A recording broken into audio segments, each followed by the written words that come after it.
Good morning to those of you here in the paddock. Good morning to those of you watching on from home. Welcome back to championship weekend of the Texas Sprint Racing Series. Always, my name is Caleb Vieska. Alongside me here in the booth this weekend, Jackson Lambros. And we're excited to bring you all the live action for those of you watching on at home and for those of you joining us here this weekend. A little bit of a change in the schedule after yesterday has us going ready racing all day long on the final day on Championship Sunday here at TSRS. Again, we were plagued with what was some wet weather. It was a very soggy Saturday here yesterday, and we go straight into racing action today. This is the starting grid for heat race number 3, the same it was for heat race number 1 and 2. Tyler Blackwood and Dusty Strayer still holding on to that front row. Shep Sullivan yesterday put on an absolute clinic in wet weather conditions, able to win heat race number 2. Cairo Ahmad, rookie here at the Texas Sprint Racing Series, making his first start this weekend. The 253 gets ready to start on row number 2 with Hayden Sampson and Sebastian Kim. Both these drivers looking for a little bit of better luck on day 3 here. And you go all the way down to Christopher Arms, 11, I believe 9 drivers only making the trip out here this weekend, with Brody Brown not taking part. But Tyler Blackwood, we saw him have a good first heat race.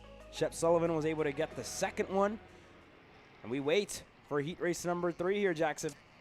Really, really impressed by Shep Sullivan in the damp yesterday. First ever regional heat win. Really, really wowed us. Obviously, a little bit drier out on track than maybe he would want, but jumped in the cart this morning without warm-up, but still with plenty of confidence. But you look at a very, very star-studded cast here. Tyler Blackwood, Dusty Strayer, a lot of guys really, really hungry to get the best foot forward here this morning.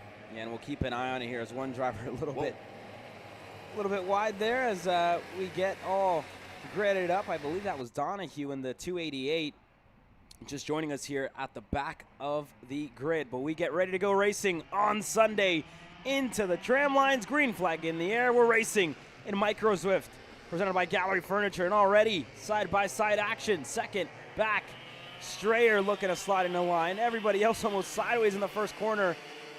As now Shep Sullivan slots in a third. Side-by-side action. Cairo Ahmad looking to get himself up to 5th.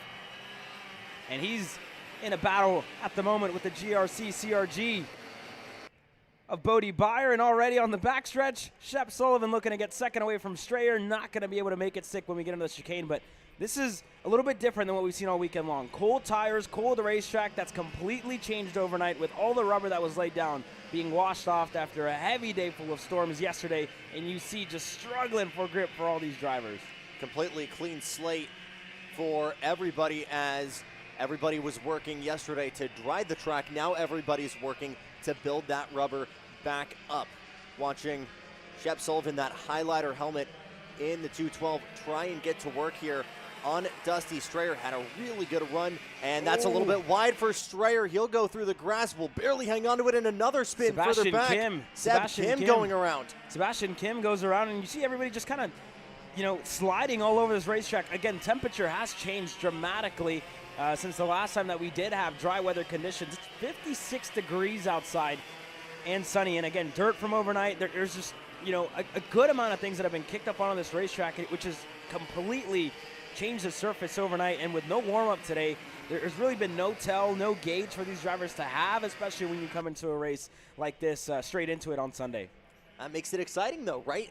Very much a venture into the unknown, kind of like these wet conditions we saw last night, but in a very different way. Obviously, not using different tires, approaching it like it's a dry race, but it's a very different kind of environment than when these guys rolled off Friday morning. Great three-way battle on track here. Yeah, Hayden Sampson, Wyatt White, Bodie Byer all locked in a battle here. It's all led by Bodie Byer in the 210 on his CRG as they work their way through, and then they were able to make up a couple of spots. Byers up to 4th. He made up 3 spots after, again, Strayer had a little bit of an off-track excursion. The same for Kim. Found himself spinning, going the wrong way around. And Kim's down in 9th at the moment, unfortunately, but big beneficiary of it all was the 210. Gets himself up into the 4th spot, which would be a good end if he's able to hold on. Would improve his average a good amount, but White already finding a response in a turn 4. He was able to get an over-under, and now Sampson gonna look to get one as he tries to rip the high side. Wants to set up the over-under, but that 210 right there says no, sir, and prevents him from doing it, but Sampson still able to get a spot. Now set sight for that cue ball helmet of Wyatt White. Big shuffle there as Bodie Beyer really got into the bumper of him. Now tries to go around side, sets up that over-under. He's able to do it now. He's got the real estate and trying to break away now. Has a really good opportunity. Here he comes, and there he goes. Yeah, Hayden Sampson finally able to set that up, and it looks like Wyatt White just took the normal line and ended up going a little bit wide, and as quickly as that, Sampson was able to cross him up. But up front, Tyler Blackwood unfazed with the conditions. Shep Sullivan pretty much the same, 4 seconds back from Blackwood. Strayer finds himself in third. We saw him obviously have that little bit of an issue in turn number 12, but able to hold on to a third place. So this would be a pole position the way of Tyler Blackwood if he's able to hold on to it. It's looking good right now with 2 heat race wins and a second place. Should be good for the 228 heading into the afternoon. Blackwood fastest in qualifying. We haven't seen him on the podium since then. In these first 2 heats, things got a little bit damp on track, was not really enjoying it, and that opened the door for Chandler, Schniegenberg, and others. So return to it's in Mini Swift there. Oh my gosh. return to pace here though for Blackwood, as again trying to set up this final comfortable Lone Star size lead right now over Shep Sullivan. And here we go, we're running out of time, only 5 minutes plus 2 laps. It's one of the differences that we had yesterday as well with making sure we're staying on schedule. 6 minutes plus 2 laps, so that's one of the differences that we have here today. But that being said, everybody's still just trying to take advantage of the time that they do have on the racetrack.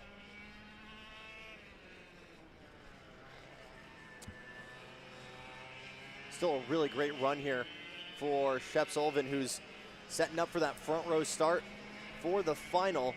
Hayden Sampson, your biggest mover so far, running up from 7th to 4th, with Wyatt White and Bodie Beyer just behind. Cairo Ahmad as well. All 3 of those drivers gaining 2 spots apiece. Here we go, 2-6 in the air, 2 laps to go left in the last heat race in 2025 for some of these micro Swifts, all thanks to Gallery Furniture for supporting this class in 2025. And again, the champion, he's been taking part of the Mini Swift action this weekend. Brody Stoffel, we'll see him here in a couple of moments when that class hits the racetrack. But this is all a decision day for everybody else who's going to join him on that podium later on today for the championship podium. Shep Sullivan making a good case of it this weekend. The same for Tyler Blackwood, who again looks to solidify that second place finish at the end of the weekend. It's looking good for the 228, and again, this would be the second win on the year for Blackwood after winning the opening round at Speed Sports Racing Park. Looking to win here at the final round as well. Around the last corner, white flag will fly for the 228. Huge shot across the bow for the remainder of this micro Swift field. Yeah, we were equal yesterday, but on dry, it's been Blackwood who's just simply been unbeatable on this pace. And again, still plenty of time to maybe make some slight adjustments at this point in the weekend. You're far from thinking about getting on the tools and really making big changes to your kart. Obviously, with these kids will have some long discussions with their coaches for how to set up that driving approach. But if there's one kid on track right now that really has it pretty close to optimal, it's Tyler Blackwood in this 228. Shep Sullivan still starting to come to life here as he starts to approach Blackwood on these lap times, but still Blackwood unbeaten on performance. There you go. Around the last corner should be a pole position in the main event later on today. Tyler Blackwood wins heat race number 3. We wait for the 212. Shep Sullivan going to start alongside him on row number 1. with Dusty Strayer looking to fend off a fast-charging Hayden Sampson in the 291. Having a good performance here in heat race number 3. As the rest of the field crosses, Wyatt White rounding up your top 5 with Bodie Byer. Cairo Ahmad looked to, like he struggled a little bit here on this 3rd heat race with the changing conditions. Same for a spinning Sebastian Kim there back in 8th, with Donahue and Brown rounding out your top 10. Yeah, well, there you go. That's it for heat race number 3 in Micro Swift. Mini Swift getting set to hit the racetrack here in a couple of moments. We got to take a look back to how we got to Championship Sunday here this weekend. At the start of the year, back at Speed Sports Racing Park, Tanner Barsh and Colton Schniegenberg, which was very similar to what we had yesterday on the Saturday, they found themselves fighting for the race win. And again, both these kids grew up racing together since they were in the Kid Kart days, grew up in Micro Swift, and now in Mini Swift, the two of them fighting for a championship. Schniegenberg, Barsh, they went back and forth the entirety of that final lap.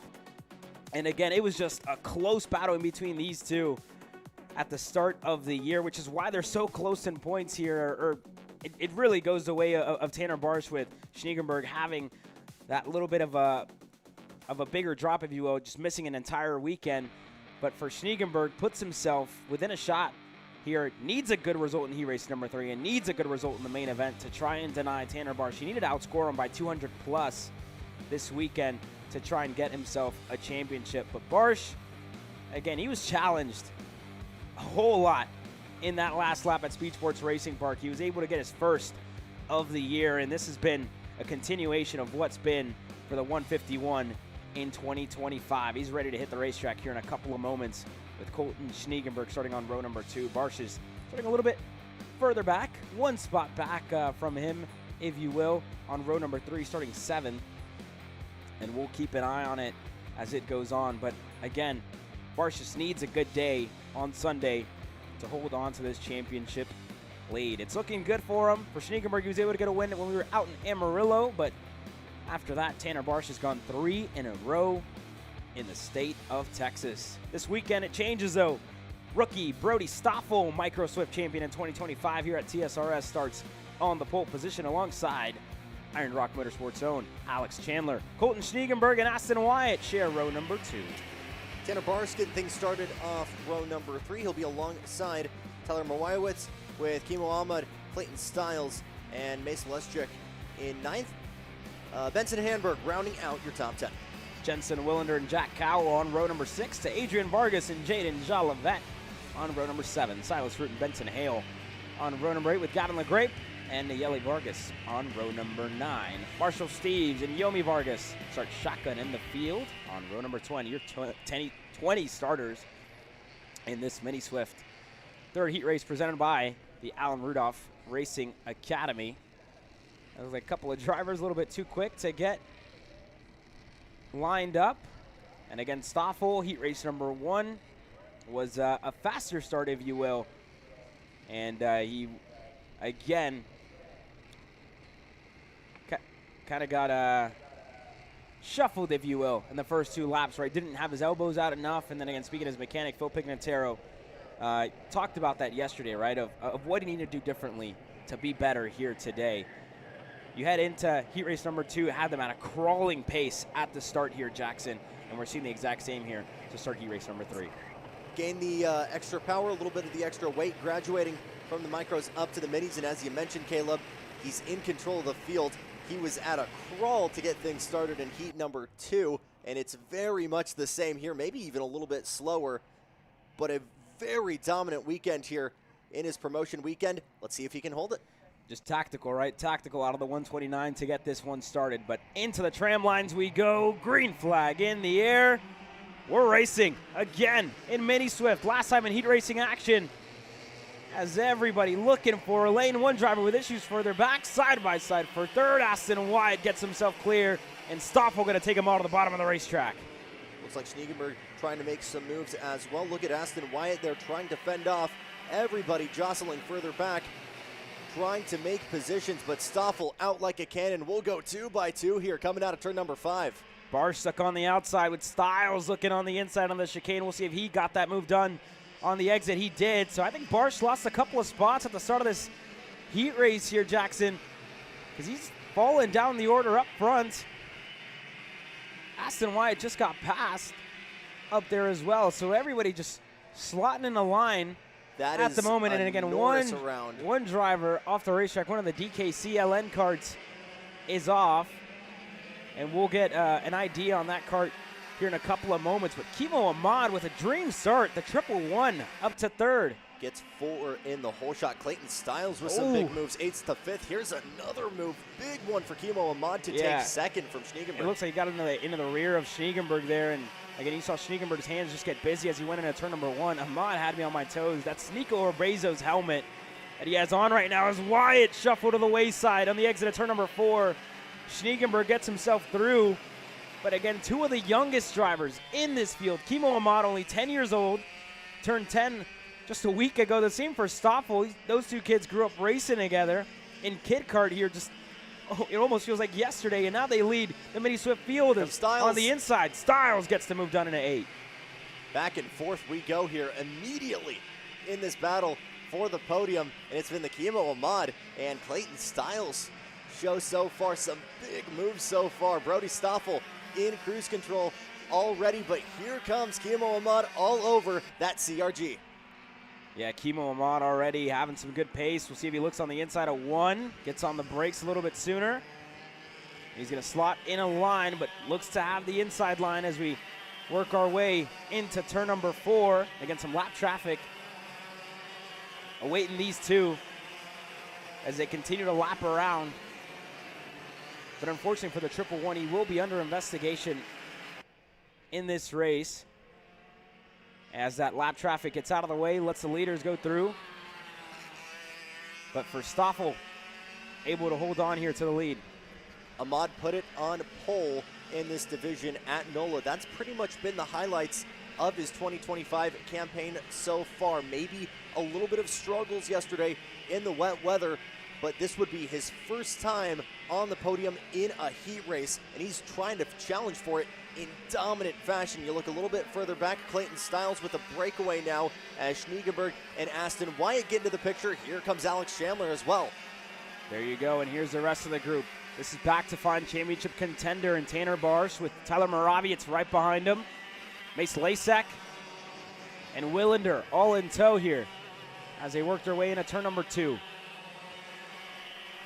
Big freight train here, and it's Barsh leading them all. That could change immediately here as Morawiecz gets to the point. Attempt of a crossover as that CRG machine tries to work around the outside. We'll go 2 by 2 here through turn number 5. Yeah, Barsh struggled at the start of this third heat. You can see the rest of the pack just running away from him, as behind him as well.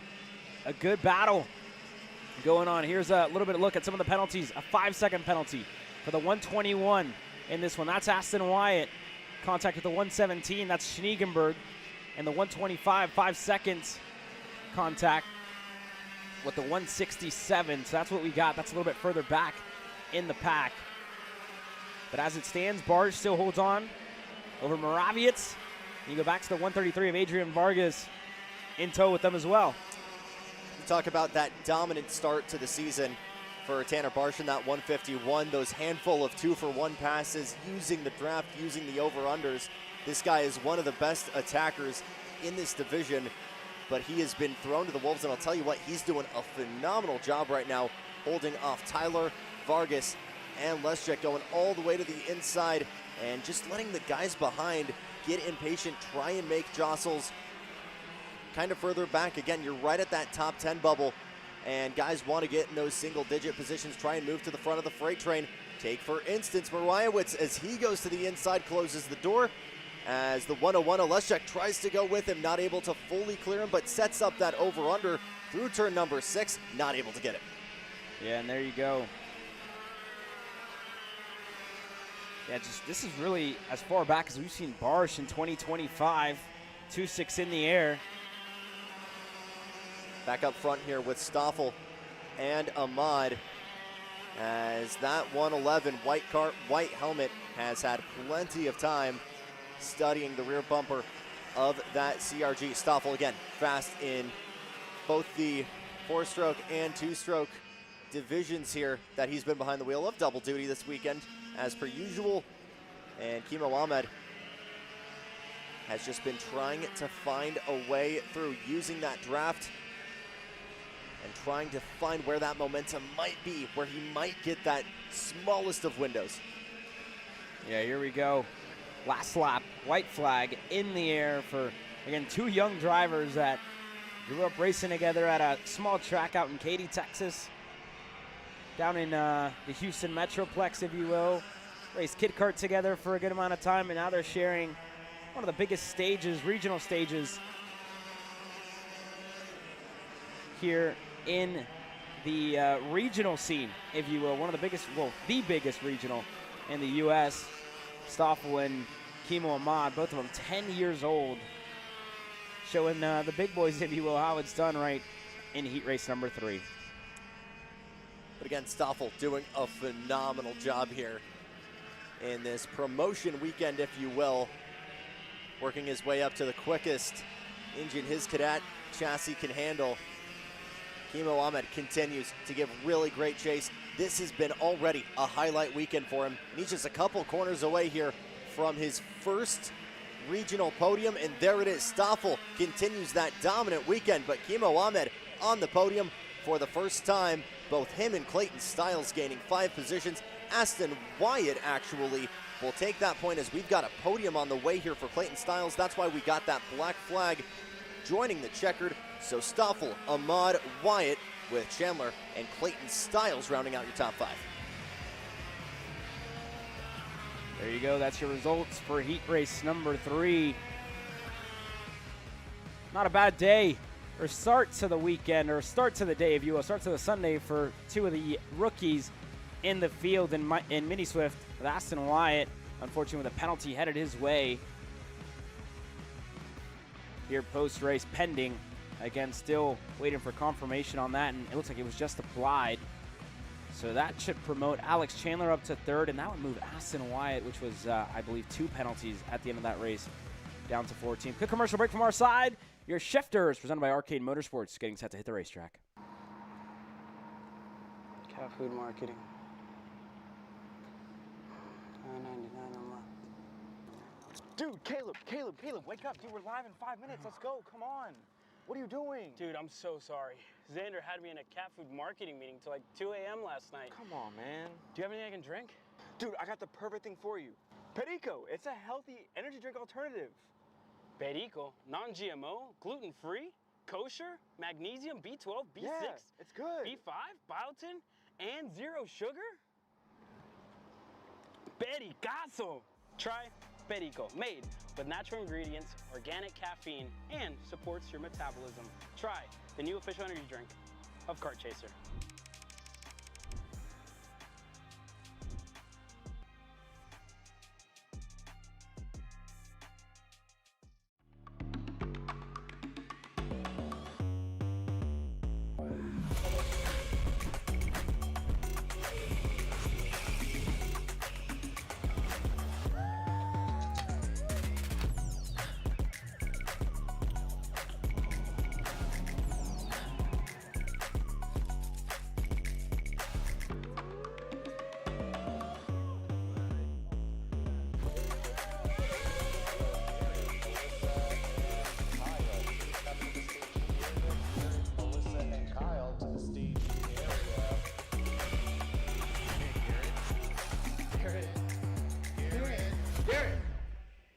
Let's go race.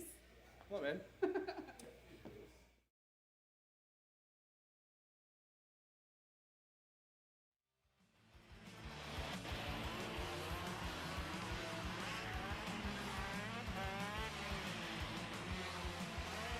Heat 3 on deck for the Shifters. This one brought to you by Arcade Motorsports. In Rudolph leading in points, but has not been on the top of the leaderboard. He continues, though, from this pole position. He's alongside John Paul Malcory, with Jordan Musser and Noah Zarsk rounding out your shortened field of 4 here for heat number 3.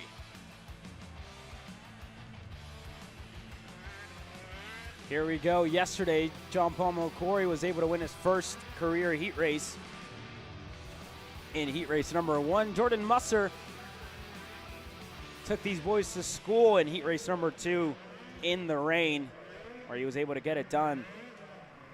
Rudolph with a couple of results finishing, I believe, third in what could have maybe been both of those races, if I'm not mistaken. He's looking for his first heat race victory.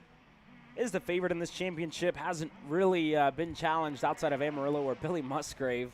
Now, SCUSA Pro Tour champion joined us to take part of the action that weekend. But here we go.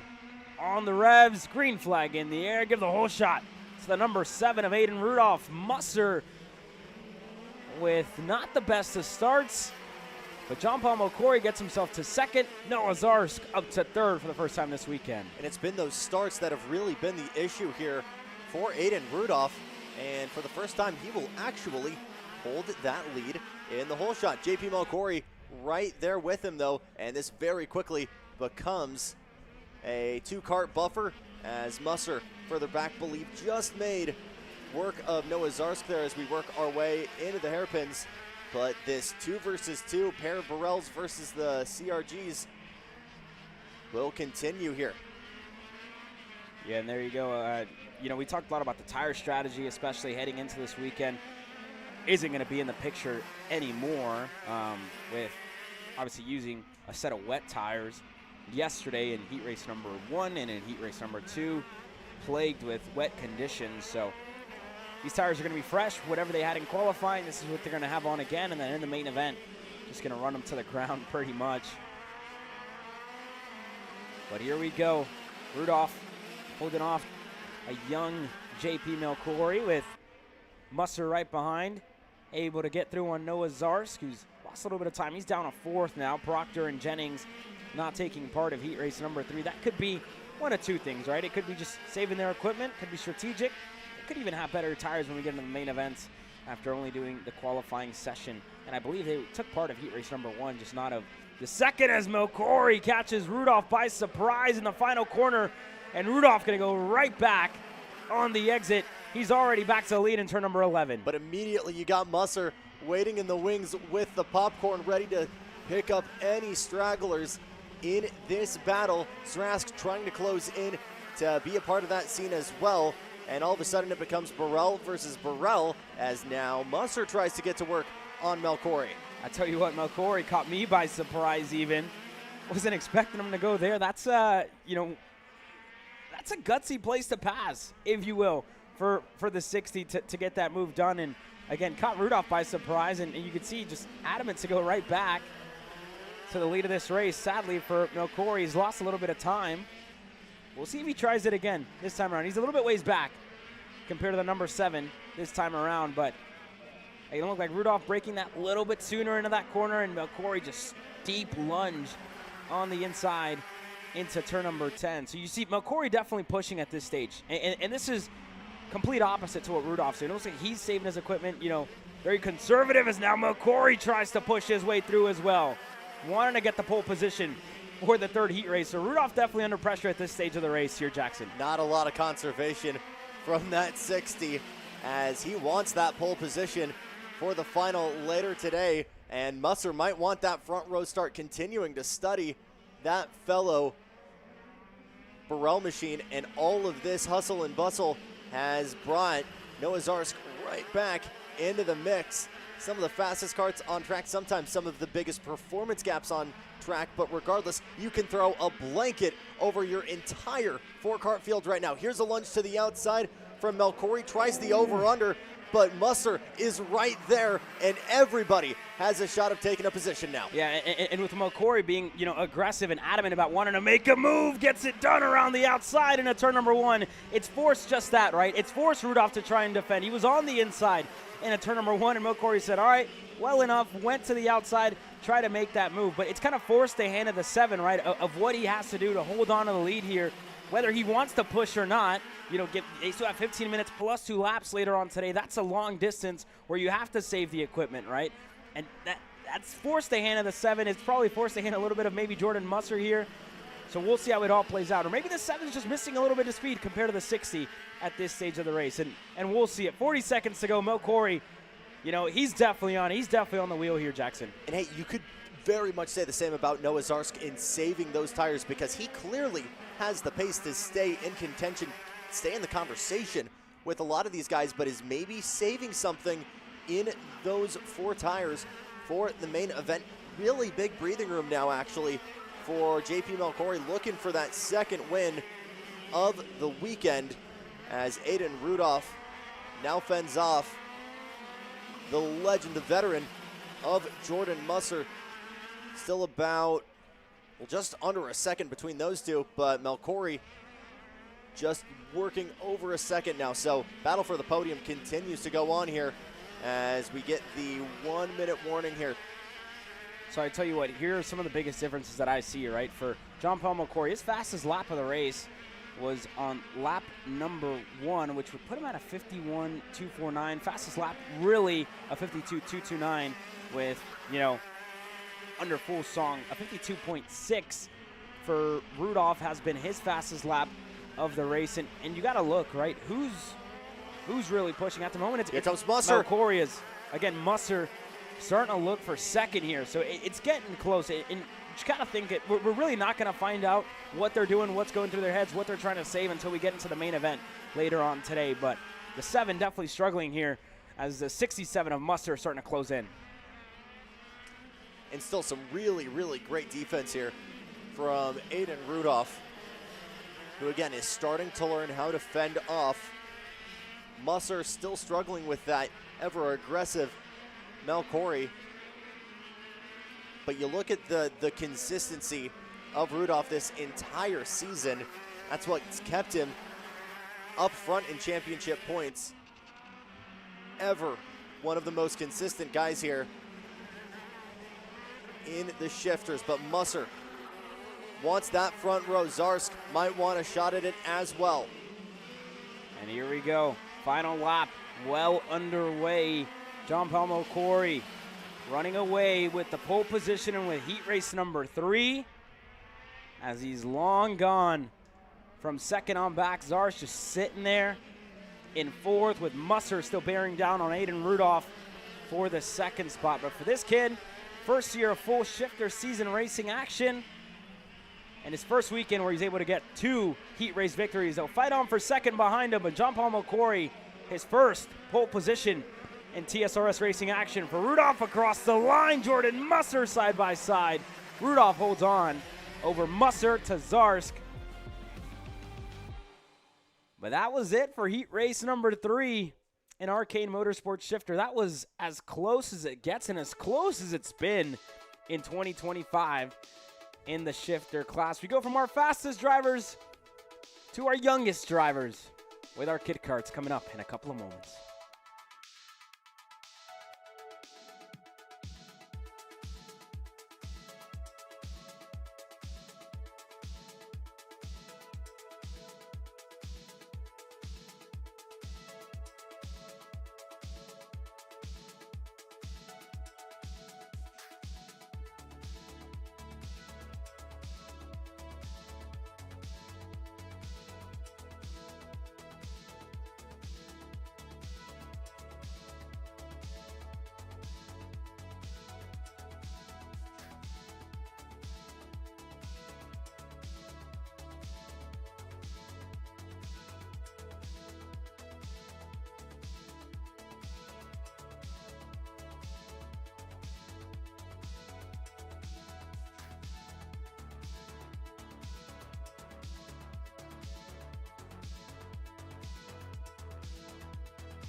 Well, here we go. Last heat race in Kid Kart Racing action. Here's your starting grid order for the third and final one. The 22 of Edo Baker struggled in heat race number 2. He was good in the first heat race.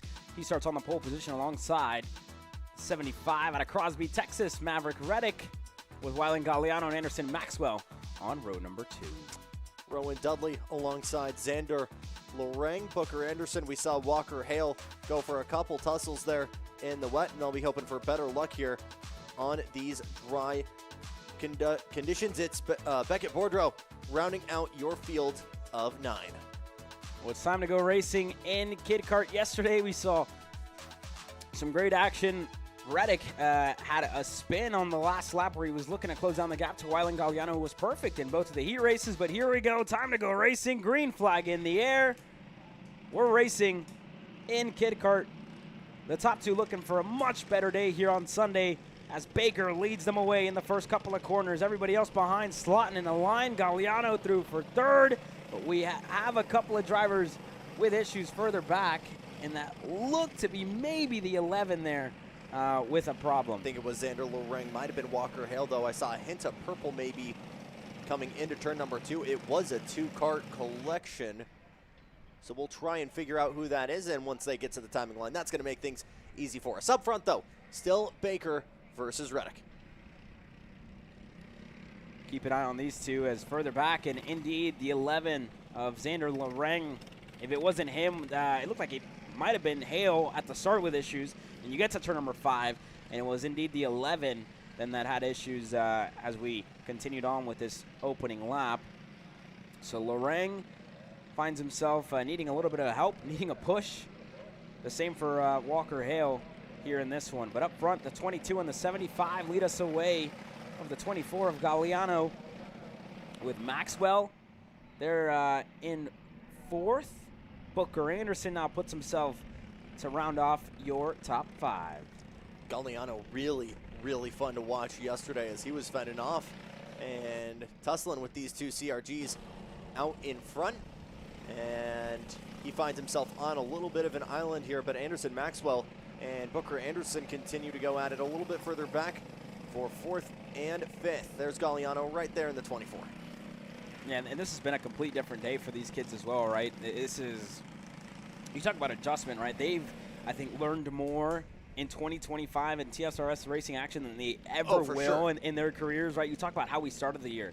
If you hadn't done rain racing before, you learned how to rain race at the opening round at Speed Sports Racing Park. We were underwater the entire weekend. And then you talk about transitioning, right? That was full wet from start to finish. But you look back at the final weekend, right? The last run, it was hot and sunny here on Friday. And then you turn around a Saturday, and it was dry in the morning, and then it was wet for heat race number 1, and then it was this weird intermediate, if you will, in heat race number 2. And then you turn around, and you have a completely green and slick racetrack, really, here to start off heat race number 3. So they've seen almost 3 or 4 different versions of this racetrack as the weekend's gone on, Jackson, and that to a kid, especially 6 years old. They're 7, 8 years old. The age range being from really 6 to 8. These kids learn a whole lot, especially in 2025, being put in these situations, and those are lessons that they take on throughout their career, right? That'll be something they take on a micro Swift to mini Swift, and even then, you'll remember. I still have friends talk to Riley Kane all the time. They remember memories that they made in this class, right? Learning, because this is the first step, right? This is where everything starts. The Kid Kart class, and for these drivers to have learned as much as they have this weekend, this is exponential for their karting careers moving forward.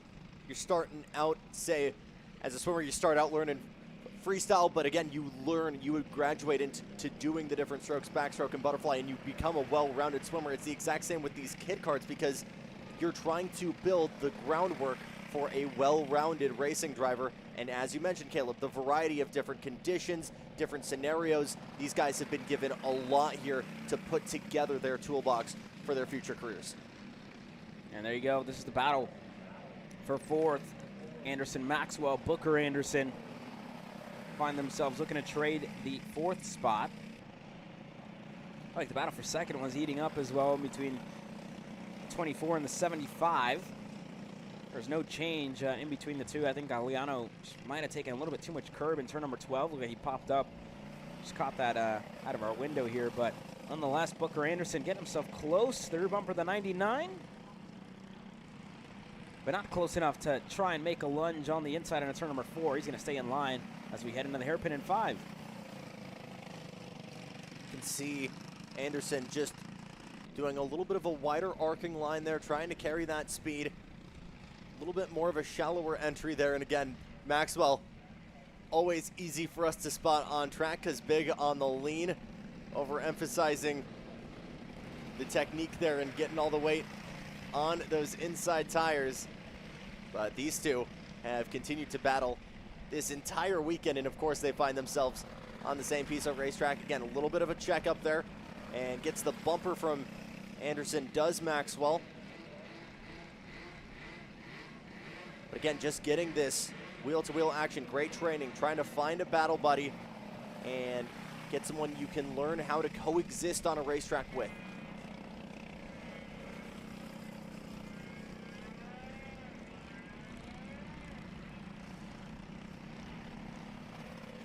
Here's a look up front at Reddick as he goes around in second.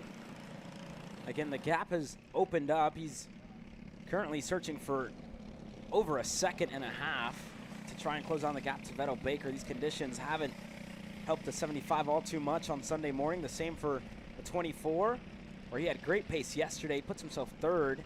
This should spice up the battle for the pole position in the main event. For Baker, it should be a good average with 2 laps to go. It would be a win to his name if he's able to hold. It would be a win with a second place, and then he actually a second place in heat race number 1. And then you talk about heat 2, which is the one where he struggled yesterday, had a spin unfortunately. He found himself in 7th, so that could honestly be good enough for Wyland Galliano with a 3rd place and 2 first place finishes. He'd ultimately have a better average than I think maybe the 75 of Reddick. It would be close, but I think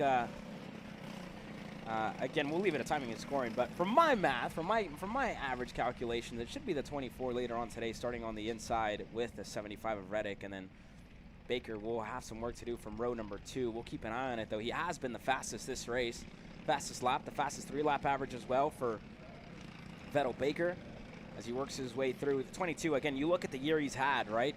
It's been stellar so far. He won in NOLA. He was able to win when we were out in Crescent as well. The 22's been quite consistent towards the latter half of the year, and he's putting on a good fight for the championship here. White flag in the air for the 22. Vettel Baker one more time around, and the 6-year-old has been impressive in 2025.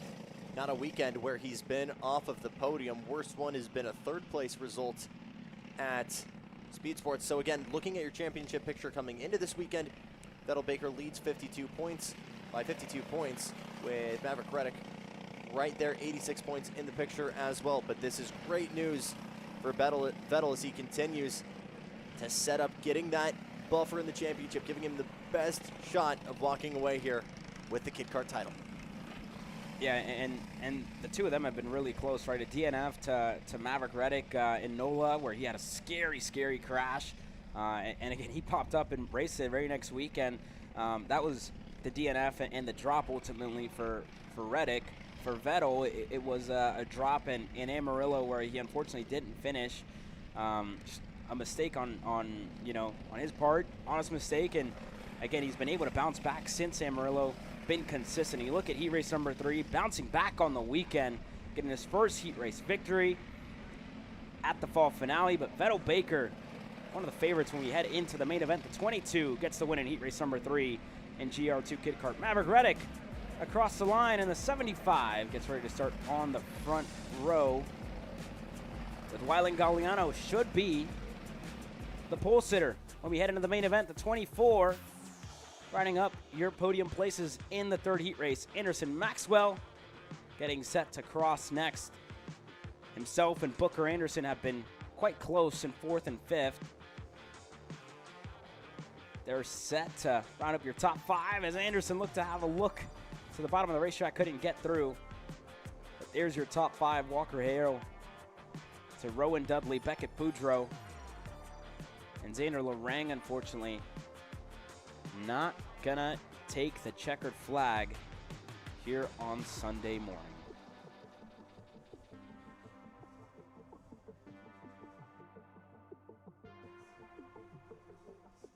There you go, last couple of drivers crossing the line. Walker Hale, Rowan Dudley, 6th and 7th on the racetrack. Beckett Boudreau gonna cap things off. But K Jr. getting set to come up next with Tyrone Kemper Jr. and Easton Cox leading them to the green flag. But we gotta take a look back to how we've gotten here in 2025. And this is Crescent. Last time we were in the Dallas Metroplex, it was a wild way to start that final lap for Nico Urbezo as he looked to rip the high side, found himself going into the grass. And Tyrone Kemper Jr., again, he's been consistent with results. He ultimately finished 2nd at the end of it. Gage Bailey, you talk about the year he had last year with a scary incident at MCC, and then for him to bounce back his last year of junior racing. And this was a culmination of all the hard work, all the, trials that he'd gone through in the last 8 months leading up to this point. And finally, it all paid off. Here coming the last lap, defended perfectly from Tyrone Kemper Jr. It was a drag race with Nathan Golseth just breathing down their necks. But Gage Bailey in the 827 went back to victory lane in KA100 Junior. The same can't be said, though, unfortunately, for Gage Bailey's weekend here at the Dallas Karting Complex. He finds himself buried in this field, starting back on row number 5. He's starting on the inside, though. He's got some work to do to get back up to where he was in Crescent. Needs a good total couple of averages to get himself within a good starting spot later on today. You look back at yesterday, though, they tried to challenge number 1. Matthew Cagle was close in heat race number 2. Unfortunately, a mistake for the Trackside Karting Services GFC. Found himself shuffling down the order. But the number 1 of Tyrone Kemper Jr., he was calm, he was consistent, and he was cleaner than everybody else right in the wet, where he was able to get 2 heat race victories. That should be enough for the number 1 to take the pole position. And as well, it should be enough for him in the championship in 2025. He gets ready to lead into the green flag alongside high 5 performances, Easton Cox. Matthew Cagle, we talked about him yesterday, promising speed in the wet in heat race number 2. We will see how he gets going in the dry. The first time we're going to see them race in the dry, also must be said. Royce Vega as well starting alongside him with Nicholas Urbezo and Nathan Golseth on row number 3. Tucker Trebe and Jackson Baldas share row number 4 with Gage Bailey, your winner out in Crescent for round number 3, starting alongside Teddy Blum, looking for a better day here on Sunday. P1 Engines bringing us this starting grid, bringing us this race. It'll be Carson Berry off P11 alongside David Ibarra. Oscar Gus Wonderlay, who was looking really strong in heat number 2, got sent back with a podium. He'll be starting in 13th alongside Haley Stone, Connor Ribbs, Pasha Ali, Mason Berry, Davis Henry, Ted Mitchell, Salvador Ruiz, with Kaysen Garcia, Hudson Thomas, Lake Cruz, and Braden Ledwidge rounding out your field of 24. Well, here we go. That's what's coming up in a couple of moments. Looks like we still got some pickup coming your way. This is, unfortunately, drivers not joining us here for championship weekend.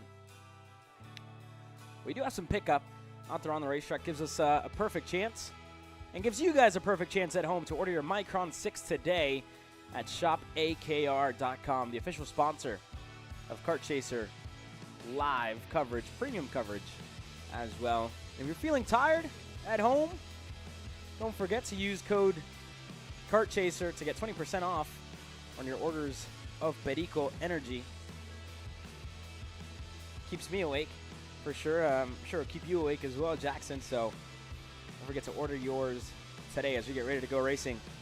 We'll step aside for a couple of moments, catch our breaths as K Jr. gets ready to come your way next.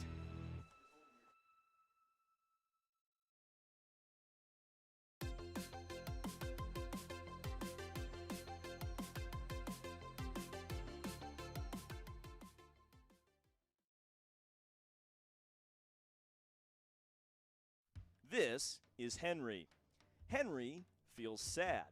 Henry feels sad because it's time for his next big race and his go-kart is in bits. Henry doesn't know that Acceleration Kart Racing is the United States' #1 shop for all of your karting equipment needs. Henry also doesn't know that Acceleration Kart Racing can deliver anything from tires to race suits and even wheels directly to your front door or to the racetrack itself, quickly and efficiently, with tech support available 6 days a week. Poor Henry doesn't even know that Acceleration Kart Racing offers free shipping to mainland USA on selected product if you spend $200 or more. Do yourself a favor. Go to accelerationkarting.com and make sure that you are never left stuck on the pre-grid with Henry. Be smart and don't be like Henry.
Are you looking to take the next step in your racing journey? Well, look no further than PitFit. With 2 locations in Charlotte, North Carolina and Indianapolis, Indiana, PitFit trains drivers all the way from grassroots level karting to IndyCar and NASCAR, with top-of-the-line personalized coaching to improve physical and cognitive fitness. For more information on programs, check out PitFit on Instagram or Facebook today. If you want beautiful, solid...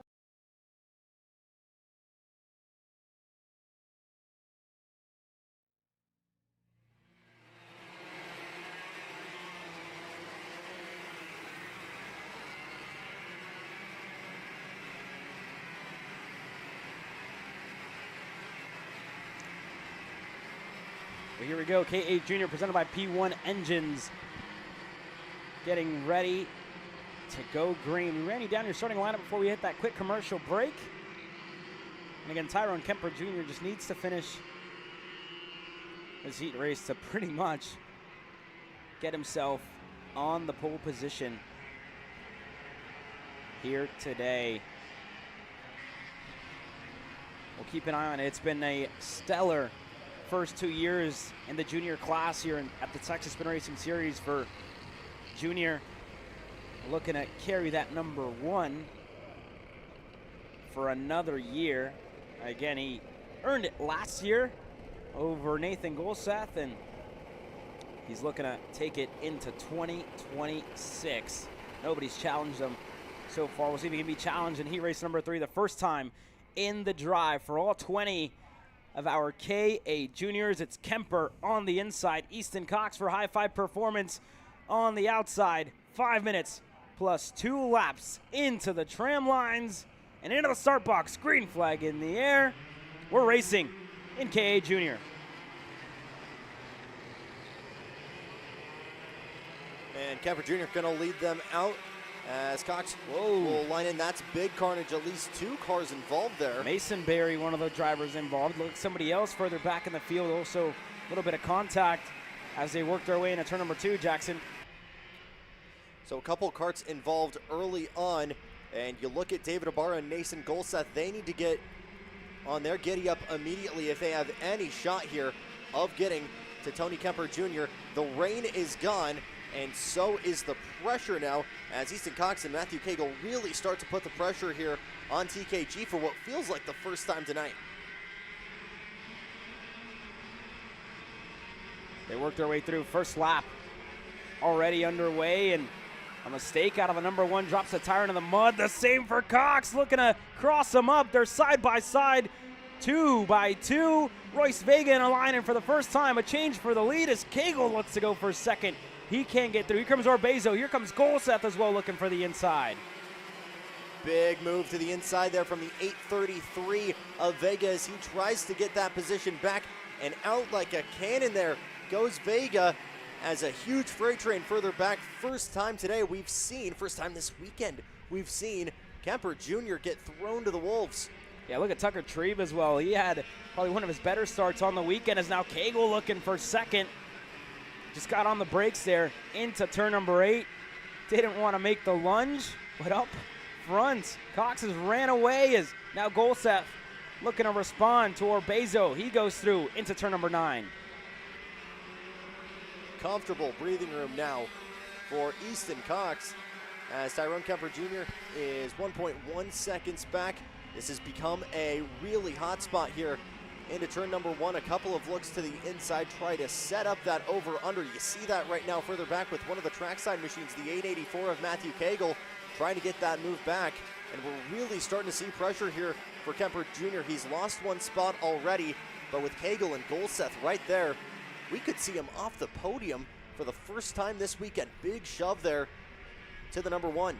And it should still be good enough for Kemper Jr. As it stands, that would put him with a significantly okay average, as now Cagle, Golseth was going to make sure he didn't hesitate the second time of asking. Cagle, his hand was forced into 8. He gets clear, as now Kemper going to go right back on Golseth into 9. They're going to go side by side. And Golseth looking to go through into turn number 10. Nathan Golseth is clear for 3rd. And you could see Kemper Jr. kind of park it on the inside there, trying to block that over-under, but that has immediately brought Vega, Trebe, and Orbezo right back into the mix. A big freight train now of at least 6 carts. Big dive further back as Ibarra tries to get a seat at the table. Yeah, Vega able to get that move done, and now Golseth looking for second. He's got it into turn number 5. So Nathan Golseth up to second. Easton Cox is, again, his gap has opened up to about 2 seconds now with all the fighting that's gone on for second on back. Vega's up to 4th, and again, you got to remember, Vega had a DNF yesterday in heat race number 2. Heat 1 didn't go much better after, I believe, he could have had a penalty at the end of it, and then further back, everybody else just looking for a lane wherever they can get it. As Ibarra's right behind him, Nicholas Orbezo's right there as well in 8th. And you got to look a little bit ways back to find Carson Berry in that second group, with Crescent's winner in the main event, Gage Bailey, sitting in 10th. A little bit further back there, Bailey trying to make a move on Berry. Another change further back, or excuse me, further up front, as Vega able to get that move done on Matthew Cagle. So again, big shuffle here as everyone trying to maximize those points.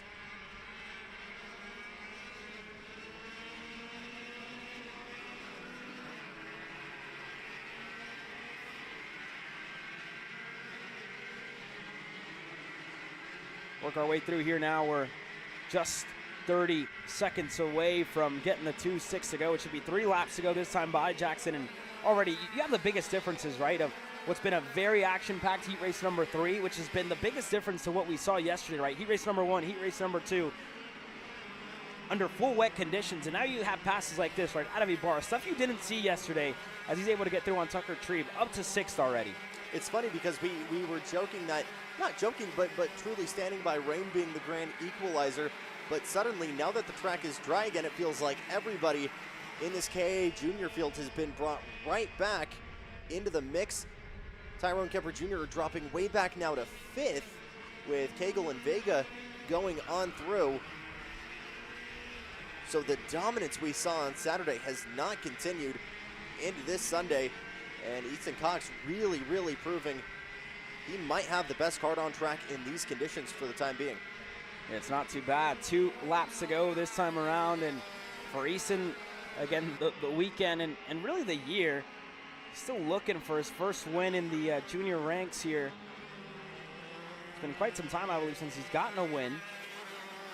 And again, he's looking for one here this weekend, and the pace has been there from start to finish this weekend. Right, you look at qualified on that front row alongside Tyrone Kemper Jr., and it's been consistent. Heat race number 1 was not too bad. Heat race number 2, again, he was pointing down at the motor, felt like he had some issues, and you look back at heat race number 3, the first full dry session that they've had, he's been on it, right? But it should be said, Nathan Golseth has been closing down that gap by a little bit. It was over 2 seconds. It's now down to 1.5.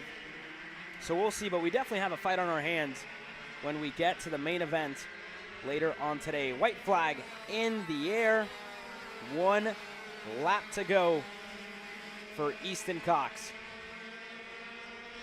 So Nathan Golseth getting that points haul. He needs to at least have a shot, but again, we talked about it. It's more than likely too late for anyone to have a shot against Kemper Jr. this weekend.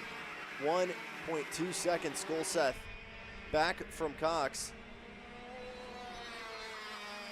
And again, very quiet weekend up until this point. A second place in Heat 1, no show on the podium for Heat 2. He will potentially be the one to beat here as we get closer to noon and we go on to the main event. Golseth actually starting to close that gap just a little bit, showing, hey, I still might be here. Yeah, and Golseth, like you said, took a huge chunk on that last lap. A checkered flag in the air. Easton Cox takes the win in heat race number 3. And a huge pack further back working its way to the checkered flag now, all led by what looks to be David Ibarra for a second, but Jackson Baldus able to steal it across the line. Jackson Baldus up to 6th with Ibarra to Orbezo to Theo Mitchell getting himself inside of the top 10. Not bad for the 802. The Iceman gets himself into the mix with Gage Bailey back in 10th. That's your top 10 at the end of heat race number 3 in K8 100. Junior look back with Oscar Gus Wonderlay. That luck from heat race number 2 unfortunately didn't translate into heat race number 3. And you look back to Mason Berry. Issues for him at the start. Looks like Salvador Ruiz was the other one that wasn't able to get going.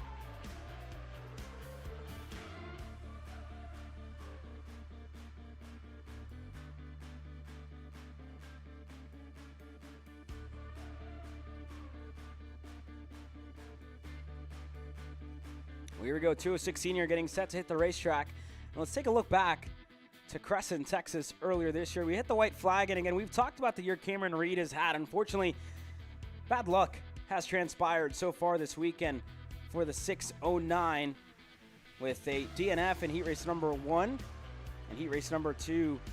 Again, it looked to have a little bit of better luck. Unfortunately, wasn't able to get much better, but for Christopher McKeith, and again, we missed him at round number 2 in Amarillo. When he came back, though, in Crescent, Texas for the 3rd main event of the year. For the 3rd round of the year, he found himself locked in a battle with what's now teammate Jackson Young, who's behind him on the racetrack here. Jeff Doley in there as well, and Alexa Reagan Seville closed down that gap. And he caught Cameron Reed by surprise in the second and last corner. And then again, this was an absolute drag race all the way to the line. Jacob Aller found himself in this mix as well, but when we came down to it, Jackson Young unfortunately was off, Cameron Reed was off, and Reagan Seville picking up the leftovers. And these two, they finished 1-2 in Crescent, and they're 1-2 in the championship here in 2025 and coming into Sunday. But neither of them find themselves on that front row. That's James Overbeck on his return to Texas Sprint Racing Series action. Last time we saw him was at the opening round at Speed Sports Racing Park. He starts on the pole position alongside VLR's own Dylan Amundsen, and that sounds weird to say, right? The story of the year was his return to MGM, and at the end of the year, went back to VLR, and again, Jeff Shaw has been on the wrenches for him here this weekend. Again, Jeff Shaw, a driver that we had with us here at the Texas Sprint Racing Series in 2023. And they're under the over-under racing tent with Evan Kozak. Chuck Jensen there as well on a VLR. He's in this field. But on row number 2, you don't have to look too far back to find Reagan Seville and Cameron Reed. Reed looking for a first win in 2025. Needs a little bit of better luck here in heat race number 3 to try and get a good starting spot for the main event. For Reagan Seville, just needs to stay ahead of Christopher McKeithen in the 619. For Kelvin Zing, as well, he was able to win when we were out in Amarillo, but we've missed him since then. Crescent didn't go his way, and then with a no-show in NOLA, pretty much takes him out of the championship conversation when you come into the weekend. Jacob Oliver, a podium for him earlier in the year at Crescent, where Trackside Karting Services GFC finished on the podium. He's looking to get back there here this weekend. We'll keep an eye on it, and we'll take you through your starting grid order for the third of our heat races here. As one driver with issues, looks like the TB kart there, the 625. Not able to get going. One of the TB karts, I believe, the only in the field. We'll wait for that, try and get an ID on that. Could have maybe been Steven Hester, and I'll get further confirmation. But James Overbeck and Dylan Amundsen, for the third time this weekend, are going to share that front row and take us to the green flag with Reagan Seville and Cameron Reed on row number 2. Oliver and Zing to Dolian and Bryce Frank to Christopher McKeithen starting 9th alongside Paul Braden. Slipstream Racing bringing us 206 senior action all season long. Chuck Jensen rolling off in 11th alongside Samuel Young. Addy Bamru in 13th alongside Raphael Kraus. Gabriel McLeod alongside Carter Kilgo with Nick Moeller. And in Stone, Sam Toll and Joaquin Flores in at 20th. Sam Doros, Stephen Hester, Robert Arana, Grant Mitchell, and Michael Greco rounding out your field of 25. Well, it's time to go racing here in heat race number 3.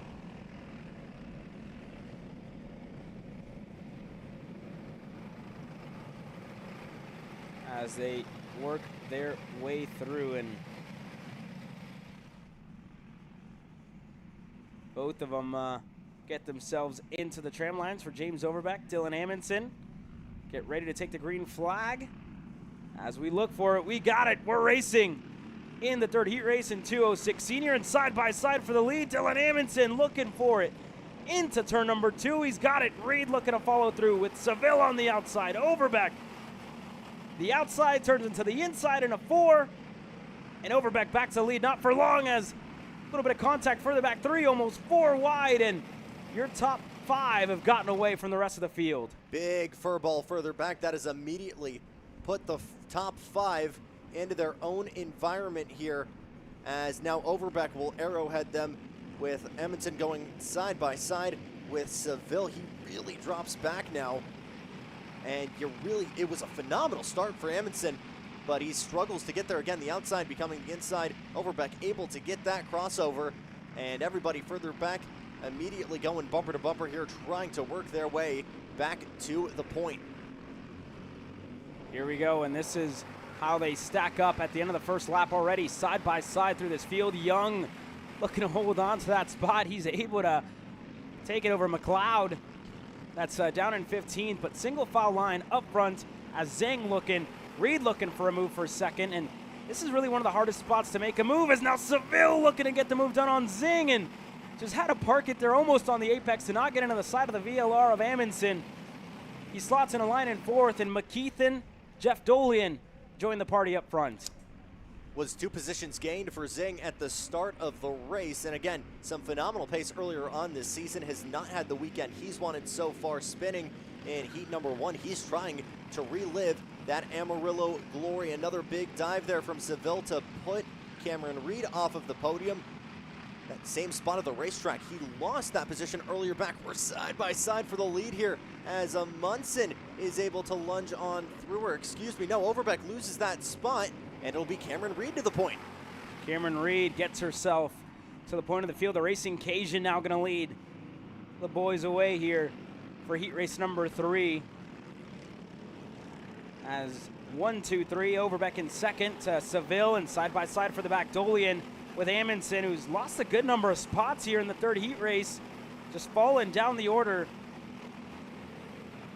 But that separation forms, and we talked about drivers, right, having that pace on their own.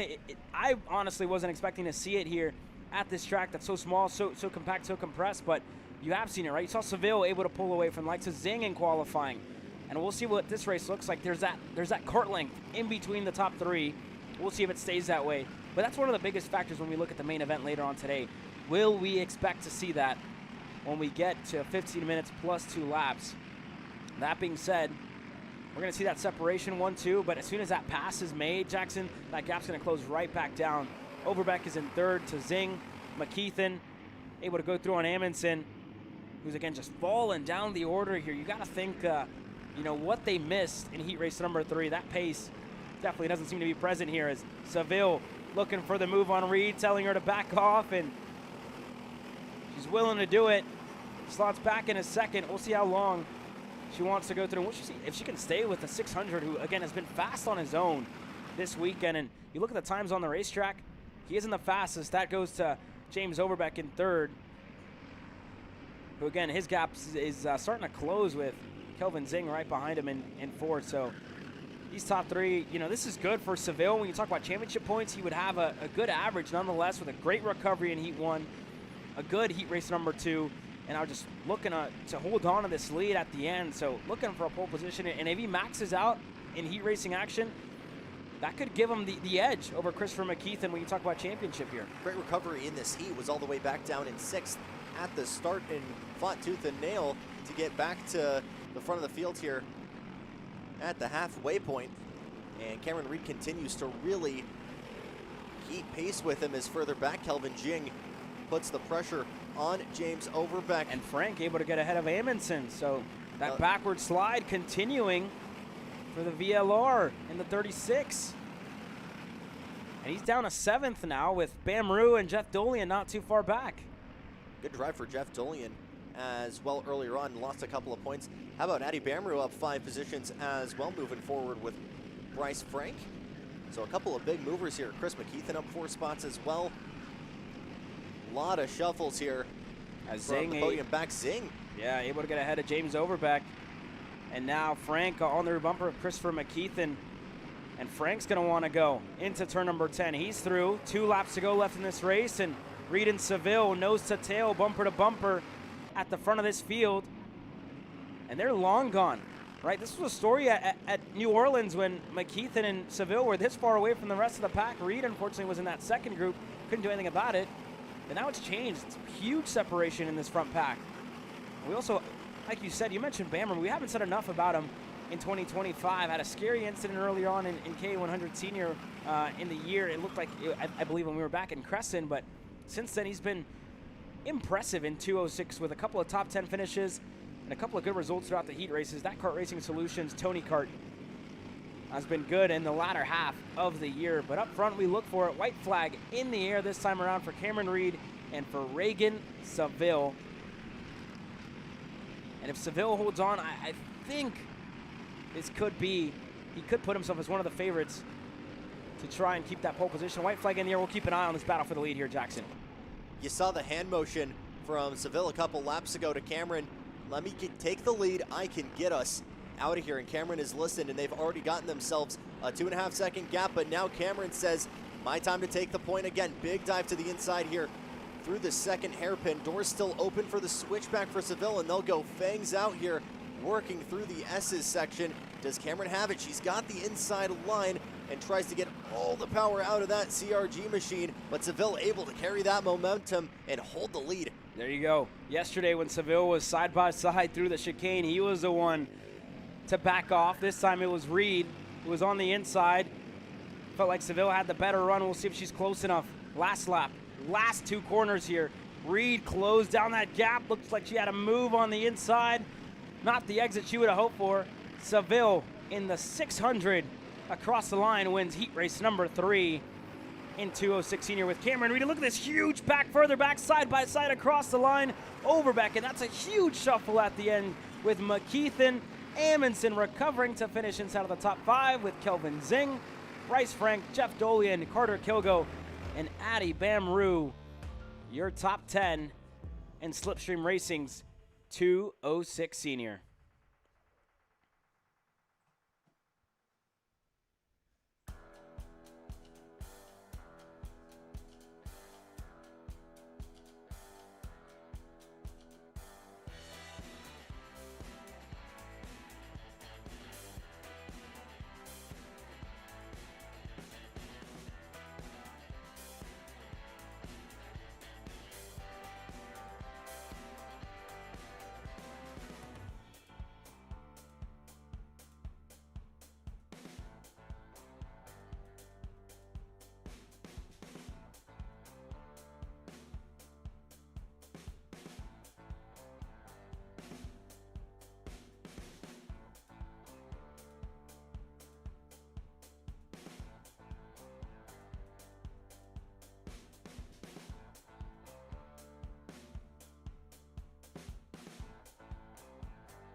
Here we go. It's time to go racing in 206 Cadet, presented by Speed Concepts Racing. Drew Blem starts on row number 1 for the 3rd time this weekend with Liam Haswell, who, again, spoke to Haswell a little bit last night, and he said, you know what, man, I just don't have experience in the rain. And that was an honest answer, and I respect that a lot out of Liam. I'm sure he's happy that we're racing in the dry here on Sunday. Brody Stoffel and Mace Lasek start on that 2nd row. Wyatt White, Mikey Todd. To Caleb Roberts, Adrian Vargas, Styles, and Yomi Vargas on row number 5. Samson to Aston Wyatt, looking to work his way through this field. And again, there you have it for your 20 starters in this main event. Yesterday, Drew Blem unfortunately wasn't able to capitalize in heat race number 2, had a spin in turn number 8. And that pretty much gifted the 2nd heat race win to the 229, my apologies, of Brody Stoffel, 129 in Mini Swift. We'll just go with a 29 here of Stoffel, but here we go. Heat race number 3, Blem looking for his first heat race victory of the weekend. Haswell looking for the first in his career. We'll look for it. Green flag in the air. We're racing in 206 Cadet. Oh, and that's big contact. Up front, Wyatt White involved, as well as a couple of others further back in the pack. Looked like Haswell was involved. And that's the 3rd heat race in a row with a 202 has just zero luck. Benjamin Osborne and Sebastian Kim Man. also getting a piece of it. 5 karts involved in that start, but it is still Drew Blem able to walk away with it, with Haswell Stoffel able to get P2 away from Liam Haswell and immediately giving chase. We talked to Stoffel's family last night, joking about how he hated racing in the rain, but now he can't get enough of it. So getting back now over to maybe somewhere where it's a little bit more of an equal footing compared to the rest of this 206 Cadet field. But again, regardless of condition, he has been so fast in this Cadet chassis this weekend. Mace Leszek able to get 2 positions as well. Mikey Todd up 3. Adrian Vargas on the move again with 4th. Could be a 5th here as he looks to the inside, the 233, trying to clear Mikey Todd, going all the way around the outside. Could become the inside. Yeah. In the inside as Clayton Styles continues to make moves. Here's Stoffel defending the inside as Mace Stoffel making a move there. Yeah, Stoffel making a move back on Lasek, it looked like, to get clear on the 201, and everybody else single file to Mikey Todd, who, again, we talked about Mikey a little bit yesterday. He had issues in that first heat race. Heat race number 2 was just quiet, put himself inside of the top 10. And you look at the turnaround, right? When we finally get some dry racing, the 299 coming to life here. He's going side by side for 3rd. Todd continuing to battle here for that position as Stoffel now finds himself back to the bumper of Drew Blem. And again, we saw these two working together earlier on this season to kind of put a gap on the remainder of the field. We'll see if that teamwork continues here as Mace starts to join the conversation there in that LN chassis. And he's already started to kind of challenge a little bit here. You talk about challenging. Look at the 29 on the inside. Stoffel to the lead in turn number 4, and this is going to stack them all up. Lasek now bumper to bumper with Drew Blem, and Mikey Todd brought right back into the mix in 4th. You go back to Styles, and Aston Wyatt already up 6 spots. He gets himself up into 6th, I believe. Probably where he started is you go side by side for a second, and this is going to open up the gap. Lasek into turn number 8. Got it done on Drew Blem. Mikey Todd goes through as well for 3rd. Mikey Todd trying to get that position as well. Here comes Clayton Styles with a look further back, has to back out of it. Blem with a little bit of breathing room now. Oh, not quite actually, because everybody is stacked up behind and everybody trying to catch Stoffel. You can see the hand signals further back from that CRG saying, hey, we got to work together. Clayton Styles tries to shut the door there on Lasek, but everybody continues to bustle here. Here's a big dive from the 237. There. Styles trying to make a move. Same as trying Wyatt. to go through. Yeah, Wyatt trying to go through with him. Aston just barely able to close that door. And there you go. Drew Blem wanted to make that move on Mikey Todd, right? On that front straightaway. He thought better of it, got back in the line, listened to Mikey, which was probably the better thing to do if you want to catch up to these top 2, but it ended up hurting him. Looked like Styles wasn't on that same page, went for the move in turn number 1, and in the process, Blem has lost 3 spots now in the span of 1 lap. Make it 4 with Yomi Vargas taking advantage with an over-under. Feels like there's never such a thing as a 1-car loss here on track, especially when you have this level of margin car to car. That's 206 racing for you, though. When you have a dance partner, when you have these freight trains and you get knocked offline, whether you're trying to make a move, whether you get knocked offline, you've got a big freight train almost always behind you that's ready to pounce you and eat you up. And there you go, Aston Wyatt, turn number 1, got the move done on Clayton Styles. He's up to 4th as Lasek and Mikey Todd look to get up to the 229 of Brody Stoffel, who again won heat race number 2. And if it ends this way, this should be a pole position the way of Stoffel in the main event.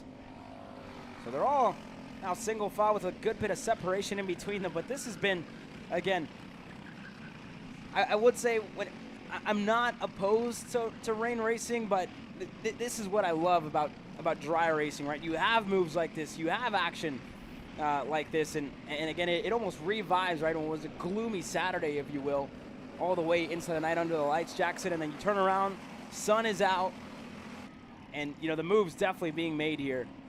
One of the coolest things to see, but here we go, another move. Aston Wyatt, 1 lap, and he was there with the 299 of Todd. He gets himself through for 3rd. Aston Wyatt has been on a couple of flyers here to get himself back up to 3rd. He's had to work his way through this field, Jackson, and again, he gets himself right up there. Yomi Vargas as well, a couple of moves for her, 5 spots gained. She's up to 6th, and I will see Wyatt. I wouldn't be surprised. Turn number 8. What do you got, Aston? Another dive here for the 221, and just like that, Aston up into 2nd, one of our biggest movers of the race so far. Not if the rest of this field has anything to say about it. They know they're setting the table for the main event here, and they will immediately want to swing it back. Twin sticks out for Brody Stoffel, who is in the open blue here. Got a Lone Star-sized lead now over Aston Wyatt, with Mace Leszczyk just giving chase here. Mikey Todd a little bit further behind, and now Leszczyk starts to get to work to try and take 2nd back. A little bit of a peek to the inside. This has been a prime overtaking opportunity, but Mace continues to stay in line.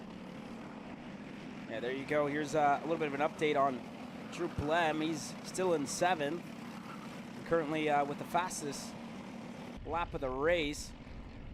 But up front, Stoffel still holds on from Aston Wyatt, who it looks like he's been just that little bit quicker than Stoffel these last couple laps. He's been about a 2nd quicker, a 10th quicker. But Yomi Vargas in the 207 for GR2 Motorsports into the wall in what looks to be turn number 5, I believe, and indeed, turn number 5 for Yomi Vargas. That's been a great drive. She was up to 6th here.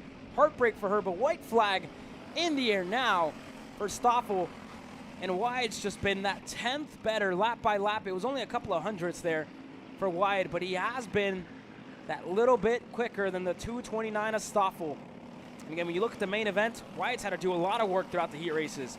We'll see what the 21 can give us when we go 15 minutes plus 2 laps, Jackson. So heartbreak for Yomi Vargas, trying to get another heat podium after round number 2, but will not be able to get there. We'll see what she can do for the final, but zero pressure for Brody Stoffel, and a phenomenal drive to the runner-up spot from Aston Wyatt, letting the rest of this field know that they have got that 2:21 dialed in for the main event.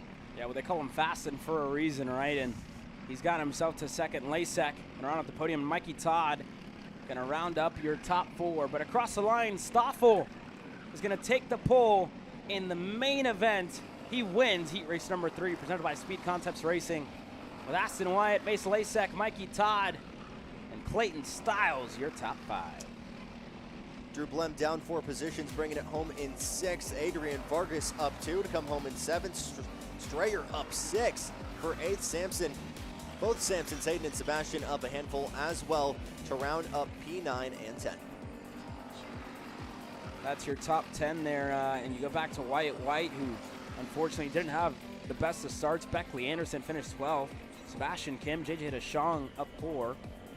Benjamin Osborne to Liam Haswell finished 16th. That kid just needs a little bit of luck, but if you had no luck, or if you had bad luck, you'd have no luck at all. That's what I was trying to get out there. Benton Hale, 17th.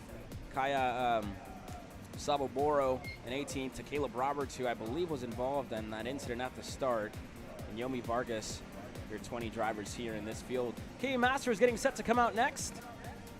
And for the first time this weekend, Martin Stone going to join us, the United States Pro Kart Series champion. Going to take the green flag here. That's coming your way next.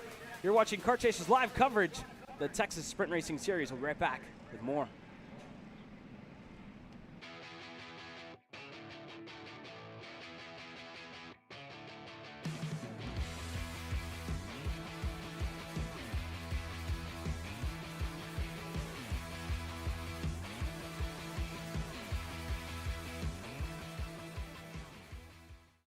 Are you ready to get behind the wheel? From Formula One to NASCAR and IndyCar, all the pros start here.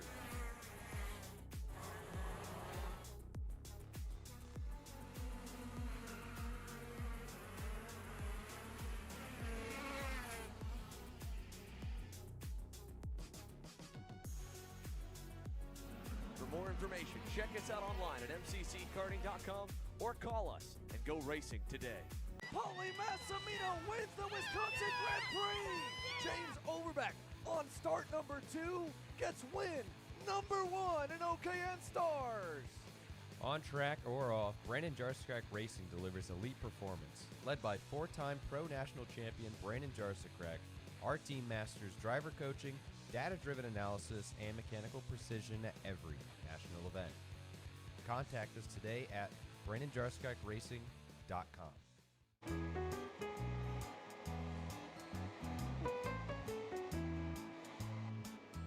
Gee, looks like we're missing an engine. What the hell am I supposed to tag? What do you mean? It's my Greyhound. It's all I need. Where's the rest of it? It doesn't matter. It's a Greyhound. You gotta make way. Okay, you're good.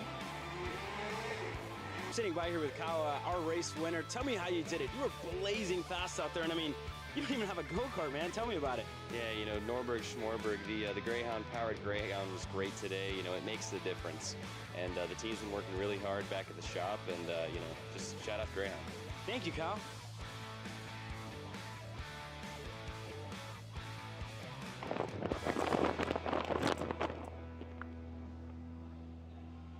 How the f did you just win? Doesn't matter. It's a Greyhound.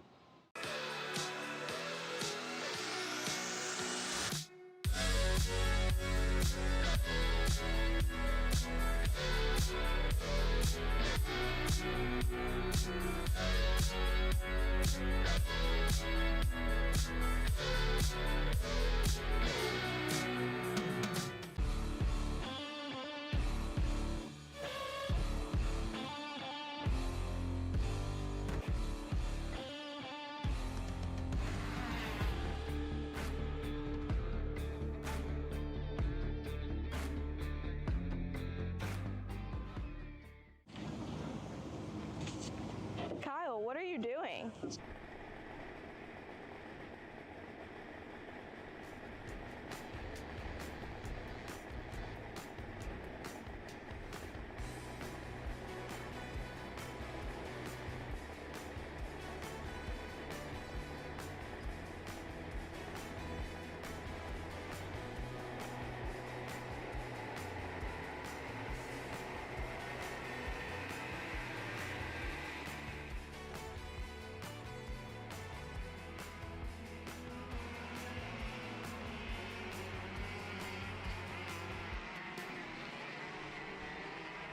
Time to go racing here. Your KA100 Masters presented by High Five Performance.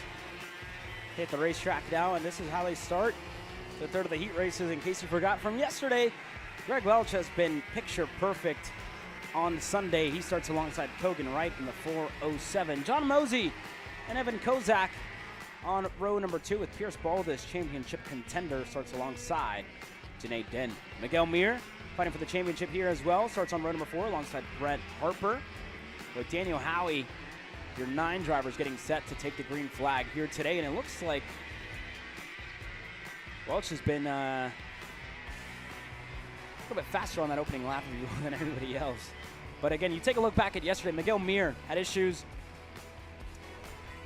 in one of the heat races, but he was okay. Pierce Baldus with a DNF in heat race number 2. That swings away where the championship could go the way of Miguel Mir. It's just a tiny swing. They came in this weekend 50 points separate, and then when you have the points breakdown, again, just depending, it's only a 5-point difference really, and even further down, it's only a 2-point difference depending on where they finish in the heat racing average. So this is, it's as close as it gets to main event. That's going to have a huge chunk at it. But nobody's had an answer for Greg Welch on the Pantano yet this week. I do have a couple of reports on a couple of penalties maybe looming for a couple of drivers in Cadet. We'll touch on that in the main event. But this time by, green flag in the air, and K100 Masters, and it's a similar start to what we saw yesterday for Greg Welch. He takes the lead with Mosey slotting in a second. Pierce Baldus to third, and Kozak already looking to go on Kogan Wright, who's just gotten eaten up at the start of this race here, Jackson. Yeah, that outside line had zero momentum at the start as we watch Kogan Wright drop all the way back here to, I believe, 5th. And again, Greg Welch, only his first race of the year, but again, behind the wheel at least 2-3 times a week, back at home, so coming into a competition weekend just like riding a bike for him. Yeah, and again, we talked to him yesterday, in case you weren't with us. Said he's just in the seat about 2 times a week, right? Working with customers, driving with them over at the Colorado karting circuit. And again, he's been active, and it's showing on the racetrack, right? He's been that much better than everybody else in this Masters field, showing the gap that he's had, right, over Mosey, Baldus, who again is a champion in this series. And fending off the likes of Miguel Mir and Evan Kozak. Mir now looks like he's going to go for a move in a 4 and gets a little close there. Had to park it on the apex, so it's back in a line, but that could have been too close for comfort as Mir gets the rear view mirror full of the 407 of Kogan right there. And again, you talk about the issues for Baldus. Mir just needs to keep it on the racetrack here. If he wants a better average, and Din spins in a turn number 8. He goes around and is beached into the grass and in the tire barrier. He's able to get out and get back going, but a look at Martin Stone. He's worked his way through this field after starting dead last. That could be the new tire differences. Here's another look from Mir trying to work his way past Kozak, the head honcho of over-under. Not able to get that move just quite yet, but a little bit further back here. The 476 Pierce Baldus and John Mosey continue to squabble for second place. John Mosey, second time we've seen him on the podium after charging to that runner-up spot in the secondary of the Heats. Here's that big freight train further back. That battle between Kozak and Mir has brought Wright and Harper right back into the mix. Harper also dropping back a pretty significant amount here since those opening heats.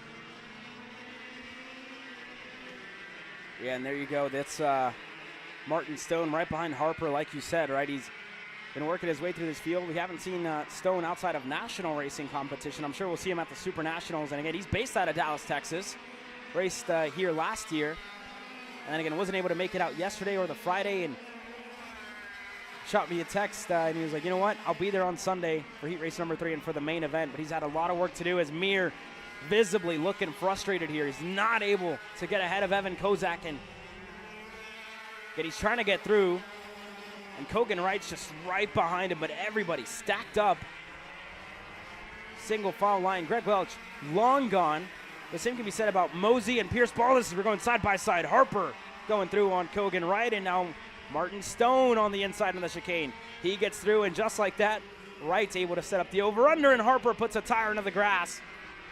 Wright going through. Is this the new tire difference potentially for Martin Stone? Again, just racing today on a fresher set compared to the rest of this field. Doesn't have a full day of running, whether it was for warm-ups or for the opening heats. So could be starting to see that advantage as another position gets taken away.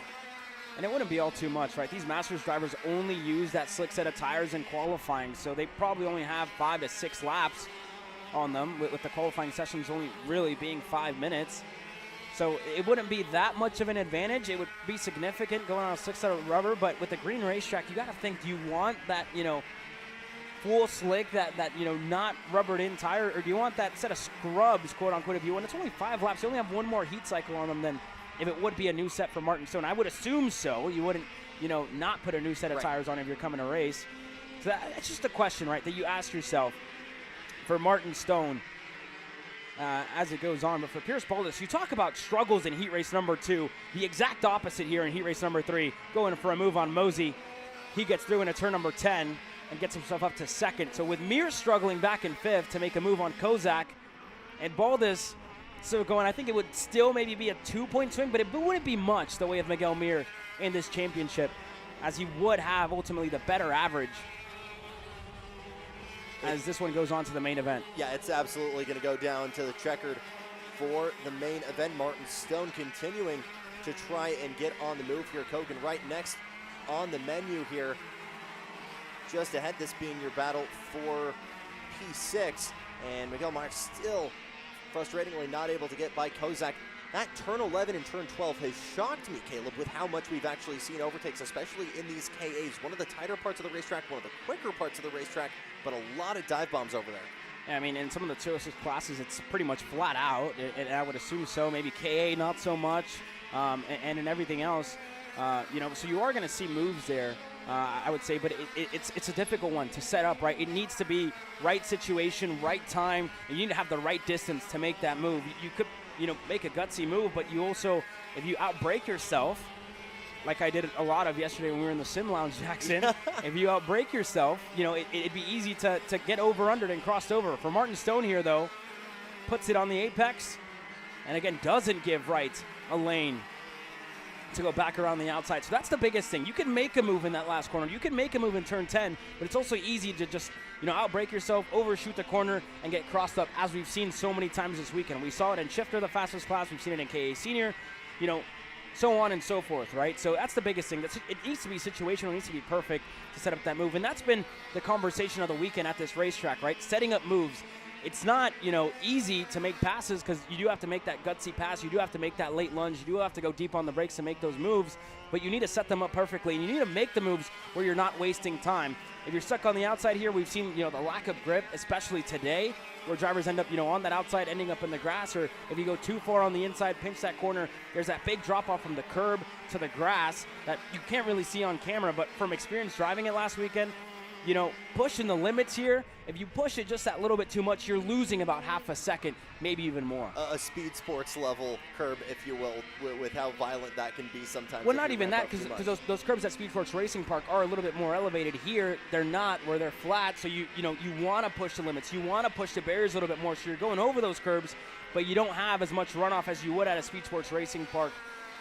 So you're finding yourself in the grass more often than not here. So that's the only difference, right? You have those bigger curves at Speed Sports Racing Park. Here they're flat, right? So you find yourself going over, pushing those limits, but unfortunately you find yourself with a massive drop-off, and you'll feel it in the kart. It won't feel nice at all, as I felt 2 weeks ago. So this track is very unique in that sense, but it makes it that much more important, right, of picking and choosing your moves, making them at the right time, and not wasting time while doing them as well. That's why we've seen so much hang time coming out of turns 11 and 12, because you're able to kind of get away with it. Maybe a little bit of spinal realignment in the process. But for Greg Welsh, it has been smooth sailing out in front, and just needs a couple more corners. We saw the white flag a couple times, a couple corners back. And with a 4.5 second lead here, it is a smooth sailing checkered flag out, and Greg Welsh ready to get things started for the main event from the front. Pierce Baldus home in second. John Morsi on the move as well. Evan Kozak in fourth. Miguel Mier not able to get that move done, and that continues to stir the pot in this championship battle. Well, here you go. Baldus able to respond to Miguel Mier and potentially close down that points gap. Mosey to Kozak to Mir, who again struggled and in the end couldn't get ahead of the 23. Martin Stone drove up the field to sixth. Unfortunately, looks like he's still going to start from the tail end of the field with Kogan Wright, Howie Harper, and Janae Din. After we saw him get beached, your top 10. Only three more, I should say, with our KA Senior split up into two. 3 more heat races to go. A versus D, B versus C later on today for KA Senior.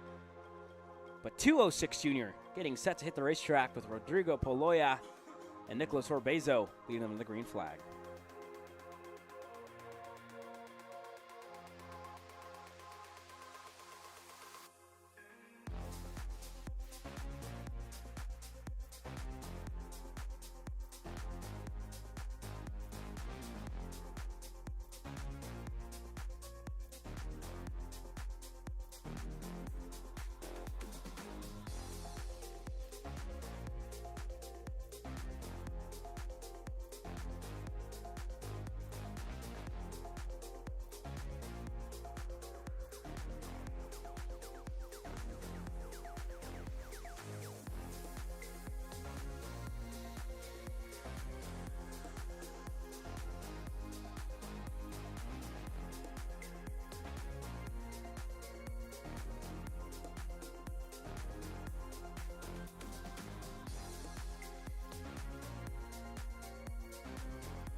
It's time to go racing in heat race number 3 for your 206 juniors with Rodrigo Poloya and Nicholas Orbezo on row number 1, and Sawyer Chambers and Mia Johnson on row number 2.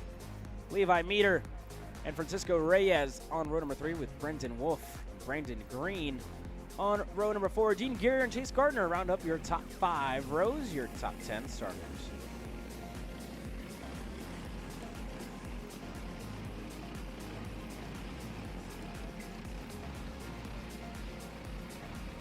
Colton Edwards alongside him running in P11 alongside Micah Masson. Brooklyn Dudley in 13th with Titan Cookson in 14th. Gabe Clevenger is in 15th with Max Estrada and Presley Peterson, rounding out your field of 17.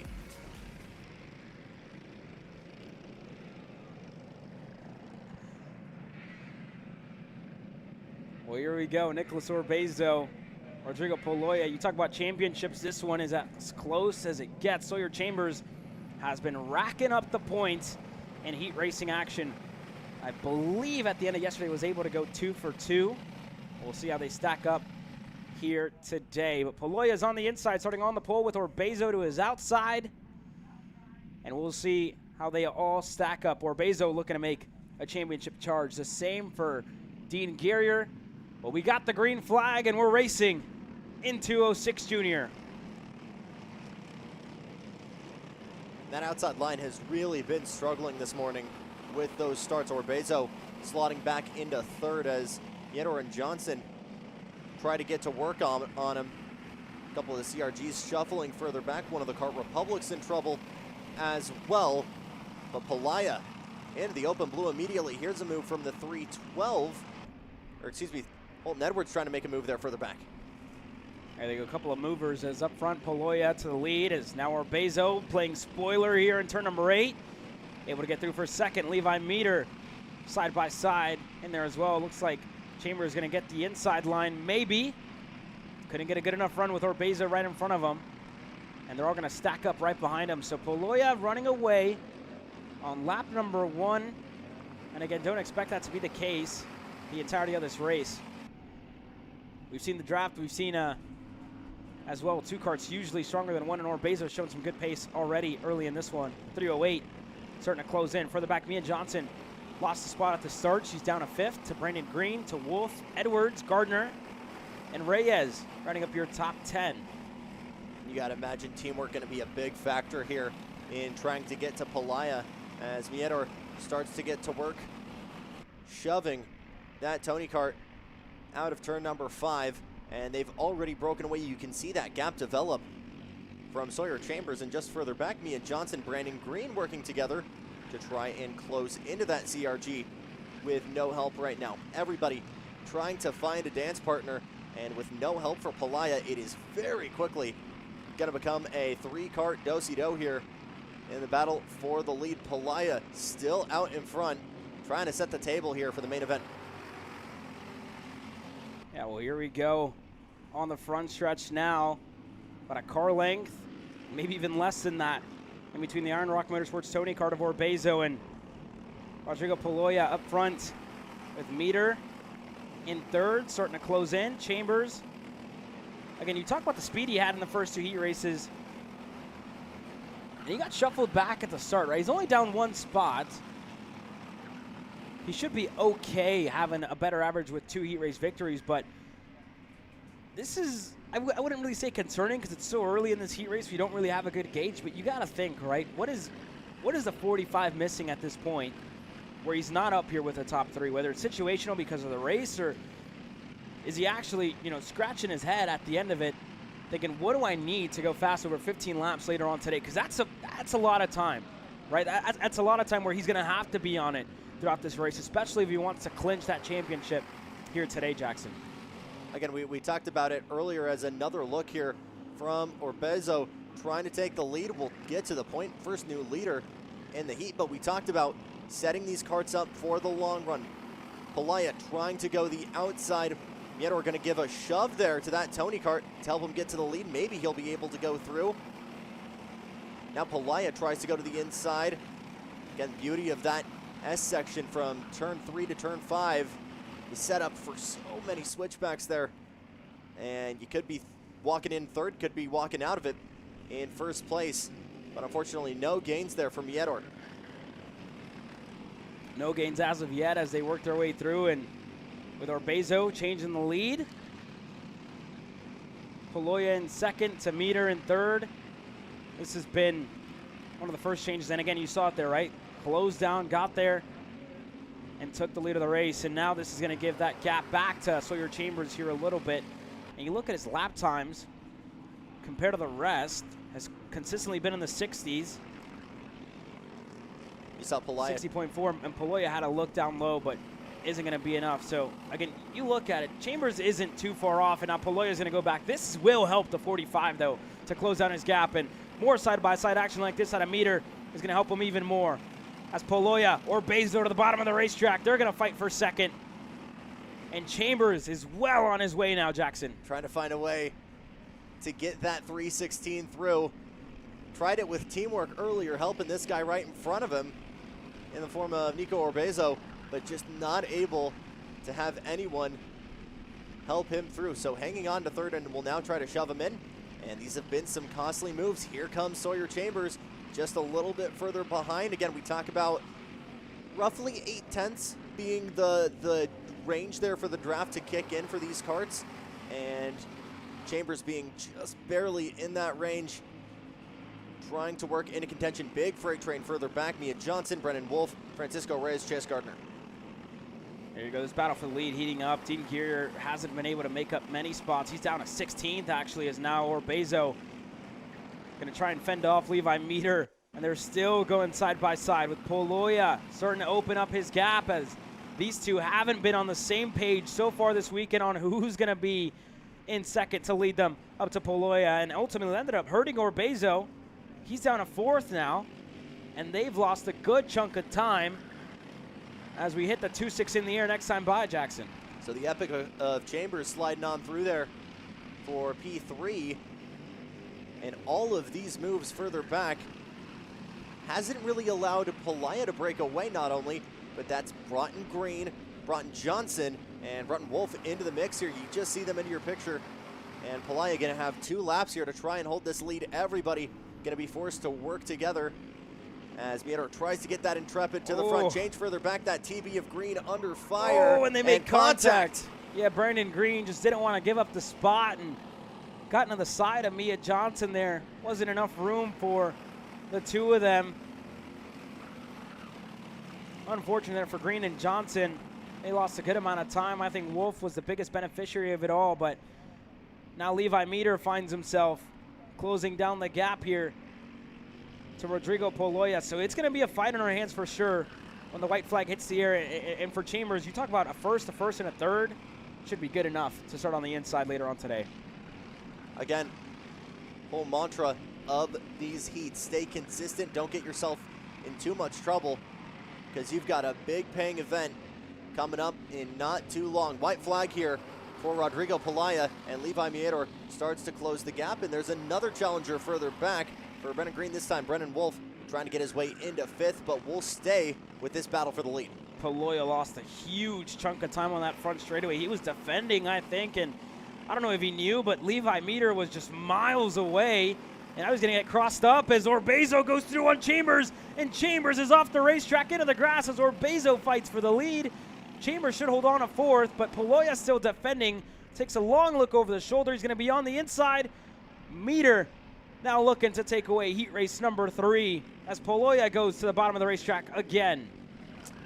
Running out of time, running out of opportunities for Meador, but will try to make a look to the inside, set up that crossover in the final of the hairpins. Can he get to the inside? That Barella, the 360 of Pelayo, still doing everything he can to park the bus, to not let him through, and it'll work. Checkered flag out just barely. Pelayo going to take it over Meador with Orbezo just in chase. Yeah, Meter gave him a thumbs up as they were on that short shoot. He was like, you know what, man, you got it.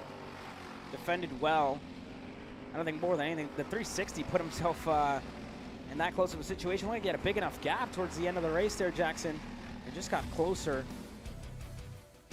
But you look at the finishing order with Meter, Orbezo, Chambers holds on for 4th. To Brandon Green, to Wolf, to Francisco Reyes, Mia Johnson, Chase Gardner, and Micah Massad. Your top 10, Brooklyn Dudley, and more. Close that one out.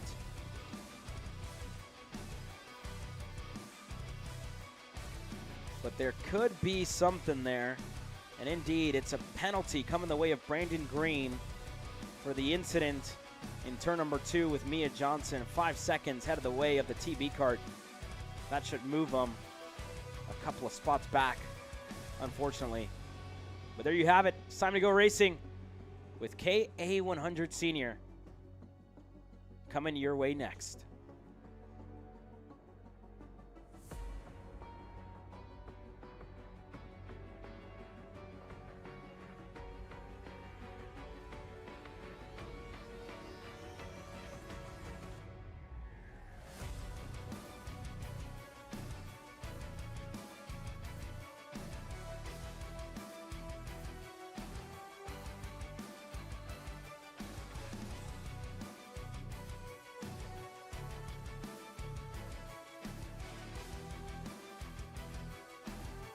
Well, here we go. KA Senior rolls out onto the racetrack. And again, same couple of contenders, but here's a look back to earlier this year on that final lap. This is where it all started, right? Jose Carlos Hernandez, second race of the year. And it ends with a little bit of bad luck where himself and Jesus Vasquez Jr. made contact. John Burke would ultimately come across the line to win the race, but a post-race penalty would give it the way of the 979 of Aiden Rudolph. And yesterday was the same story that we saw there in Amarillo. Jose Carlos and Jesus Vasquez Jr. found themselves on the racetrack in heat race number 1. Ultimately, Jose Carlos ended up facing the wrong way at the end of it when the rain started to come down in heat race number 3. Jose Carlos smooth sailing, the same for Jesus Vasquez Jr. This time around, in the dry, A versus D, with Hernandez and Stanfield sharing row number 1. Christopher McKeithen and Ibrahim Din on row number 2. Landon Skinner and Justin Music on row number 3, and then you go to JVJ, Jesus Vasquez Jr. on row number 4 with Sawyer Roussel. Michael Heyman's getting things started in 9th alongside Donovan Bonilla, Dylan Archer, Ian Howell, John Burke, Taylor Roddy in 14th with Santiago Duran, Frederick Manning, Maui Angel, James Good, Lucas Fink, and Remy Angel rounding out your top 20. Here you go back to the last couple of starters with Grayson Bell, Brooke Eddy, Andrew Adelta, and Louis Pagano looking to work his way through this field for the first time in the dry. But Jose Carlos Hernandez, Alex Stanfield, get ready to lead us to the green flag. We got it. We're racing.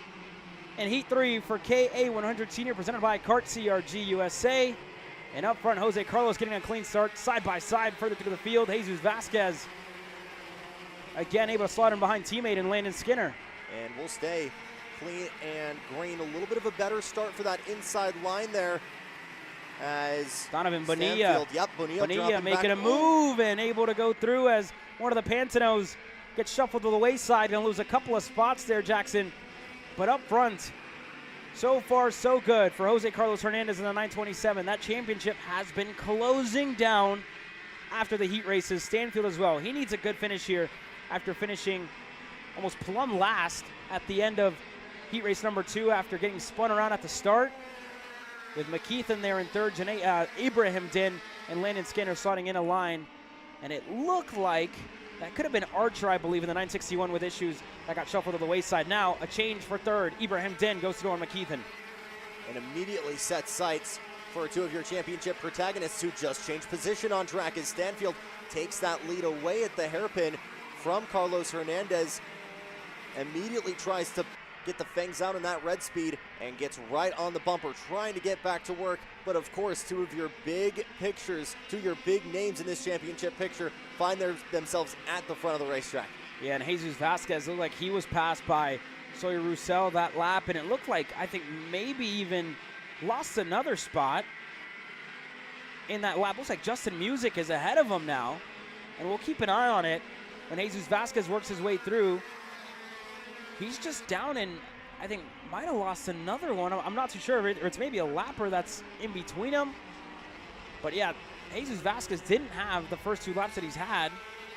There's Roussel, there's Music, and then behind him is Jesus Vasquez Jr. as Roussel working his way through into turn number 4. He's through on Landon Skinner. And yeah, there's Jesus Vasquez, Music, Bonilla. I'm not sure if Music was lapped or what exactly happened on the Arcade Motorsports. He's not showing, so I think he's going to have to be hand scored at the end of this. But yeah, Music is in this mix. So it evens out now that, again, Vasquez is back to 7th, Bonilla, and it should be 9th for Music and 10th for Burke. So everybody will slot down with Music being hand scored, but that's the confusion that we had there. And here you go. Jose Carlos' teammate in Bonilla following along with Jesus Vasquez. And you have the other trackside karting services GFC of Skinner further up in the field here, Jackson. It's a big move so far for two of those trackside GFCs, the black and white.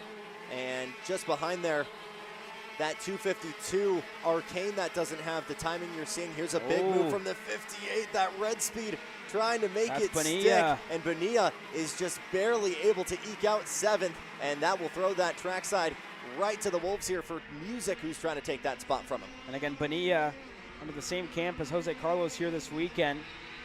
You got to think almost tactical out of Bonilla, right, to shuffle Jesus Vasquez back another spot with Music back there in the Arcane Motorsports. So I tell you what, Buddy doesn't look as fast as he did yesterday, maybe in heat race number 1.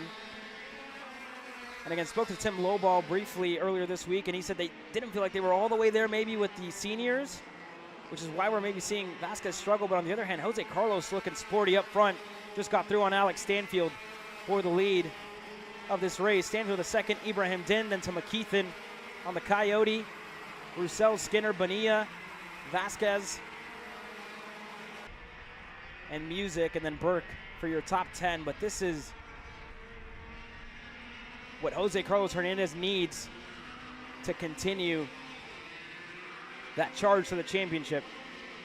And Stanfield continues to be a very big wrench in the gears of those championship plans. You can see Stanfield trying to pull the DRS there, putting that head down, trying to maximize that straight line speed, and all of a sudden it's a huge breakaway. Ibrahim Dem might have having a bobble further back because he's already been passed by what looks like McKeithen and Landon Skinner. So some issues it looks like potentially for Din. You see him just there in that arcade machine.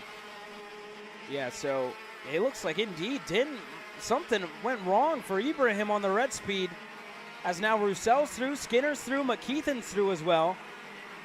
What in the world happened to Ibrahim Din? Down to 22nd He's down now, to 22nd, and I want to make sure that, yeah, he's not out there. Ibrahim Din, a DNF, he's in the infield here. He's in the infield. There's Ibrahim Din. And again, first weekend with the Red Speed Racing Texas team out of this heat race number 3, which has been his best weekend of the year up to this point. But two different stories, right, where his teammate in Jose Carlos Hernandez is up at the front of the field. A mistake out of the 27 gives new life to Stanfield here with 2 laps to go. Heartbreak for Din, trying to repeat that podium on the heat we saw Saturday at Speed Sports.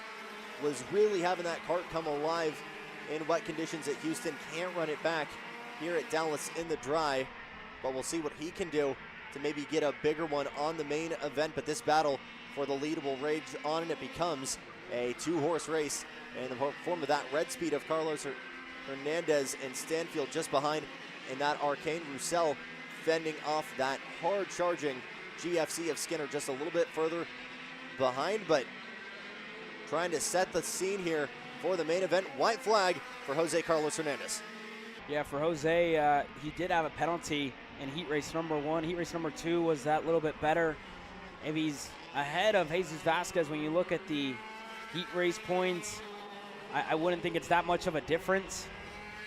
The main event is what's going to take a huge chunk out of it. Rudolph has been pretty good, as now Vasquez looking on the inside of Donovan Bonilla. So that's the change. We'll see how Bonilla responds, as now Roussel going to stack them all up. McKeithen going side by side with Landon Skinner. Another chicane here, Jackson. That Coyote trying to be able to find a way to make it stick. Big contact there.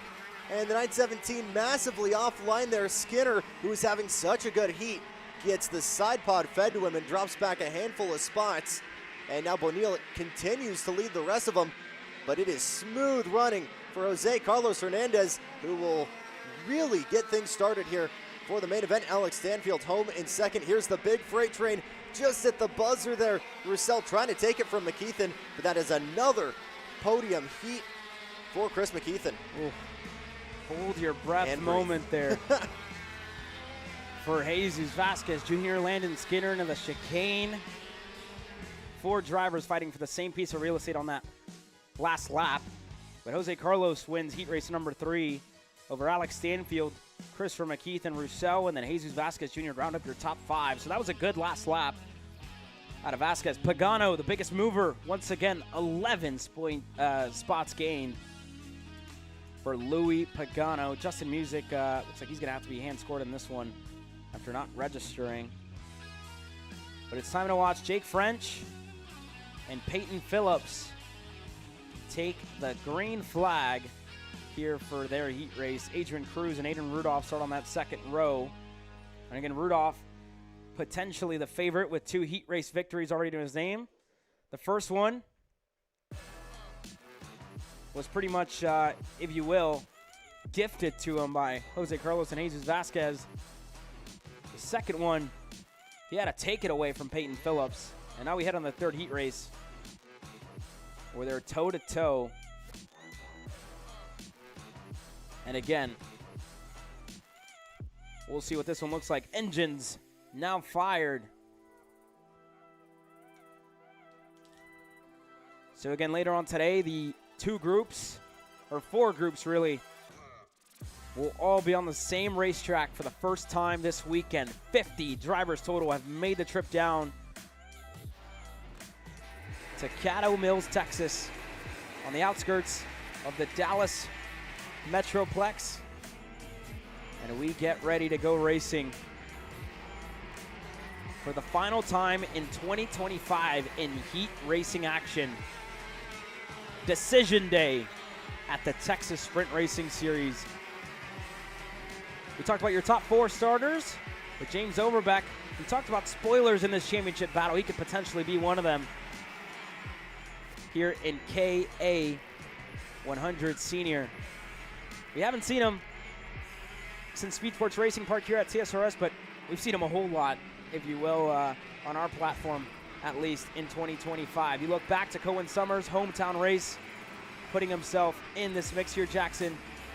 A good result, good couple of strings of results for Cohen Summers so far. And again, racing at home for Cohen. He starts on row number 3. Joey Friend and Tyler Roberts on row number 4 with Preston Pico and Spencer Smith on that 5th row. 11th and back, Beckett Friesen trying to freeze the field up ahead and work his way forward. Jake Faulkner in 12th alongside Kurt Goodson. Spencer Curry in 14th alongside Afton Willander. Anza Anbar, Max Lageman, Jacob Capel, and Ethan Gonzalez with David Aya rounding out your top 20. Just wrapping it up with Addy Bamru trying to work forward again with Orion Collins, Jeffrey Pearson, and Dallas Dunlap rounding out your field, your bottom half here with 24 karts on the track. Yeah, we'll see if we have all of them exactly. It's like Addy Bamru is out there. And it could be Orion Collins and maybe Jeffrey Pearson. Not seeing Dallas Dunlap here this weekend. That being said, we focus up at the front. Into the start box, green flag in the air. And we're racing once again in KA 100 Senior B versus C. As a clean start for French. Side by side throughout the mid-pack. One driver with issues. And it looked to be Hamza Anbar as on the brakes there. Beckett Friesen locked up. Made a move on Faulkner and Goodson. Throws the front wheels.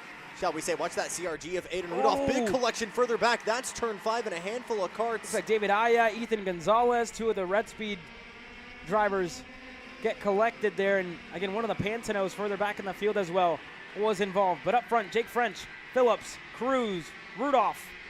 No changes for them.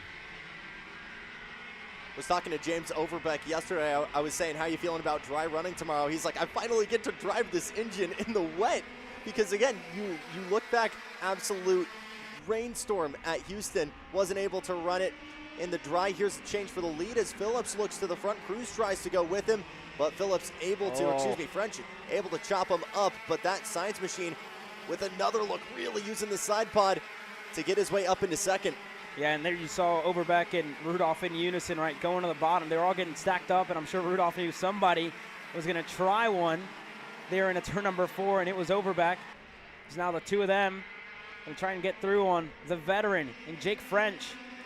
Here as he's looking in an 8, and with that door, maybe that gap wasn't close enough. Summers right there as well in tow as Overbeck now looking on the inside of Rudolph.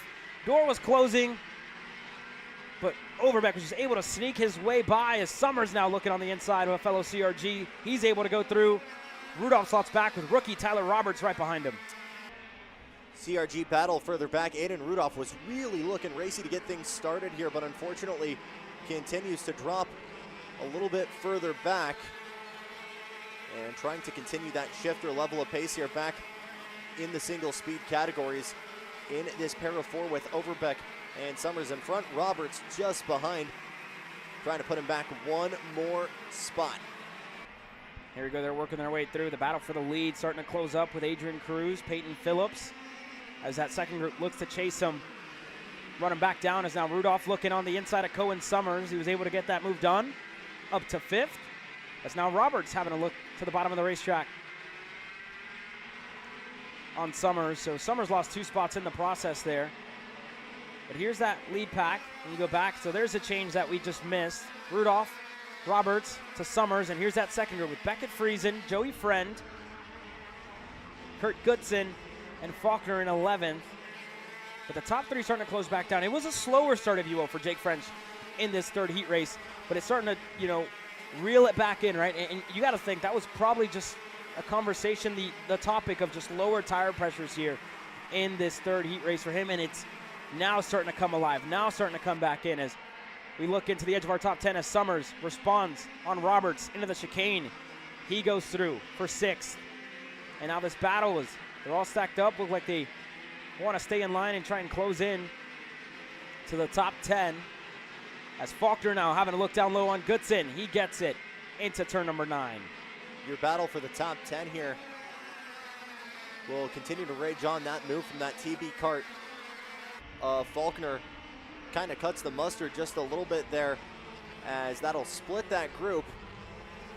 And it is a major breakaway out in front. Peyton Phillips, Adrian Cruz, Jake French out in front. Big dive from Adrian there, from Rudolph, trying to take that move on Overbeck, and he's got it.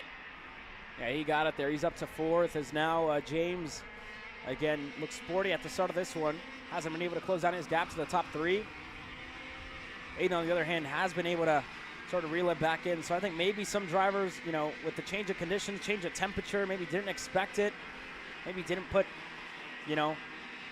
enough PSI in the tires as they would have expected here in this race. But now they're starting to come in, right? 30 seconds to go, plus 2 laps.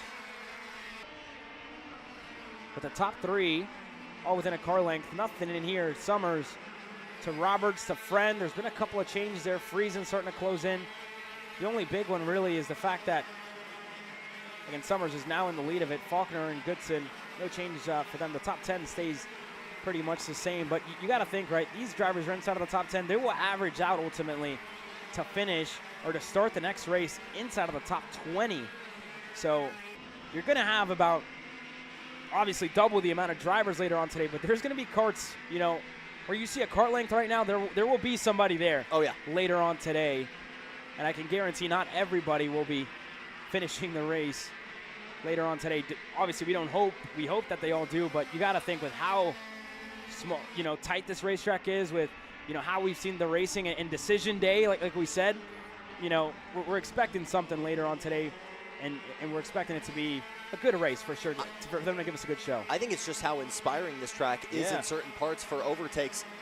This 4 and 5 complex, a really, really great example as you see French trying to set that factory kart up for a move over the science machine of Cruz. But again, that is switchback city if you're able to really, really get that done. Very reflective of the third section of Austin that we were racing last night, Caleb. But again, that great ability to kind of run numerous lines in these dry conditions when there's still not a single groove, when you still don't have a single line rubbered in. A lot of great opportunities to really get it wheel to wheel, and that might brew a little bit of chaos here in this final. White flag for Peyton Phillips. White flag in the air for Peyton Phillips, and this would be a good string of results for him as well. I said a little bit last night, right? It's been bad luck for Peyton Phillips really over the last 2 years, and finally this weekend looks to be one of his better weekends, right? It's been almost smooth sailing for Peyton Phillips, and you got to think, right, that's a driver that we're so used to seeing having a battle through adversity. Is now French looking for second, but again, for Peyton, one of his better weekends, and you got to think, he only won 1 race last year, and that was in Crescent. This year, He's still looking for that first, and we're at the final round of the year. But again, it's looking good. Home race for him as well, along with the Arcane Motorsports crew, Trevor McAllister, T-Built Engines, their program growing in 2025. And it's going to go in to the afternoon with a heat race victory for Peyton Phillips. Jake French, Adrian Cruz, your top three, with Aiden Rudolph closing down that gap in the end, with James Overbeck running up your top five with Cohen Summers, Joey Friend, Beckett Friesen, Tyler Roberts, and Jake Faulkner.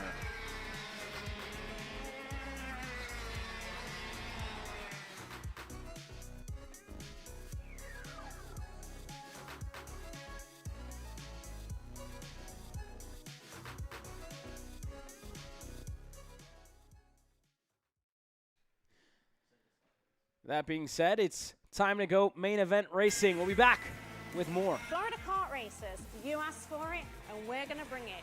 Introducing Florida Karting Championship, FLKC, a brand new racing series coming to Florida in 2026.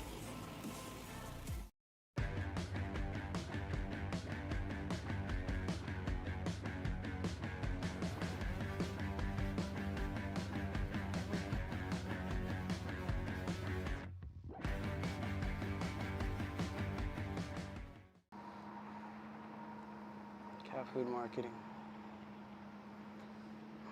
$9.99 a month. Dude, Caleb, wake up. Dude, we're live in 5 minutes. Let's go. Come on. What are you doing? Dude, I'm so sorry.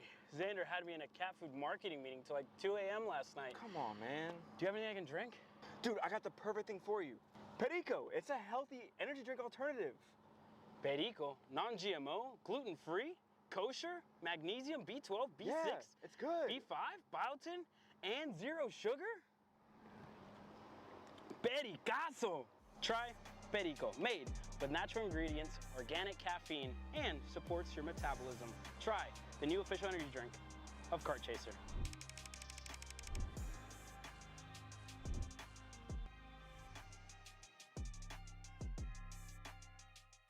Paulie Massimino wins in KA. Paulie Massimino is a winner in OKN Stars.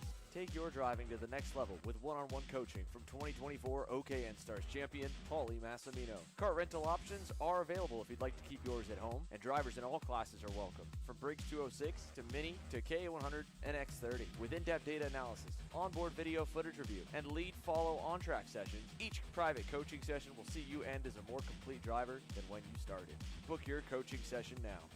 Are you stuck with your kart racing? Not sure the ideal kart setup? Or going to a track for the first time? Well, Kart Class has the answers for you. Our online portal has a wealth of experience and knowledge to help your kart racing. From kart setup advice to track guides that are targeted specifically to your circuit, or the driver coaching aspects with mindset, racecraft, and driving techniques. If you want to take your karting to the next level, visit us at kartclass.com.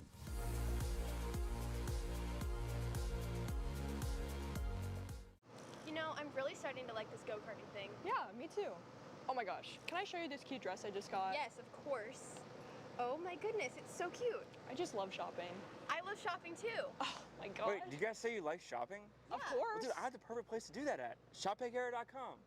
At ShopPayCara.com, you can get free shipping on orders $200 or more. You can get anything you want, like MXC rims, gloves, rib vests, shoes, anything that you need, all at ShopPayCara.com.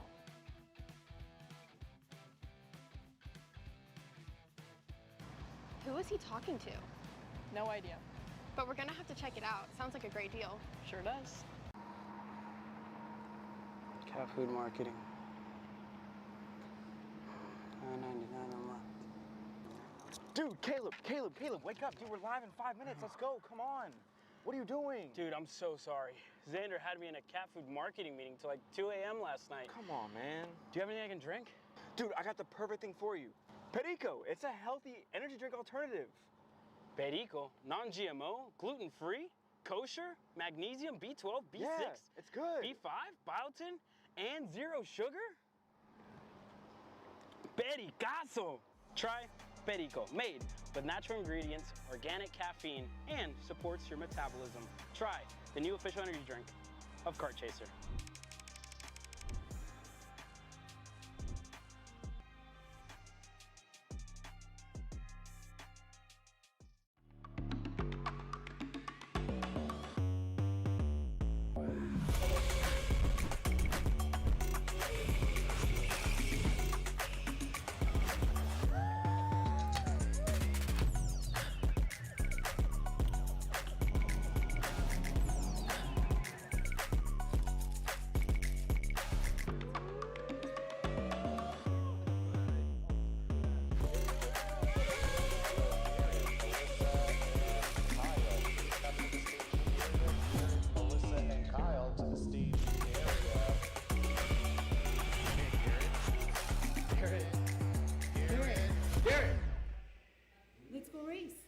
Come on, man. Florida kart racers, you asked for it, and we're going to bring it. Introducing Florida Karting Championship, FLKC, a brand new racing series coming to Florida in 2026. This is Henry. Henry feels sad.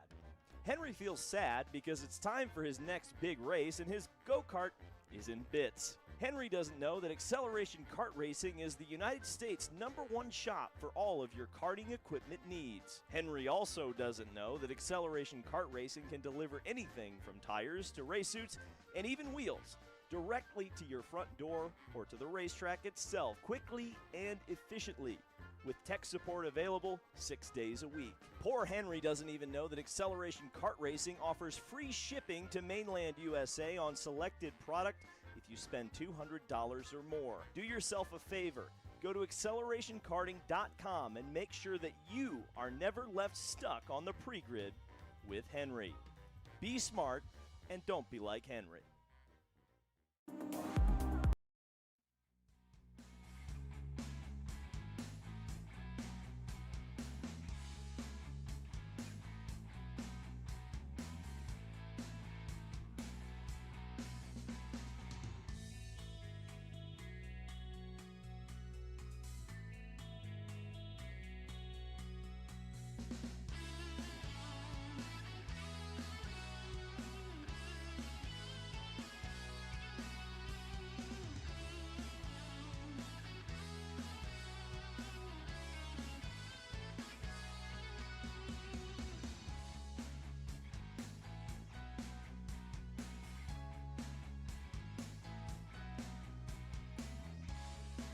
For the last time in 2025, it's time to go racing at the Texas Sprint Racing Series. First and foremost, before we get into main event racing action, we'd like to thank all the sponsors that have made this possible in 2025. But we get ready to go racing. This is all presented by Gallery Furniture, the Microswift class. First one up, the champion finds himself racing in Mini Swift this weekend, Brody Stoffel, but we will have a different race winner here this weekend. Tyler Blackwood looking for a second on the year. Shep Sullivan looking for the first of his young career. They share row number 1. Dusty Schrayer and Cairo Ahmad on row number 2. Hayden Sampson on the inside of row number 3. I'll be joined by Wyatt White looking back to Bodie Breyer and Landry Donahue, with Sebastian Kim, Christopher Arms, and Brody Brown rounding out your field 11 Micro Swift Steep. And then again, it looks like we only have 9 joining us here this weekend. Tyler Blackwood, a good heat race to start the weekend, and a good heat race to, if you will, end the heat races here this weekend. He puts himself on that inside line, starting on the pole position. Shep Sullivan, though, put on a clinic in heat race number 2 in the wet. Was able to push the limits better than everybody else. Dusty Schrayer still looking for his first career Micro Swift victory. He was a standout last year when he was in the Kid Kart class. Since moving up, he's been knocking on the door of podiums and of wins. This weekend puts himself on that second row. And Cairo Ahmad, a driver who we haven't seen yet in 2025 until this last round. He's been impressive qualifying inside those first 2 rows. He was even knocking on the door of a potential pole position, but he finds himself on that second row looking for a little bit of better luck than what he had in heat race number 3. Hayden Sampson joining us this year for the first time with TB Kart and Slipstream Racing, alongside Wyatt White, who's made strides this year in this Micro Swift class. Bodie Breyer, we talked about him yesterday, breaking a leg, playing football back home, and again joining us this weekend, wanting to take part of the final round of racing. Sebastian Kim looking for a little bit better luck. He's starting shotgun. Charlie on the field in 9th. But again, everybody has made this possible for us here this weekend, and we'd like to say a huge thank you. I am getting word, there's a couple of reports just at the end of it. Joey Friend was given a 5-second penalty for contact with Jake Faulkner in that last heat race, and Donovan Bonilla, a DQ from heat race number 3 for being underweight. And again, that'll affect his starting spot later on in the evening. But again, a huge thank you to all the sponsors for making this possible. To Performance Sampson Restoration, Shaw Stickers, Arcane Motorsports, ROV, Kart CRG USA, GR2 Motorsports, Avinco Tire, engineered by MG, Gallery Furniture, Hi-Fi Performance, TB Kart, Precision Performance Karting, Speed Concepts Racing, the Alan Rudolph Racing Academy, PerformanceStop.com, Kart Racing Solutions, Studio 52. You can order your pictures today with Ken and Kayla Johnson. They're just over by the grid. P1 Engines as well that have made this possible. To all the tracks that we went to Speed Sports Racing Park, Crescent, Texas at Kart Moto,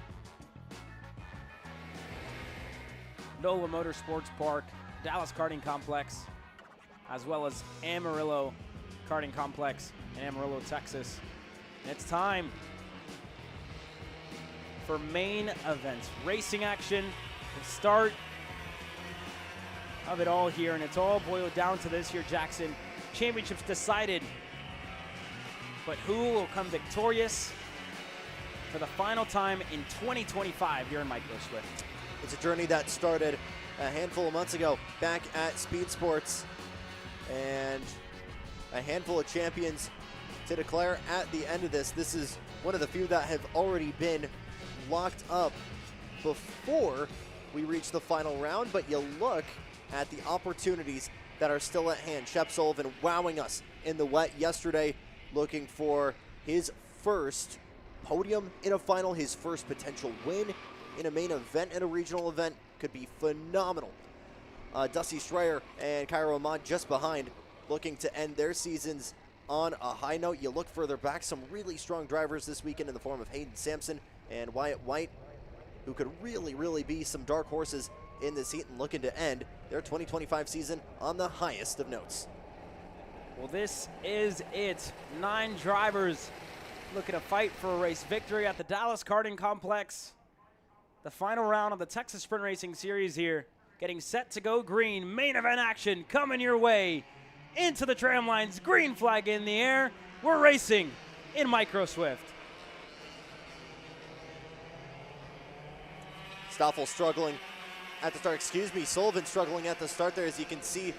Strayer and Ahmad able to tiptoe on through it. That inside line just really struggling at the start.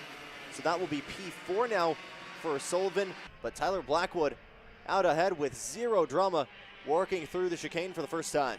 Yeah, again, at the start of the race, Tyler Blackwood controls the pace, so he decides when he wants to go. As Sullivan wasting no time on the inside. Turn number 8, able to go through on Hayden Sampson, who's looking to cross him up. Sullivan getting the inside. Sampson again within a shot of a crossover. I think it might go the way of the TB Kart. They're side by side, door to door, wheel to wheel into turn number 10. Sampson holds on to 3rd. Saw some really good moves here in turn number 9 from Sullivan on the outside. This time he'll try to make the inside stick and just further back. Wyatt White, Bodie Byer go fisticuffs as a major shuffle here just behind, and Sampson out of line big time, but everybody able to get through single file. Cairo Ahmad able to go through. Sebastian Kim in the mix there as well. Up front though, this is the first time Dusty Strayer is starting a challenge on Tyler Blackwood, and Shep Sullivan in 3rd gets himself in the conversation here as well. They're on the backstretch now, getting through the chicane.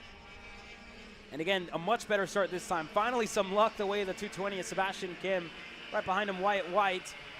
So it looks like we kept everybody at the start of this race.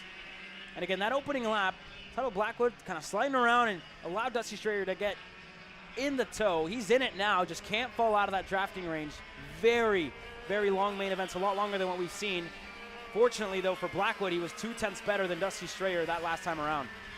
Running these for 15 minutes, 3 times what we originally had planned for the shortened 2nd and 3rd heats last night, so plenty of time to really sort out these fields and find out who truly is the best in Texas. Blackwood still out in front, but as you mentioned, Caleb, Strayer starting to give good chase there in that 202 machine very quickly. This has become a 2-horse race out in front. And that's as close as it's been so far this weekend. Sullivan, again, that's a huge gap and a big ask for the 212 to try and close down that gap. It's about 2.5 seconds. Going to need a little bit of battling out of your leaders, right, to try and get there. At third place, so again, arguably one of the better places to be on the racetrack, though. You just want to get yourself not too far away from the conversation, though. Luckily for Sullivan, though, Dusty Strayer just set the fastest lap of the race, and he's starting to close in on Tyler Blackwood. The same for Wyatt White, as he's getting closer and closer to the 220 of Sebastian Kim. So a good couple of battles throughout this field, but up front, this has been close, right? You talk about the accordion effect. Tyler Blackwood has looked a little bit better here in turn number 5. Strayer, again, just a little bit wider on the exit, maybe turning in a little bit too early, washes out wide and allows Blackwood to extend his gap a little bit. But Strayer's been really good on that third sector, right? You talk about turn number 8, that hairpin, where he's able to close down turn number 9 as well. And the run sets himself up to, improve that lap. So we'll see how, as it progresses, on what Dusty Strayer can do in the closing stages of this race. Here further back, Wyatt White looks like he was able to go through on Sebastian Kim. Now Hayden Sampson is the next one up for the Kart Promotion machine. We'll see what he can do as a good run, a little bit of defense there for that TB kart. Goes middle. Still no pressure behind just yet. Well, the pressure is there, but the move isn't yet for Wyatt White. And Hayden Sampson had a really, really good start, up a handful of positions, but Ahmad and Shep able to get those spots back and has dropped just a little bit deeper in the field. Once again, this is your biggest freight train on the field right now, as all of a sudden looks like Sebastian Kim just getting into that mix further back as well.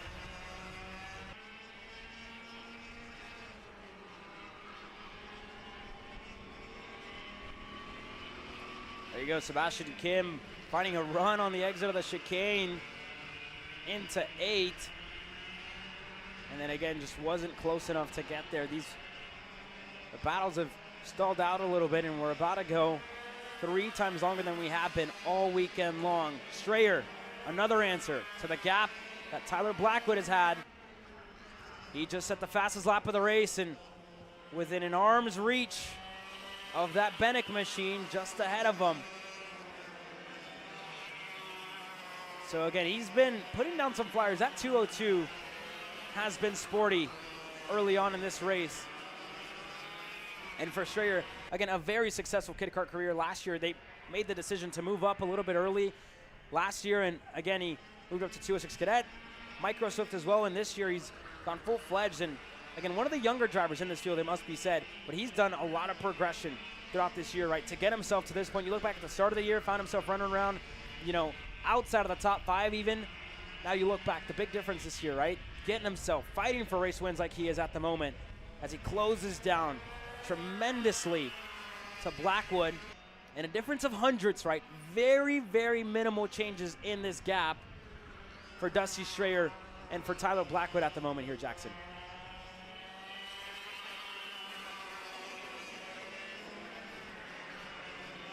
Studies in session here for Strayer as he continues to try and find a way, try and find a spot on track where there might be a little bit of extra speed in his kart to eke on through for the lead. And you gotta ask how much Strayer is staying in the mind right now of Tyler Blackwood, because we haven't seen too many glances over the shoulder, not too much concern. Granted, Strayer hasn't been right on the bumper, hasn't been making his presence entirely known, but Blackwood has to know that Strayer is right there with him. Here we go, onto the front stretch. And Blackwood, when you talk about fastest lap, able to get that back only by a couple of hundredths over Dusty Strayer. And again, you got to think, right?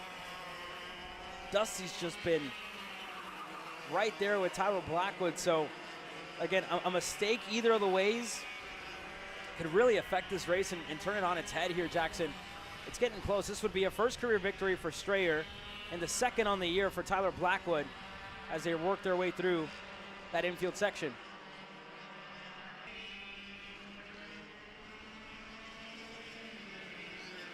Nothing yet. Still 2 core lengths in between the two, and that's going to continue to go back and forth the same way that second group has gone. Hayden Sampson has held on to the 5th spot. Kimo Ahmad as well sitting there in 4th. Wyatt White, Kim, no changes in that midfield, but again, Dusty Strayer closes right back up to the rear bumper here of Tyler Blackwood. Something's got to give at some point, right? You got to think. You got to remember that's not Kimo, that's actually brother Cairo in Cairo, P4 there. My apologies. Just in front of Hayden Sampson. That battle continues, and all of a sudden, Dusty Strayer giving a little bit of a nudge there to Tyler Blackwood. You can see the back end starting to step out just a little bit on that magic as he starts to kick that 228 into full burner. Quickest 3-lap average for the kid of 56.807. But you look at Strayer, continues to be right there. No significant movements up on track, as it really has just been Strayer and Cairo Ahmad just gaining a handful of points. Same for Wyatt White and Bodie Breyer. As you see Shep Sullivan still on that island a little bit further back, unfortunately not able to find the pace to join that podium battle. Now 7 seconds off the pace. And Strayer just out last time by. Purple lap down at 56.539.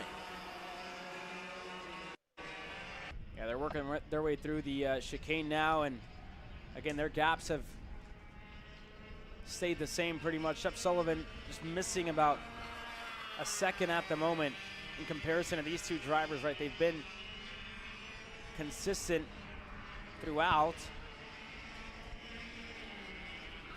So as they continue to work their way through, is 5.5 minutes to go.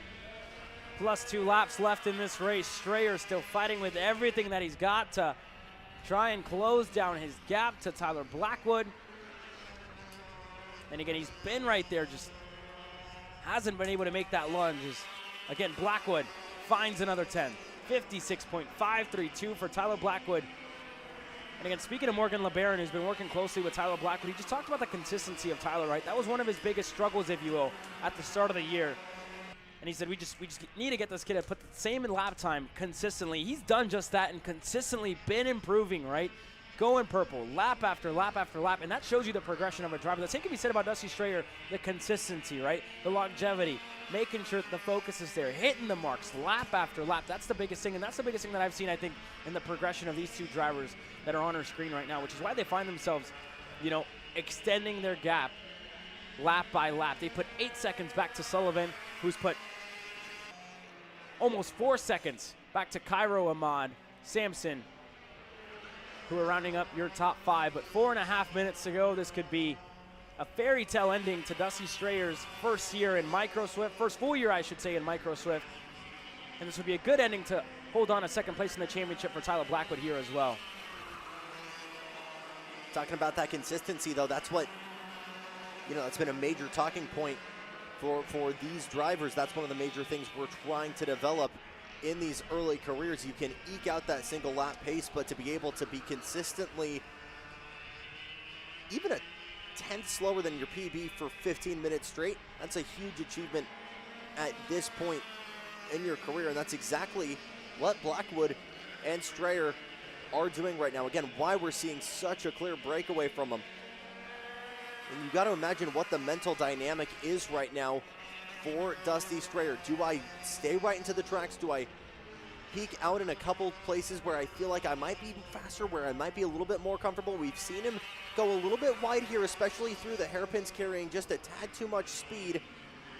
I might be driving a little bit too much off of the guy in front of you. But it looks a lot better than what it did at the start of the race, For sure. right? Like we talked about this corner specifically, turn number 5, and it looks a lot better than what it did at the start of the race. So he's been learning as well. It's one of the biggest things, right? Adjusting, adapting throughout the race, seeing what your competitor's doing. All right, I might not be closing to the rate that I want.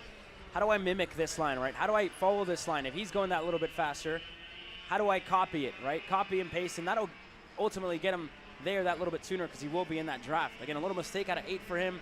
Slid a little wide, but they're just very minimal things, right? That not big. He's not putting a wheel off, so he's keeping himself right there in the mix. As we said, a couple of battles as well for the back for Cairo Ahmad, Samson White. They haven't changed at all. They stay the same. Kim and Beyer as well find themselves just 2/10 away from each other. Again, this battle for the lead with just 2.5 minutes to go. This is getting close, and it's going to come down to the wire here, Jackson. You got to think Strayer's got to be hungry for that first win, right? And the same for Blackwood. He's got to be hungry to get back to winning ways. It's almost been 6 months since he's won a race. And that was back at Speed Sports Racing Park. It's been quite some time to have to wait for it. Just got his first podium in the finals a couple weeks ago at NOLA. He wants so much more than that.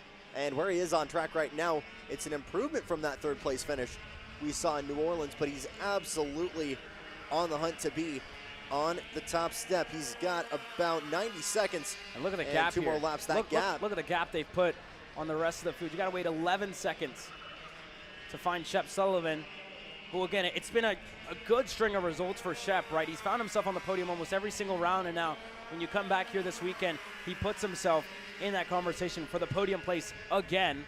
So for Sullivan, it's been a year of consistency, and you got to think where that kid's going to be next year, right? Of the improvement that he's going to find himself having next year. Is now, it's been a long time coming, but Wyatt White side by side with Cairo Ahmad, and they're fighting for the 5th spot. Ahmad to the bottom, White looking across him up. Hayden Sampson right in the mix as well with 1 minute plus 2 laps to go. Sampson earlier on was the meat of this 3-cart sandwich, but has since fallen back with Wyatt White working his way up in to P5. Ahmad has been at the point for the past, I would say, almost 10 minutes, and that could all change right now because Wyatt White is really starting to put the pressure on. Of course, the minute I say that, Hayden Sampson tries to set up the over-under. Wyatt White all the way on the inside there, coming out of 5. And you look at Cairo Ahmed, a relatively quiet season. He's trying to really capitalize here on finishing this season deeper into the top 5. Yeah, that'd be good. A good first start to Cairo's Micro Swift career, if you will. The first time we've seen him at the Texas Sprint Racing Series. So here we go with 16 seconds to go. It's going to be close. We might get the 2 sticks in the air this time by for Dusty Strayer and for Tyler Blackwood. We've talked about it, and I think they will be out indeed this time around as they work their way through this back section. Those 3, unfortunately for them, going to need a lot more to get on the podium, but for these 2 on the racetrack, 2 laps to go in 2025 in Micro Swift. Blackwood knows it, knows that Strayer's right within striking distance. 2 laps to go. Strayer now looking for a move. He's on the inside into turn number 3, not close enough. Blackwood holds on into turn 4. The intention's very clear for Dusty Strayer. Now for him is the time to try and make that move on Tyler Blackwood. He's been at the point for every single lap so far in this Micro Swift main event. He still continues to try and set up a move, but he could be at the front in the lead in the lap. That matters. Another attempt of a move there going through turn number 4. We'll try and see how he gets it through 5. Still not able to get it there. Blackwood, first time we've actually seen him take a peek over the shoulder.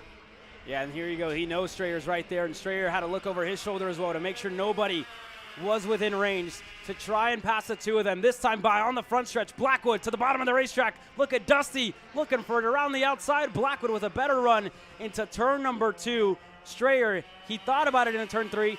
Not going to be enough this time. Into turn 4. Strayer looking to the bottom of the racetrack for the lead of the race. Strayer to the lead. Not done yet because Blackwood still has a handful of opportunities, but all of the momentum was killed in that 228, tucked all the way back in, and Strayer for the first time today gets to the point. But again, Blackwood running out of time, running out of opportunities, and Strayer is putting that lead even bigger. They say you never forget your first for Dusty Strayer. It's been a long time coming. His first race victory in the Micro Swift class for Blackwood, unfortunately, not going to be close enough to challenge. Double checkers in the air. Dusty Strayer wins in Dallas. Tyler Blackwood leading every single lap except the one that matters, but even still, Blackwood showing the appreciation there, having his hand up, knowing he had a really good time there. Shep Sullivan going to bring it home in 3rd. Cairo Ahmad on debut, home in 4th with Wyatt White in 5th. Hayden Sampson back in 6th. What a drive out of the 202. You talk about having to wait. And in his last time of asking, in his first full year of Micro Swift racing action, the 202 finally on top in Micro Swift. Tyler Blackwood as well, great sign of sportsmanship for him when they came to the line. A 2nd place on what's been a good year where he will get himself onto the podium places. But for Dusty Strayer, his first win of his young career, and I'm sure many more to come. First checkered flag, first main event done and dusted. It's time to decide a championship. That's coming your way next, live on Kart Chaser.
Well, it's time to go racing in Mini Swift racing action. Let's take a look back to how we got to the championship conversation here. You look back at the final lap in Amarillo, Texas, where Liam Nachawati joined us for the 2nd round of the Texas Sprint Racing Series. Himself and Colton Schniegenberg went side by side through it all. And then again, that last lap got close when we came down to it. Schniegenberg was ultimately able to get the win when they had this long run onto the back straightaway, and it was close. But again, that's what's kept Schniegenberg in this championship conversation.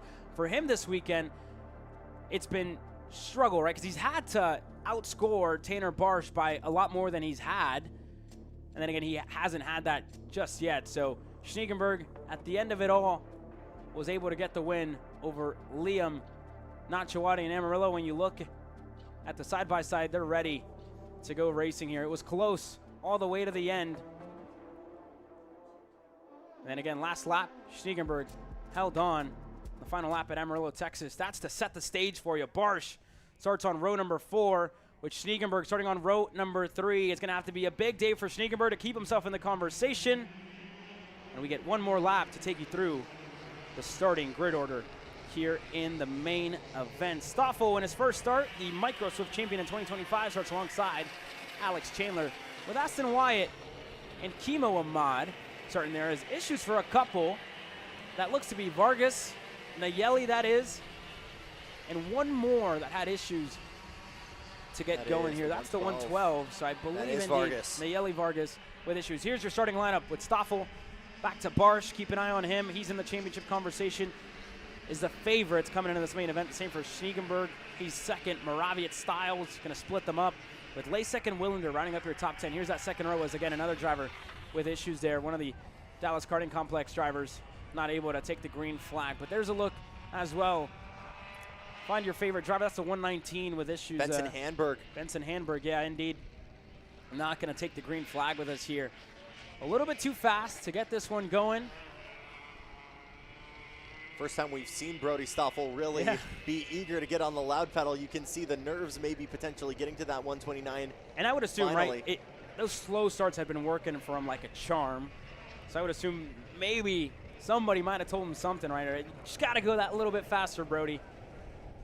As they work their way through, now they're getting ready to take the green flag. Aston Wyatt as well, looking for his first win in the Mini Swift class in 2025.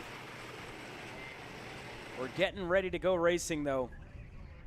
20 drivers total in the Mini Swift class. It's Stoffel on the inside with Alex Chandler on the outside. AR Academy's Mini Swift is green. Aston White around the outside. They're able to take P3 as Chandler gets thrown to the Wolves further back. Kimo Ahmad trying to get his way into the mix as well. Watch Schniegenberg, who makes quick work there to work his way up into fourth.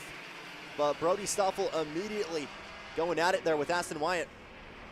And already Stoffel holds on to the lead over Aston Wyatt to Chandler to Schniegenberg, who again is going to need a good amount of points to try and close off this championship. I'm not sure if he's even still mathematically within a shot. Barsh did get swallowed up at the start. Moraviec was able to pass him. The same for Ahmad, it looked like, was able to stay ahead. They worked their way through. First lap in the books. And Barsh finds himself 8th at the end of that first lap.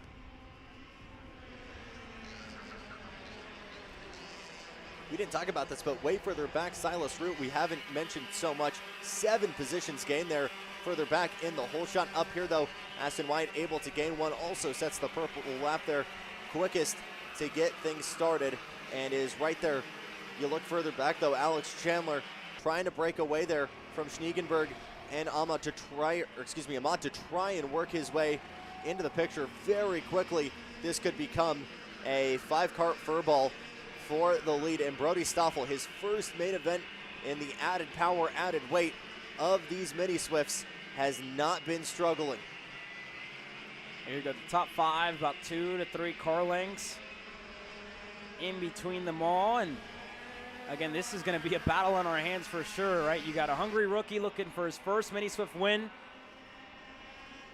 a seasoned driver in the class like Aston Wyatt, his last mini Swift TSRS race in that second spot, to Alex Chandler, to Schniegenberg, and to Kimo Ahmad, who again, another one of the hungry rookies looking for a good championship result at the end of it all. They're working their way through the backstretch now. And further back, Stiles, Moraviec, and Barsh just looking for some battling, right? Hoping for some battling inside of these top 5 so they can close down their gap as well. See Wyatt trying to duck his head there, hit the DRS to close that gap because Alex Chandler, who just set the purple lap last time by, has joined the picture here in this podium battle. And it won't be too long before Schniegenberg and Ahmad work their way into contention as well. Caleb mentioned it earlier, just behind their Styles, Oriowitz and Barsh battling with Lashik and Willander making up the best of the rest. That's a whole freight train from essentially 6th all the way back to 10th. So 2 pairs, and it has truly become a 5-kart freight train now very quickly. A little bit of a shallow line there for Chandler, trying to dig and find a way to the bumper. Nobody able to find a way around Stoffel. That could change right here because there's a great run from Wyatt and Chandler there. Chandler giving a little bit of a nudge to Wyatt, heading into turn number 8 there, but not able to get a move just yet. But with everybody so bunched up here, we talk about that accordion effect. We talk about kind of the congestion of running close to one another. Is this going to potentially speed up the pack, or is there a shot that maybe this hurts everybody's lap delta as a whole? That could change very quickly because immediately that's 2 positions lost for Stoffel. Aston Wyatt to the point. Aston Wyatt to the point of the race here with Alex Chandler. Now Stoffel going to try and fend off Schniegenberg here as he goes to the bottom of the racetrack into turn 4. Ahmad right there as well, and Schniegenberg giving Stoffel the point forward. And again, Colton definitely has one thing in mind, right? Getting to the front and getting there fast. So immediate 2-car breakaway here as Chandler continues to nudge Wyatt ahead. And now it's a new pack that Stoffel is leading. Schniegenberg and Ahmad, they almost were able to get those moves done in the second pair of S's. The hairpins, if you will, 4 and 5.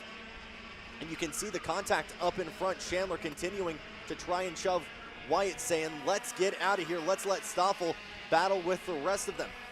Picking up this battle further back, Clayton Stiles continues to lead Mariowitz, Barsh, Leschik, and Willander. Yeah, so we'll continue to follow along these top 2, nose to tail. And again, nobody really forcing their hand on Aston. He showed his pace so far. We talked about it as well, right? He had the pace on 206 Cadet, and he has it here on his AR Academy Nitro machine. They're working their way through the chicane now. Chandler had a good exit there. Not going to force his hand just yet, but big shoves out of Schniegenberg on Stoffel. They're starting to close in within a car length. And along with them, Kimo Ahmad is well on his way to that lead pack. Further back, there have been some changes. Styles is still in 6th, and Moraviec was just challenged by Tanner Barsh. So Barsh is up to 7th, looking to stop the bleeding, but here goes the pass for the lead to the inside. Chandler through to the point, and Schniegenberg through for 3rd. Schniegenberg knows that it's a low shot of taking this title, but it's going to start with making a move around Brody Stoffel. He did just that into turn number 1 and now sets his sights for Aston Wyatt and Alex Chandler, and immediately starting to break away. Schniegenberg, who set the purple lap last time around, showing that 117, still has plenty of gas left in the tank. Looking a little bit further back here, still Styles with that Sergio Barsh in the middle. Been a strangely off weekend here for Tanner Barsh. So regularly do we expect him challenging for the podium. And for wins, really, that's the biggest thing, right? The last time we saw him this far back was back in Amarillo when he ended up finishing 9th at the end of it all in that main event. And again, he had contact, so that's why we saw him this far back. But he just hasn't had the pace, sadly, here at the Dallas Karting Complex this weekend. He was able to win here 2 weeks ago. Not sure what's changed since then, but again, he's been struggling. That being said, for him, with him finishing 7th in this main event, that will put him with 134 points. And again, his points throughout the heat race, that actually just changed again with him making the move on the inside of Clayton Styles. So that would give him 142 points now. You got to think of what he ended up with throughout the heat races. Him starting on the outside, started 8th, so the heat races would have given him 58 points. So still picking up a good number of points. Is now on the inside. Moraviec and Lasek, they continue to go side by side. So again, talking about the closest of margins here potentially, but Tanner Barsh fortunately able to make that move, or trying to move forward however he can and stop that bleeding. You can say the same about Aston Wyatt, who was sitting in the best spot he possibly could there out in front, but Alex Chandler opening the door for him to potentially move back, and Schniegenberg trying to make that half-court shot of a championship run here in the finale. Needs to make that move on Ashton if he wants any hope of doing it. A little bit of a nudge there to the 121. Into the chicane we go now, and Alex Chandler, this would be his first in 2025 if he's able to hold on here.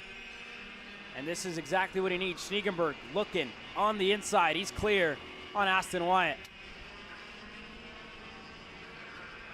Schniegenberg making really big moves, up 3 positions now once he gets to the line, but this has really separated the field as Chandler has half a second, one of the biggest gaps we've seen all day so far between first and second. And now waiting in the wings just behind that 129 CRG machine of Brody Stoffel, looking for an opportunity to get back in the podium, to get back in the mix here. Yeah, Ahmad right there with him as well to round up your top 5. Barsh has held on a 6th. He's actually started to open up his gap to Styles, Lasek, and Moraviec. And up front, Chandler's gap sits at about half a second, with, again, second on back, continuing a battle, continuing to change position. It's now finally started to tame a little bit, but they're working their way through this front stretch with Chandler, Schniegenberg, Wyatt, Stoffel, Ahmad to the front stretch now. And this has really been a year maybe to forget for Alex Chandler, but you got to think about the adversity this kid has faced, right? He actually, again, had a flip here, a pretty scary one 2 weeks ago at this very track in the last corner, and to turn around, get back in the car, and race the way that he's raced this weekend, and to lead the way that he's leading this race with 3.5 minutes to go. Huge amount of respect for the 196 of Chandler. But again, he's fending off Colton Schniegenberg, a highly regarded racer here in the state of Texas and in the world, racing overseas in Europe. Is now Stoffel looking on the inside on Aston Wyatt. He's clear for 3rd. So that's the change for the last of the podium places, just changing it around, seeing if they can maybe do something differently to get closer to the front.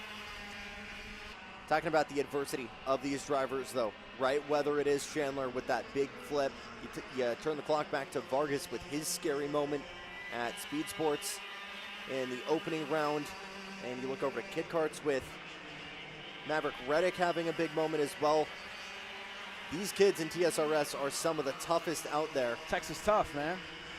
No other way to put it, right? So it's cool to see that, right? Kids getting back up and going out there, and that just shows you, right? They love to do it, love to be out here, and great to have them with us as well. But as this one winds down to it, the championship battle is close. Barsh's drop would be the highest out of anybody else's here in the series, and I think this might even be the drop. Be the drop for him, because he did have a good amount of heat race points, and he did have that qualifying extra.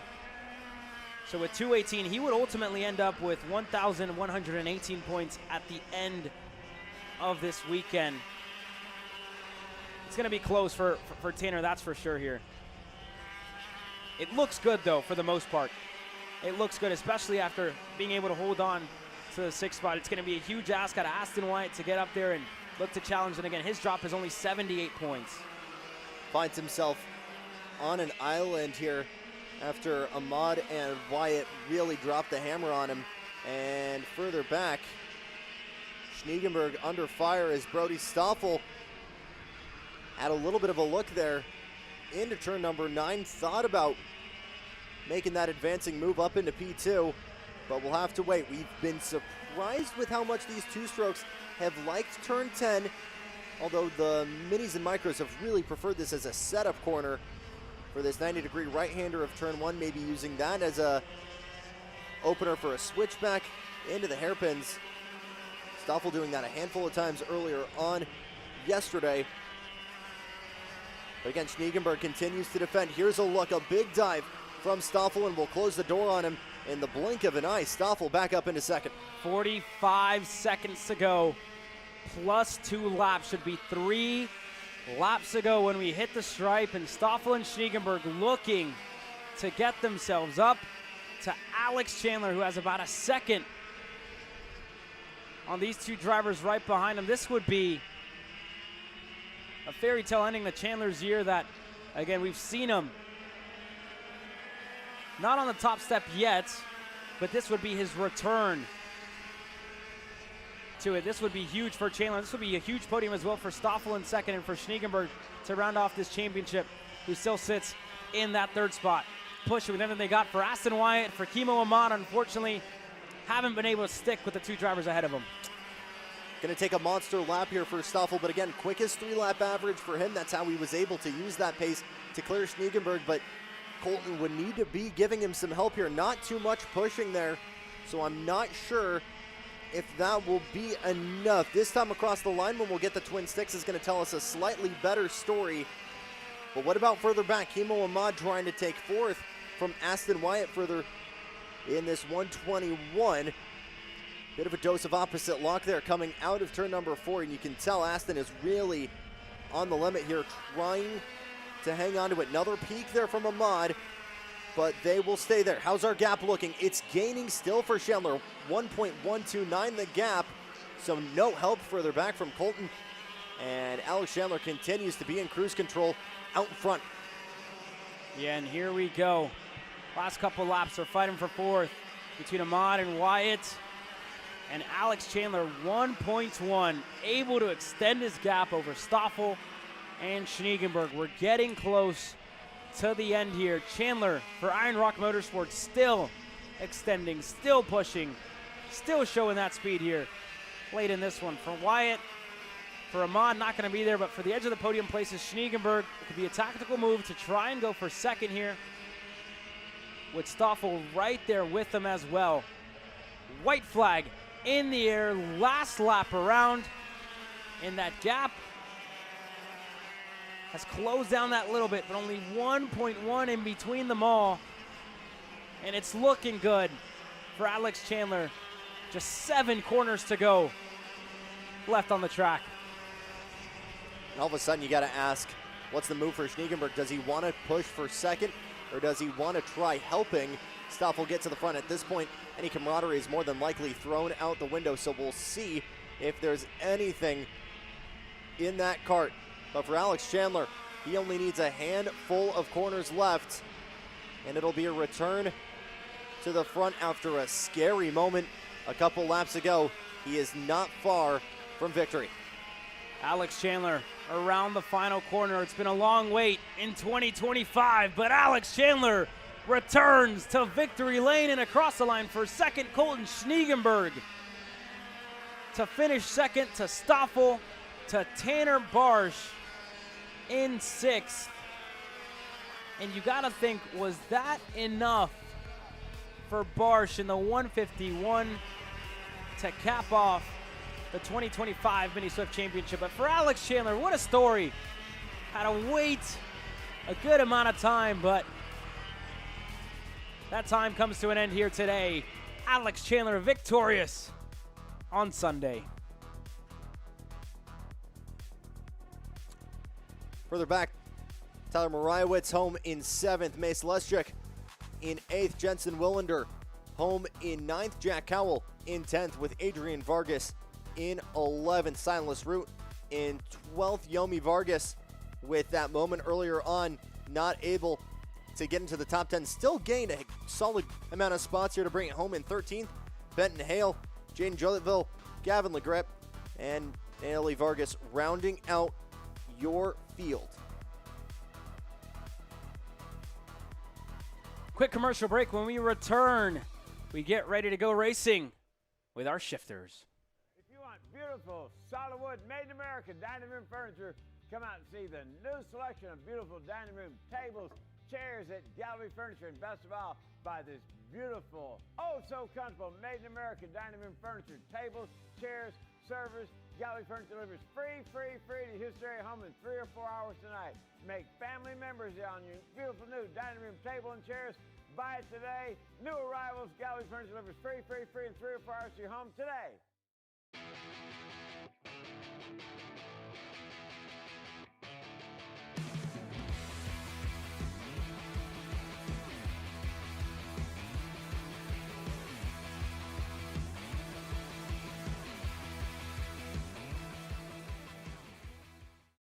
Are you ready to get behind the wheel? From Formula One to NASCAR and IndyCar, all the pros start here.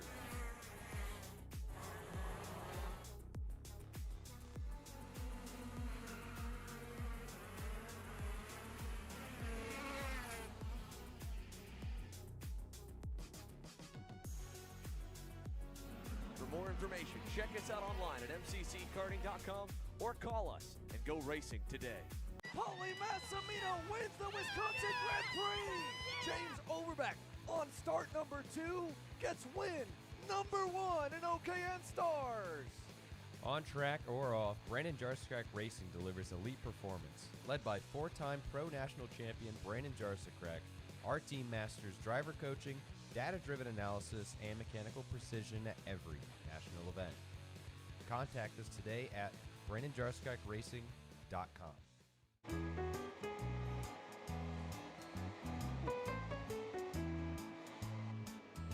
Gee, looks like we're missing an engine. What the hell am I supposed to tag? What do you mean? It's my Greyhound. It's all I need. Where's the rest of it? It doesn't matter. It's a Greyhound. You're gonna make weight. Okay, you're good. Sitting by here with Kyle, our race winner. Tell me how you did it. You were blazing fast out there, and I mean, you don't even have a go-kart, man. Tell me about it. Yeah, you know, Norberg, Schmorberg, the Greyhound-powered Greyhound was great today. You know, it makes the difference.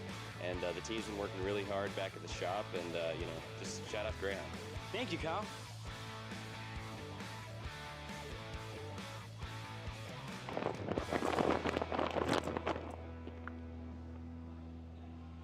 How the f did you just win? Doesn't matter. It's a Greyhound.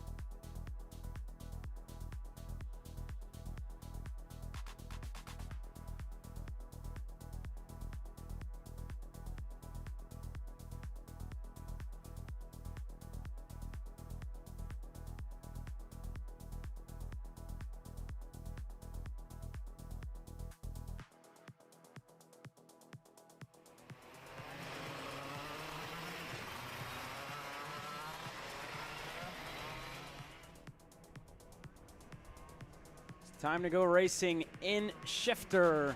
Rookie J.P. Melcori leads them to the green flag. Jordan Musser starting alongside him, and Al Burrell, row number 1, with Noah Zars and Aiden Rudolph on row number 2. And it looks like Derek Proctor and Chris Jennings will not be joining us for the main event here today. 2 Burrells, 2 CRGs. They're ready to take us to the green flag. And again, the number 7 of Rudolph. Gonna need a lot to be denied from the championship here in the shifter class. Has won,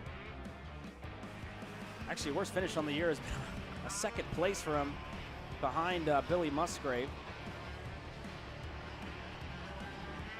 So this would be pretty good, but he's not clear from John Paul Melcori, who's only 150 points back, who's had a good string of results, finishing on the podium for the first 3 rounds of the series. We'll take a look at it. Melcori going to need a big day on Sunday to try and deny Rudolph from a championship.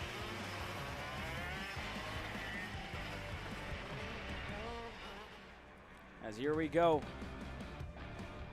We're getting ready to go green into the start boxes for John Paul Melcori, for Jordan Musser, for Noah Zarsk, and for Aiden Rudolph.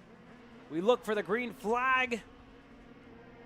We got it. Hole shot to Jordan Musser as Rudolph looks for second, has to take evasive action.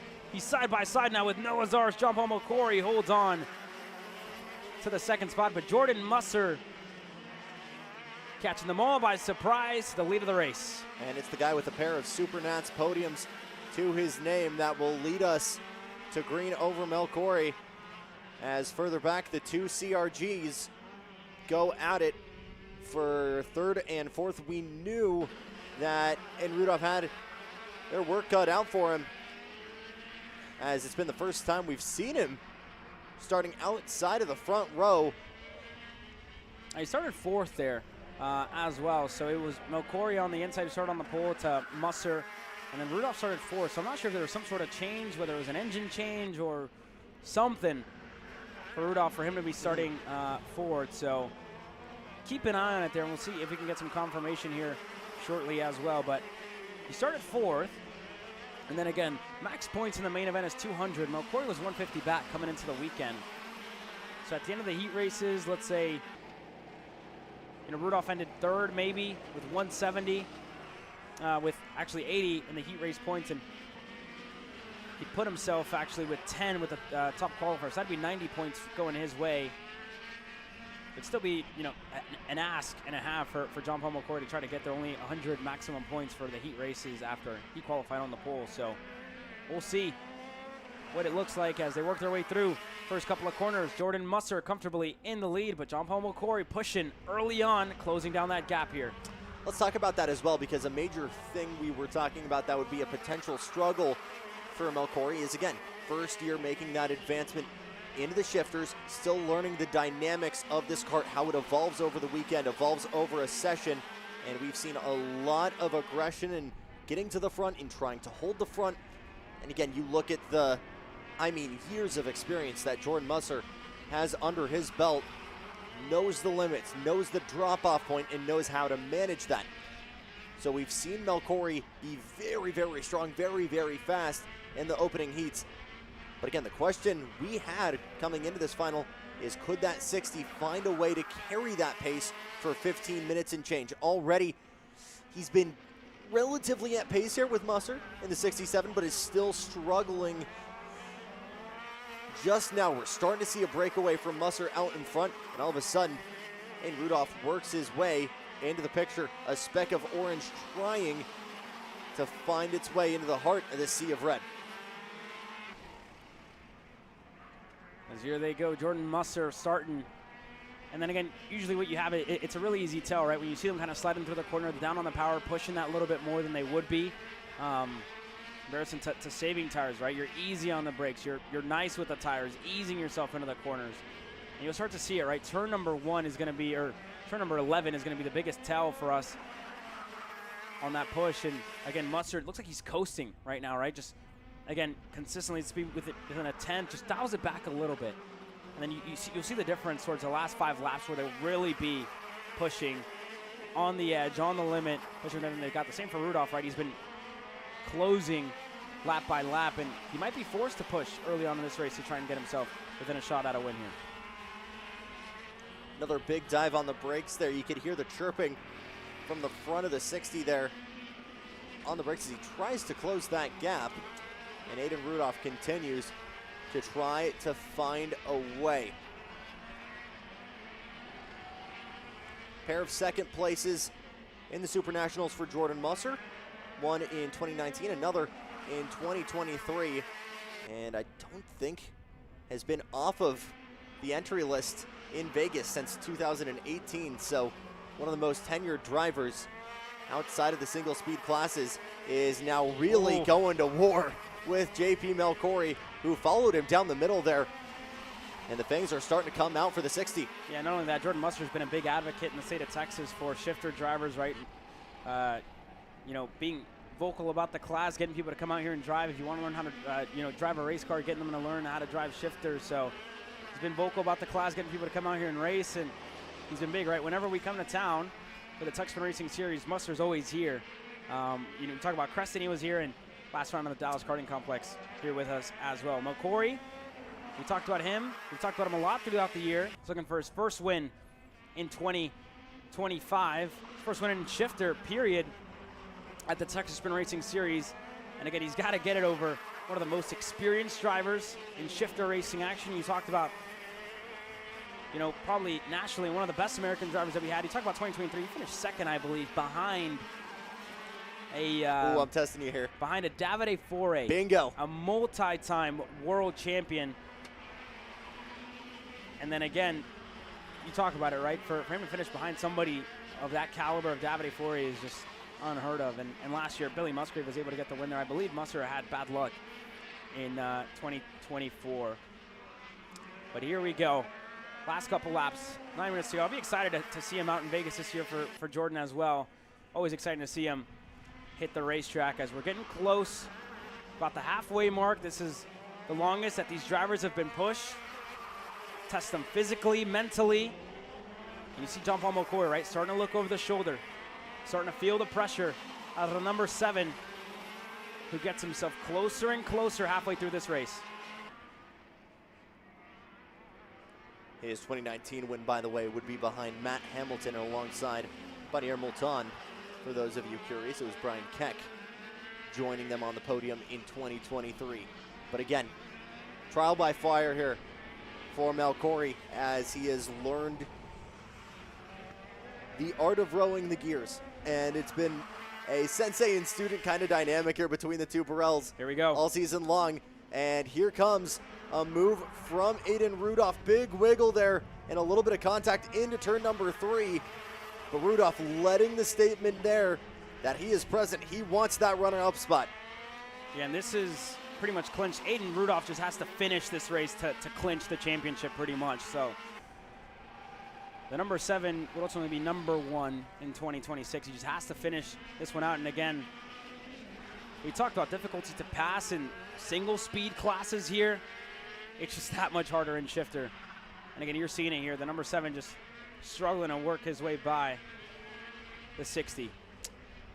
And again, it's all about this setup. You're getting those nonverbals very, very quickly at the start. A bobble is a great way of inducing that. But again, the minute someone's able to really, really carry that momentum, get a good launch, and this is a great example of it right here. And you got to look back. Last time Jordan Musser was in the lead of a race was when we were back in Crescent, where he was fighting with Aiden Rudolph, and we were halfway, just about halfway, right, where that CRG came to life. And ultimately, with about 9.5 minutes to go, Rudolph was able to catch Jordan Musser by surprise in the final corner, able to make the move, and ultimately able to take the win. So that's left Jordan Musser winless this year, and this is really one of the best shots that he has to getting back to victory lane here at the Dallas Karting Complex and at the Texas Sprint Racing Series, really. So as we look on to what we have on our hands, Musser with a healthy gap, and with these two young guns fighting it out for the second spot and 6 minutes to go, puts him as one of the favorites to try and take the win here. And then you see it, right? Rudolph pushed for about 2 laps, tried to make the pass, didn't get it. Cool down mode. Cooled it back down, cooled down the tires to try and make the move once again here. So again, the amount of preparation, the way you have to set up a move, it's not just building momentum on track, it's making sure your tires are set. It's a lap-long, sometimes multi-lap long process of trying to set up that move, not just finding that gap and going for it. Still Jordan Musser out in front here as we are just about halfway home in the shifter main event. As Melchori suddenly is fending off from Rudolph, and there's trouble for Noah Zarsk, who has retired that CRG. Yeah, unfortunate for Noah Zarsk.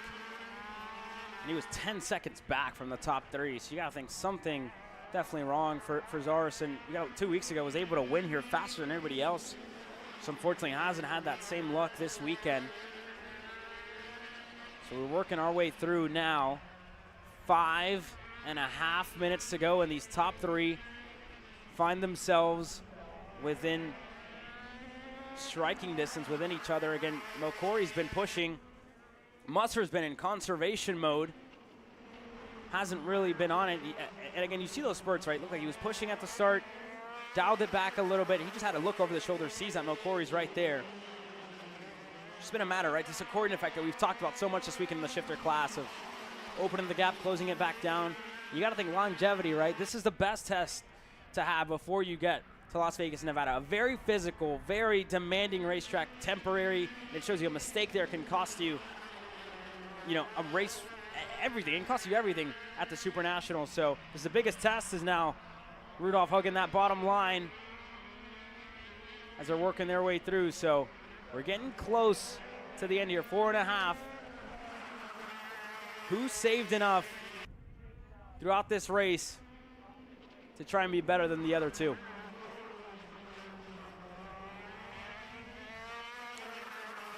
Fastest 3-lap pace does indeed belong to Aiden Rudolph, but by the slimmest of margins. That number 7 has the pace on track in that what's now the lone CRG, but is still struggling to find the real estate and find the opportunity to get that move done. We look back, though, at opportunities to grow the sport, to grow this category, I should say. Really liking what MCC is doing, and a couple of clubs now opening it up to junior shifter and trying to introduce, making that transition over from the single speeds over to the transmission base classes a little bit earlier. But again, it's just so relative to the equipment that people have, relative to the club, relative to the region. And it's just unfortunately difficult to see. I believe Challenge of the Americas dropping shifter next year and moving over to 206 to fill that roster. And that's the way karting is sometimes, how the classes that occupy this ebbs and flows. And we talked about it a little bit, right? The growth of the shifter class whenever Billy Musgrave was with us over in Amarillo, and making it affordable as well with the FC shifter that he's kind of introduced. So it's one of the biggest things as well to look out for. And you look back in the day, right? SCUSA, junior shifter, S1, S2, all types of stuff. So the shifter class making it easier more than anything with just single KZ class now. But that being said, it's always exciting, right? When you have 40 to, I believe, even more than that, 60, I believe, when we get to the Super Nationals at the end of the year. That'll be something exciting to watch as the top 3 getting very close together. And Melchori getting onto the rear bumper of Jordan Musser. Here we go. Melchori's waited for over 6 months to be in this position to try and get a race win here at the Texas Sprint Racing Series. And he has to get through the 67 of Jordan Musser here, Jackson. And again, you got to feel like everybody is setting the stage for some late race antics here. Once we see the twin sticks out, is that where we see people really start trying to make moves? You don't want to make it too soon and give the opportunity for a swing back. Melchori is throwing that caution to the wind. Gave a little bit of a nudge there to Musser, and starts to open the window. Here's a big dive into turn number 4, and just like that, it's our first lead change in ages. Melcori gets back to the front. John Paul Melcori had to work for that one. Again, almost 14 minutes to get himself to the lead of this race. JP, to the point of it all, caught Jordan Musser by surprise into turn number 4. Now, what does Jordan Musser do? Looking to set back up to try and retake the lead from the 60. And again, Rudolph just couldn't find a lane, maybe had more momentum and just had to park it. Couldn't find a way by the two Burrell Arts. A minute, just over a minute to go with 2 laps in shifter. But we got to ask ourselves, is that too soon, Junior? Because we've still got 2 full rotations of this track, but a major, major shakeup in those plans for Jordan Musser is that eager Aiden Rudolph right behind. Can he make that move? Can Musser potentially drop to the bottom of this podium? He's looking for an opportunity now, locked right into the bumper, the 7 versus the 67, and wow, what a gap we're seeing here for John Paul Melcori, who's really working through, and just like that, Rudolph up into second. Here we go, Aiden Rudolph up to second. Was able to get through on Jordan Musser. 20 seconds to go for John Paul Melcori, the 60, looking for his first shifter race victory with, again, one of the newest rookies and finished inside of the top 15 in his first Pro Tour race for Aiden Rudolph. For Jordan Musser, you said, has finished on the podium at the Las Vegas Super Nationals many times before, as he looks to be the number 1 here at the final round at the Dallas Karting Complex. This would be a great championship berth for him, and it would be a second, as Rudolph has almost clinched it here. Just needs to finish this race, but it's gonna be close. Melcori has to push with everything that he's got for the last 2 laps of this race. 2 sticks in the air, 2 laps to go in Arcade Motorsports shifter, Jackson. And the gloves starting to come off for Aiden Rudolph in that 7. Been waiting the past 15 minutes and change to challenge Melcori for this lead. A little bit more time behind the wheel and behind the shifter than Melcori. But again, we talk about how fast this kid has been in this rookie year. And you got to think he's got to be nervous right now. He's got to be thinking of it. All those 2 sticks flew, and he just has to be ice cold here. Has to be as cool, calm, and collected as he can as the number 7 gets himself closer on the rear bumper of John Paul Melcori. This kid fighting with everything that he's got to hold back Aiden Rudolph, who's, again, won 3 out of the, or 2 out of the 3 rounds that we've had here at TSRS. White flag in the air. Last lap at the Dallas Karting Complex for John Paul Melcori and Aiden Rudolph. Here he goes with a little bit of a peek to the outside. Will not make a move through 1 and 2, but you got to ask yourself, Melcori using so much of those tires to get to the point, to take that lead from Musser. How much is left in that Burrell? Does Rudolph have enough to make this move? He tries to hang the outside, setting up an over-under. Will roll that momentum to the outside. Another great overtaking opportunity right here through turn 6 and 7. Can Rudolph carry that momentum? Tucked into the bumper, not able to get there yet. Melcori just needs a couple more corners here, Caleb. Here we go, John Paul Melcori to the bottom of the racetrack. Rudolph looking to rip the high side, crossover maybe. Rudolph with a good exit on the outside. Melcori to the bottom. Who's it gonna be? 1 more corner to go. John Paul Melcori wins in Dallas. Phenomenal race there. A duel for the ages between the young gun, Melcori, the seasoned veteran Musser, and the prodigy, Aiden Rudolph. But in the end, it's the young gun, and look at that. Look at Mom. Mom is definitely excited about that, and I'm sure Dad will be as well. And a huge sign of respect. There's the CRG team giving their congrats to John Paul Melcori. What a drive out of this kid. You talk about, moving up from 206 junior last year to shifter. That's a huge jump. And then again, it's been a year of learning, right? It's been a year. I'd be wrong if I said I didn't doubt that this kid wasn't thinking about tires, wasn't thinking about the long run, and, thinking about what it takes to win a shifter race. This kid's done it all. Had to wait a long time, right? Last race of the season, but John Paul Melcori wins his first in shifter. What a drive. And again, he had to hold on. Aiden was all over that rear bumper of the 60, but for John Paul Melcori, what a win. And I'm sure he's going to be fired up here. His debut in shifter, debut season ends on the highest of highs. What a final for John Paul Melchiori. Step aside here as we wait for the kid karts to come out for their final, but do not go anywhere. It's championship day for the Texas Sprint Racing Series here on Kart Chaser.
Your 206 Kid Karts presented by GR2 Motorsports getting set to go green with Wylan Galliano and Vettel Baker on row number 1. Maverick Reddick and Booker Anderson on row number 2. It'll be Anderson Maxwell in P5 alongside Rowan Dudley, with Beckett Bourdreau in number 7 alongside Walker Hale, with Sander Loring rounding out your field of 9. And we're getting ready to go racing into the weekend. Vettel Baker leads this championship over Wylan Galliano and Maverick Reddick. And then again with a drop the way of Maverick Reddick after New Orleans. And a drop the way of Wylan Galliano as well,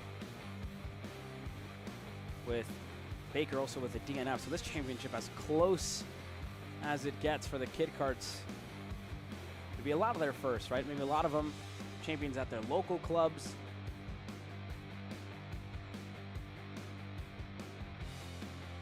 They're getting ready. I'll say this, it's cool to see, because so often we see Kid Karts just simply go out and drive. Not very frequently do you see wheel-to-wheel contests. Obviously, we saw it a couple weeks ago at Grand Nationals. A couple of club series maybe do it, but very rarely do we see this wheel-to-wheel action. You usually wait till you get them into cadets or into the micros and minis to make that move. Here we go. into the tram lines. Green flag in the air. We're racing in GR2 Kid Kart. And already up front, Vettel Baker to the lead of the race with Booker Anderson slotting in a second. He's side by side with Wylan Galliano, and Maverick Reddick falls back to fourth here. Losses for Reddick, but we'll have a look into turn number 5. Now gets back in line. Galliano goes a little bit deep there as well. But boy, Vettel Baker out like a slingshot already with a comfortable lead. Great launch there from Maverick Reddick as he tries to challenge for third against that fellow CRG machine. We'll think about making it too wide through the fastest section on the track, turn 6 and 7, but not able to get that move just yet. Another peak. Pressure being put on early here between the CRG's very CRG heavy Kid Kart field. As we work our way through now, here's a battle further back. Beckett Boudreaux. Looks like Anderson Maxwell right there with them. As Maverick Reddick, Booker Anderson in line for third. As Vettel Baker running away with it here.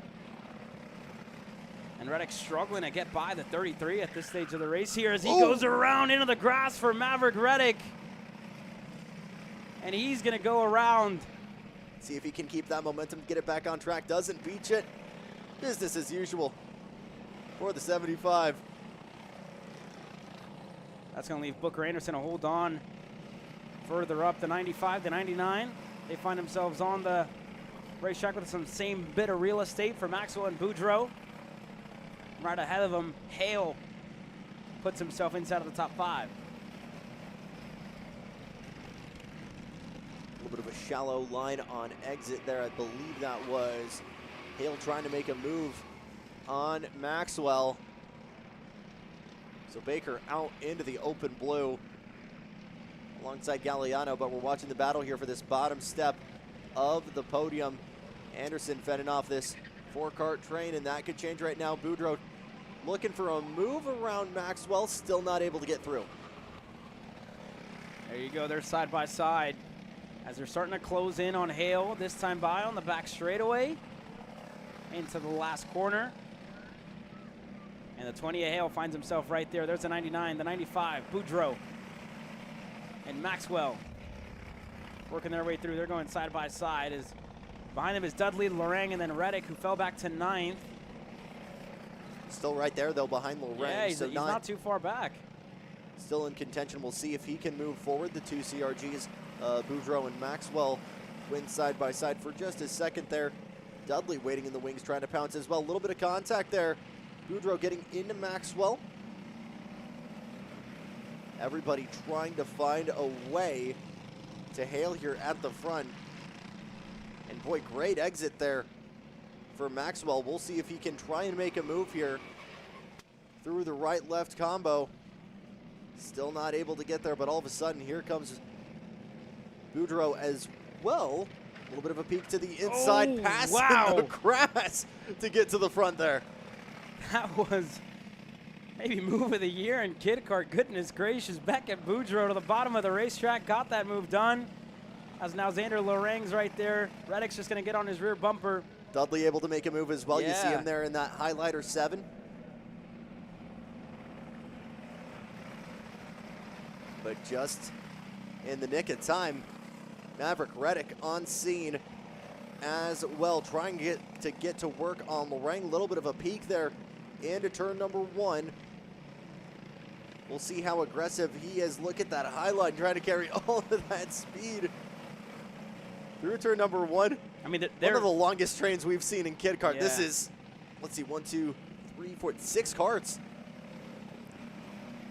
Yeah, and up front, Vettel Baker is 5 seconds ahead of the rest of the field. Wylan Galliano right behind him, and Booker Anderson in the 33 right there as well. So you got to look good ways back to find these drivers. 9 seconds back in this field. As here we go for Beckett Boudreaux. Let's do it again. Turn number 8, maybe. He's got the inside. Just closes. Looked like him and Hale just locked front bumper to rear bumper. Both of them are able to continue. Early aggression here from our drivers. As Boudreaux continues to try and find a way around Hale. Hale having a lot thrown at him in these opening stanzas. 5 minutes in the Kid Kart main event. And we continue to hustle and bustle here from 4th on back. As you look further back, Reddick around the outside into turn number 2. Gets his way into 8th. He was able to get it done on the inside there in a turn number 1, and then held on to it around the outside. So there you go for Reddick, able to get himself up to the 8th spot. And you look further up, side by side, Beckett Boudreaux with Hale. Boudreaux's to the bottom, Hale's on the outside. Boudreaux able to get clear. There goes another move. Reddick further back in the 75, looking to go on Maxwell. He's got the inside line into turn 8. Big able to get clear. Thought that door might have been open, but was carrying so much speed. It actually forced Maxwell to kind of back up and back out of it. So another spot. Dudley next on the menu here for Reddick. And that move might be available quicker than we thought, because you look at the amount of speed here that Maxwell's been able to carry, that Reddick's been able to carry. He's already right on the rear bumper there of Maxwell. Here he goes with a little peek to the inside, now outside. We'll see if he does a carbon copy of that move. Just a little bit earlier, 1 lap ago. Not quite able to do it, but all of a sudden Hale is indeed under fire because he's got 2 very fast drivers behind him. Yeah, it's a little wide there for Dudley on the exit. It's going to allow Reddick to close down his gap just that little bit more. And then further back right behind them for Maxwell and Lorang. They're nose to tail 8th to 9th as they work their way through the run to turn number 8. Reddick closing in on this straightaway. Not enough. Still to come, K.A. Jr., 206 Senior, as well as the Cadets, as well as K.A. Master, 206 Junior, and then we end with our biggest grid of the day. K.A. 100 Senior, still a handful of championships to crown as this battle rages on in Kid Kart. Maverick Reddick still trying to find a way around Dudley. Another peek to the inside here across the stripe, not able to find a way through just yet.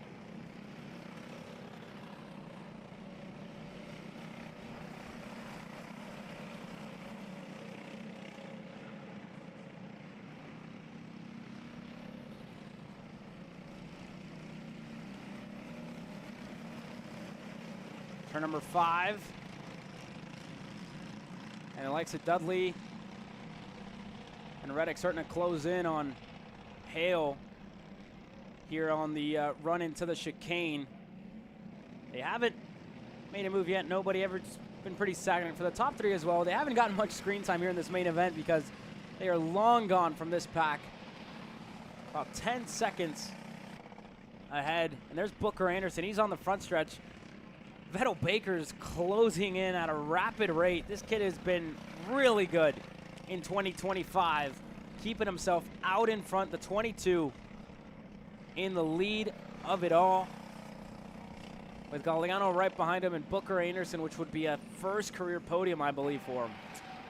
Domination would be an appropriate end to a season where he has been oh so dominant in these Kid Karts.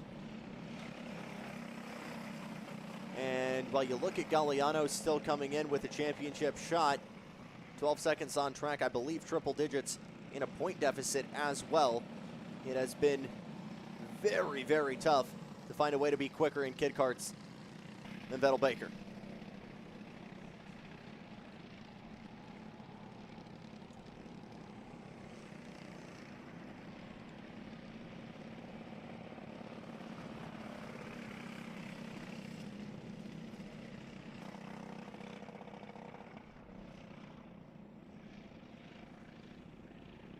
Final hello to anybody joining us who's also watching the Rotax US Trophy Final, which we're covering alongside double duty for us here at Kart Chaser this weekend. Xander Clements, Haley Donaldson, Mike Smith on the call that weekend.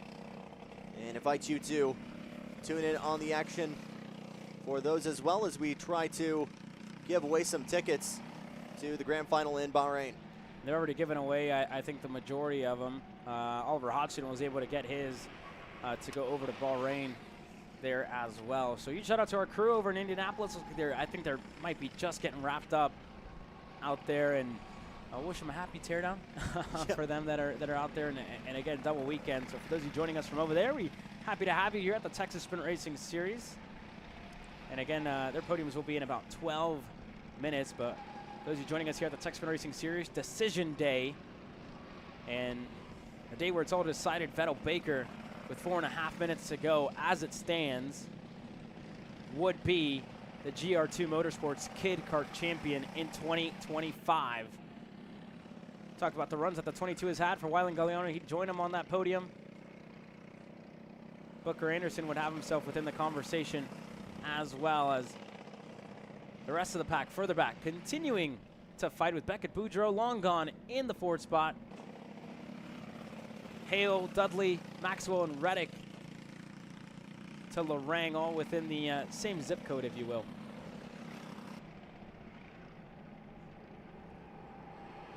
And here's that gap.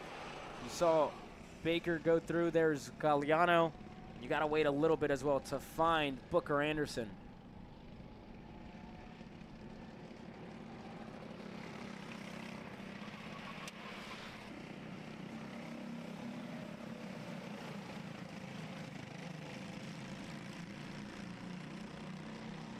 Here's a look back to that second battle here with Hale, Dudley, Maxwell, Reddick, and Lorang.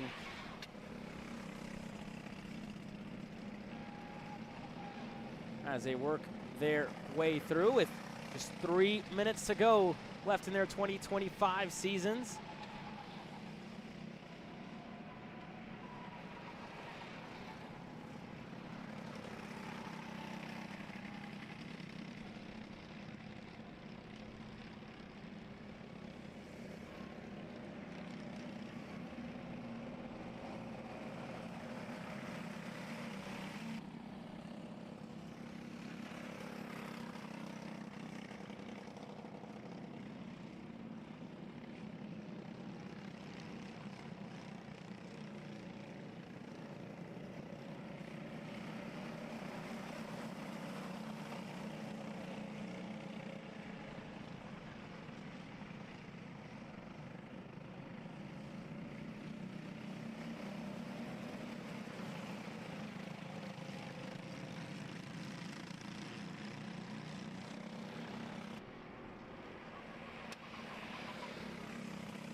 On the inside here, Dudley looking for a move. Hale goes off the racetrack in the final corner. Unfortunately for Hale, first start of 2025 for him, finds himself off the track and at the back of the pack as everybody else works their way through.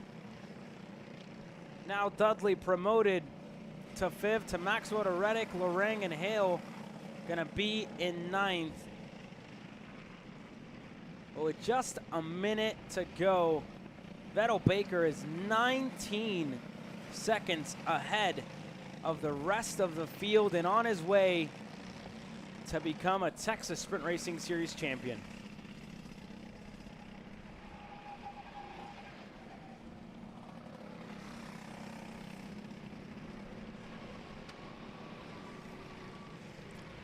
So that'll put Rowan Dudley up into 5th place. And been a good recovery drive for Maverick Reddick after his moment at the start. But that comeback drive has kind of lost momentum here behind that bright yellow number 7 machine and that fellow CRG car of Anderson Maxwell.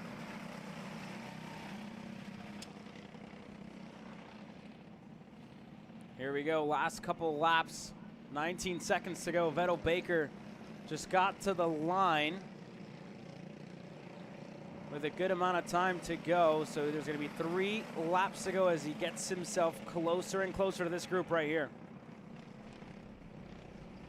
And unfortunately, looks like Walker Hale taking that 20 into the pits after that spin. Not sure if it was mechanical or just knew they were out of contention, so decided to hang him up early.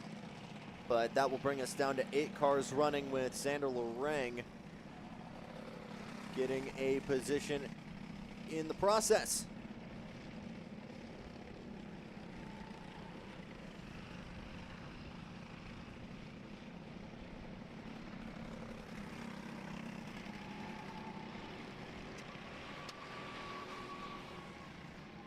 Right behind them, going into turn number 9 now, is Maverick Reddick.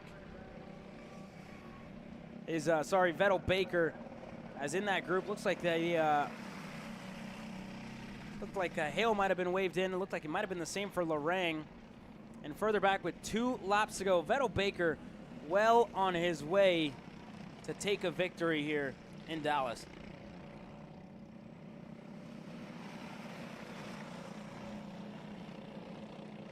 Here's the 22 of Vettel Baker. You look back at this year for him, when the first round of the season was a good one for him. And again, you talk about learning experiences for these young drivers, right? It's been an upward slope for all of them, where they found themselves in situations like this. Reddick set to go 3 in a row to cap off 2025. He won in Crescent. He won in New Orleans as well. And he's looking to potentially go 3 for 3, getting set to hit the white flag this next time around. The 22. Just 1 more lap to go.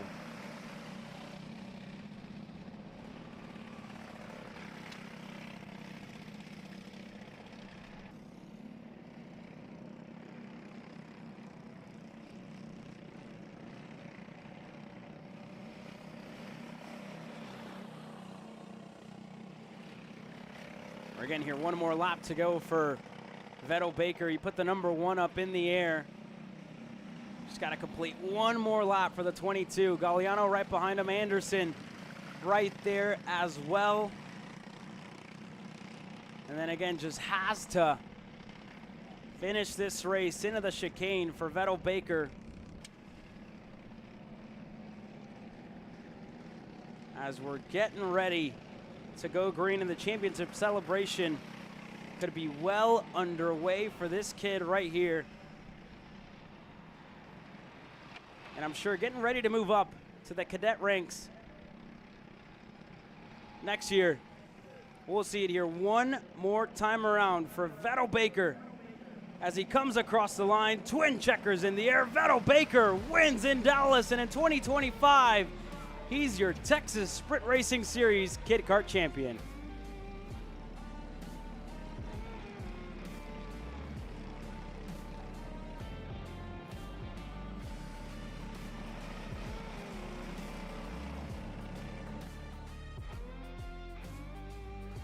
Across the line in second for Weiland. Galliano running off a good year for the 24. A couple of heat race victories and a second place, a podium to finish the year.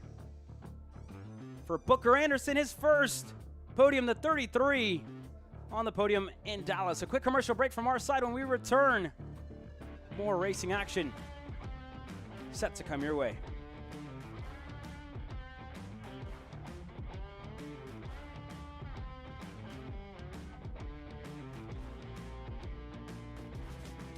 Real quick, last couple of drivers as well waiting to cap off their season. For Dudley, for Maxwell, who's actually looking for a move. These guys are still racing on what's the last lap. Double checkers in the air. Dudley, your top 5 to Maxwell to Reddick. Lorang and Hale, unfortunately, not able to join us in the end with Walker Hale. That's it for your main event. That's it for Kid Kart in 2025. We'll see them all next year for their season, but KA Jr. getting set to come your way next.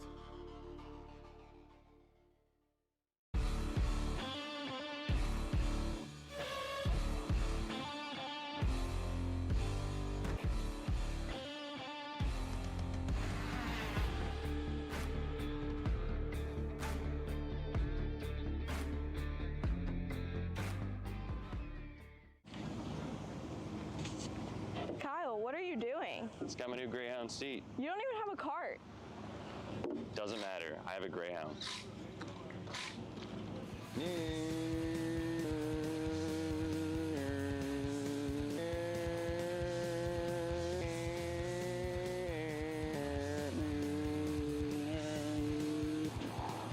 at this Kyle Cuthbertson. Doesn't even have a go-kart. Doesn't matter.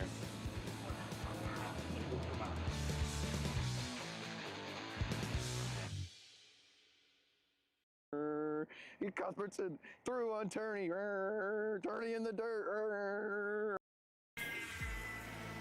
Florida kart racers, you asked for it, and we're going to bring it.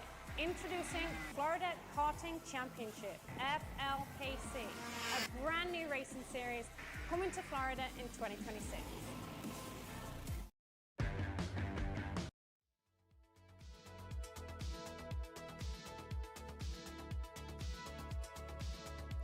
It's time to go racing in P1 Engines KA100 Junior with Tyrone Kemper Jr. getting set to lead him to the green flag. Matthew Cagle starting alongside him. Coming into the weekend and really coming into the main event sealed for Tyrone Kemper Jr. He is your 2025 champion here today. Nathan Golseth, David Ibarra on row number 2 with Nicholas Orbezo and Easton Cox on row number 3. Jackson Baldus and Gage Bailey on row number 4 with Royce Vega and Carson Berry running up your top 10. Looking further back here, Haley Stone alongside Oscar Gus Wonderlay with Pasha Ali and Davis Henry.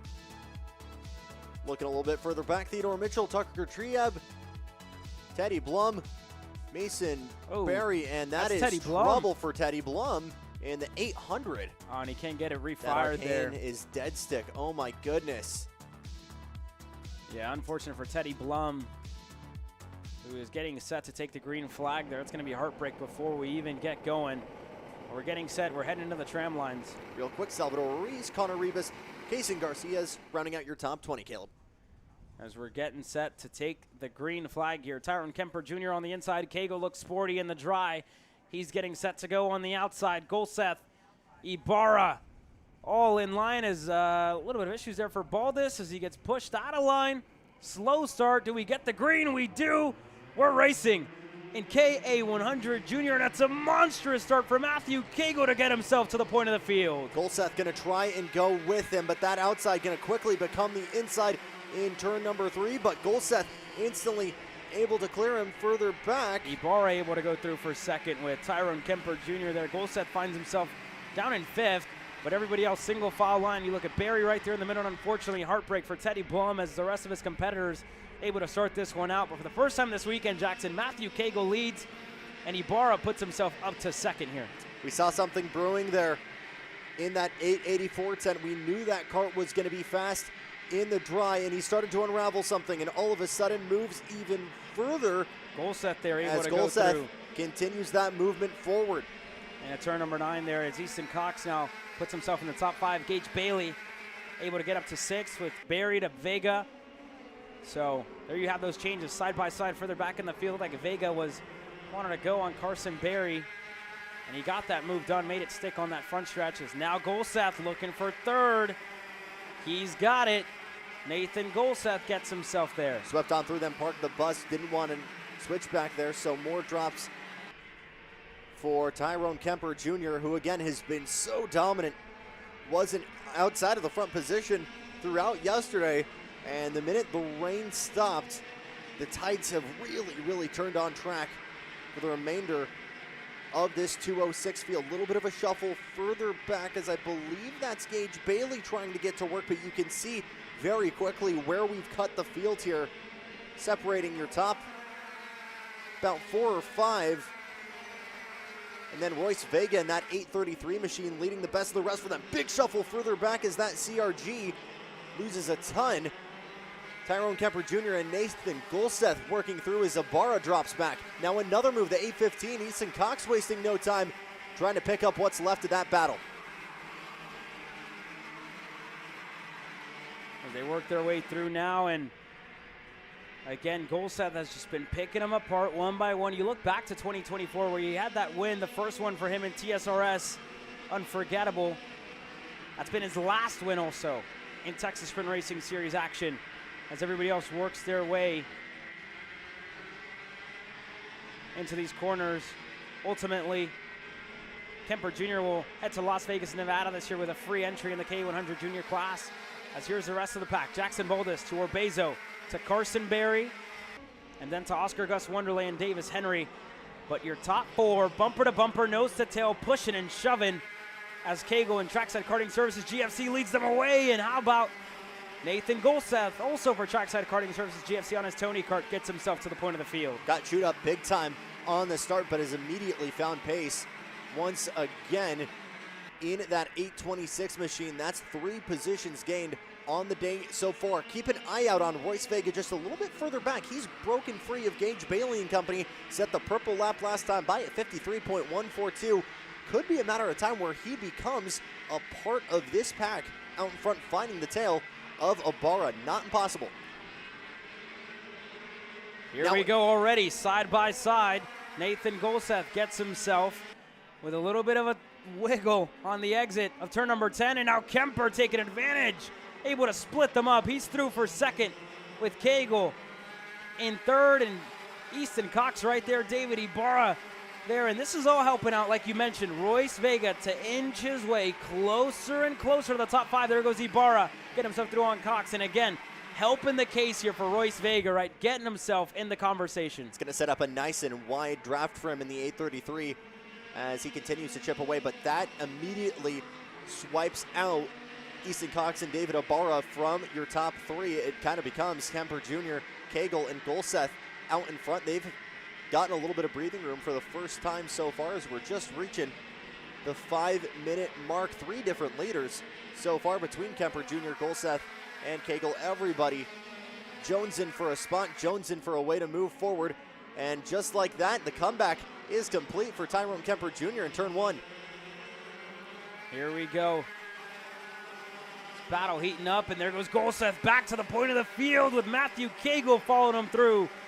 Golseth, again, Kemper Jr. held it for a total of a corner, really, and a half, and Golseth able to go right back with Cagle to Kemper Jr., to Cox, to Ibarra, and now Royce Vega gets himself within drafting distance of the top 5. Yeah, Cox wanted to make a move there and try and pick up the scraps on Kemper, who continued to fall back, but that door got shut, and all of a sudden Ibarra, that lone CRG in this big field, is right there with him. So too now is David Ibarra on scene. Royce Vega, Royce Vega, the one who's now just on scene in 6th. You see him well within striking distance now of Ibarra, but Nathan Golseth back to the point, and turn 1 really becoming a prime spot for overtaking. This feels like the first time in this main event we've seen him stay single file.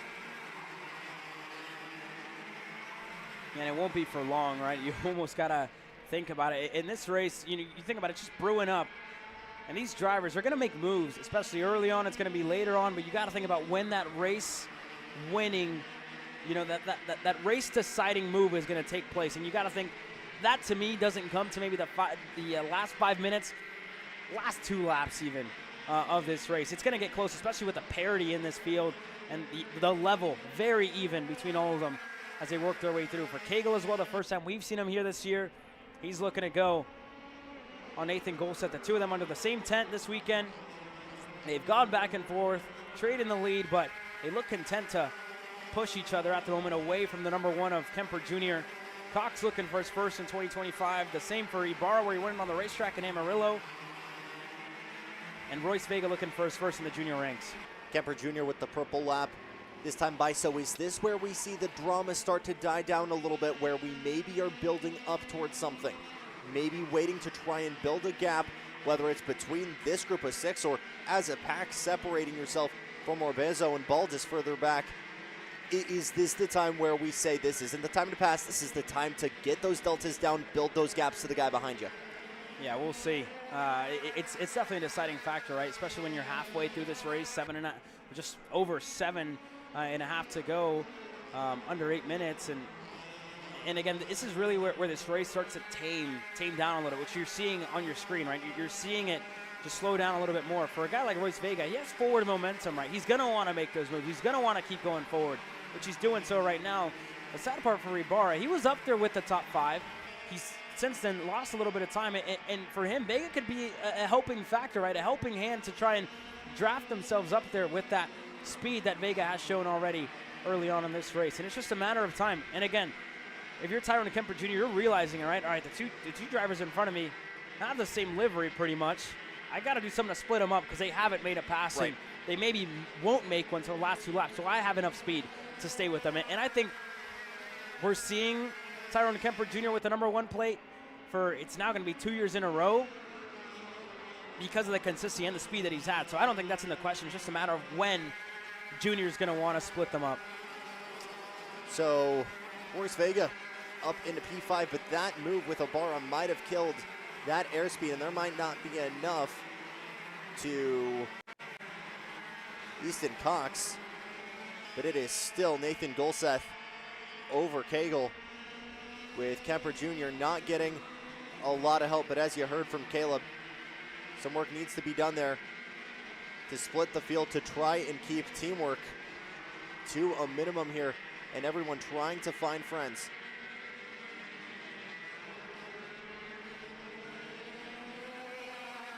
So here we go.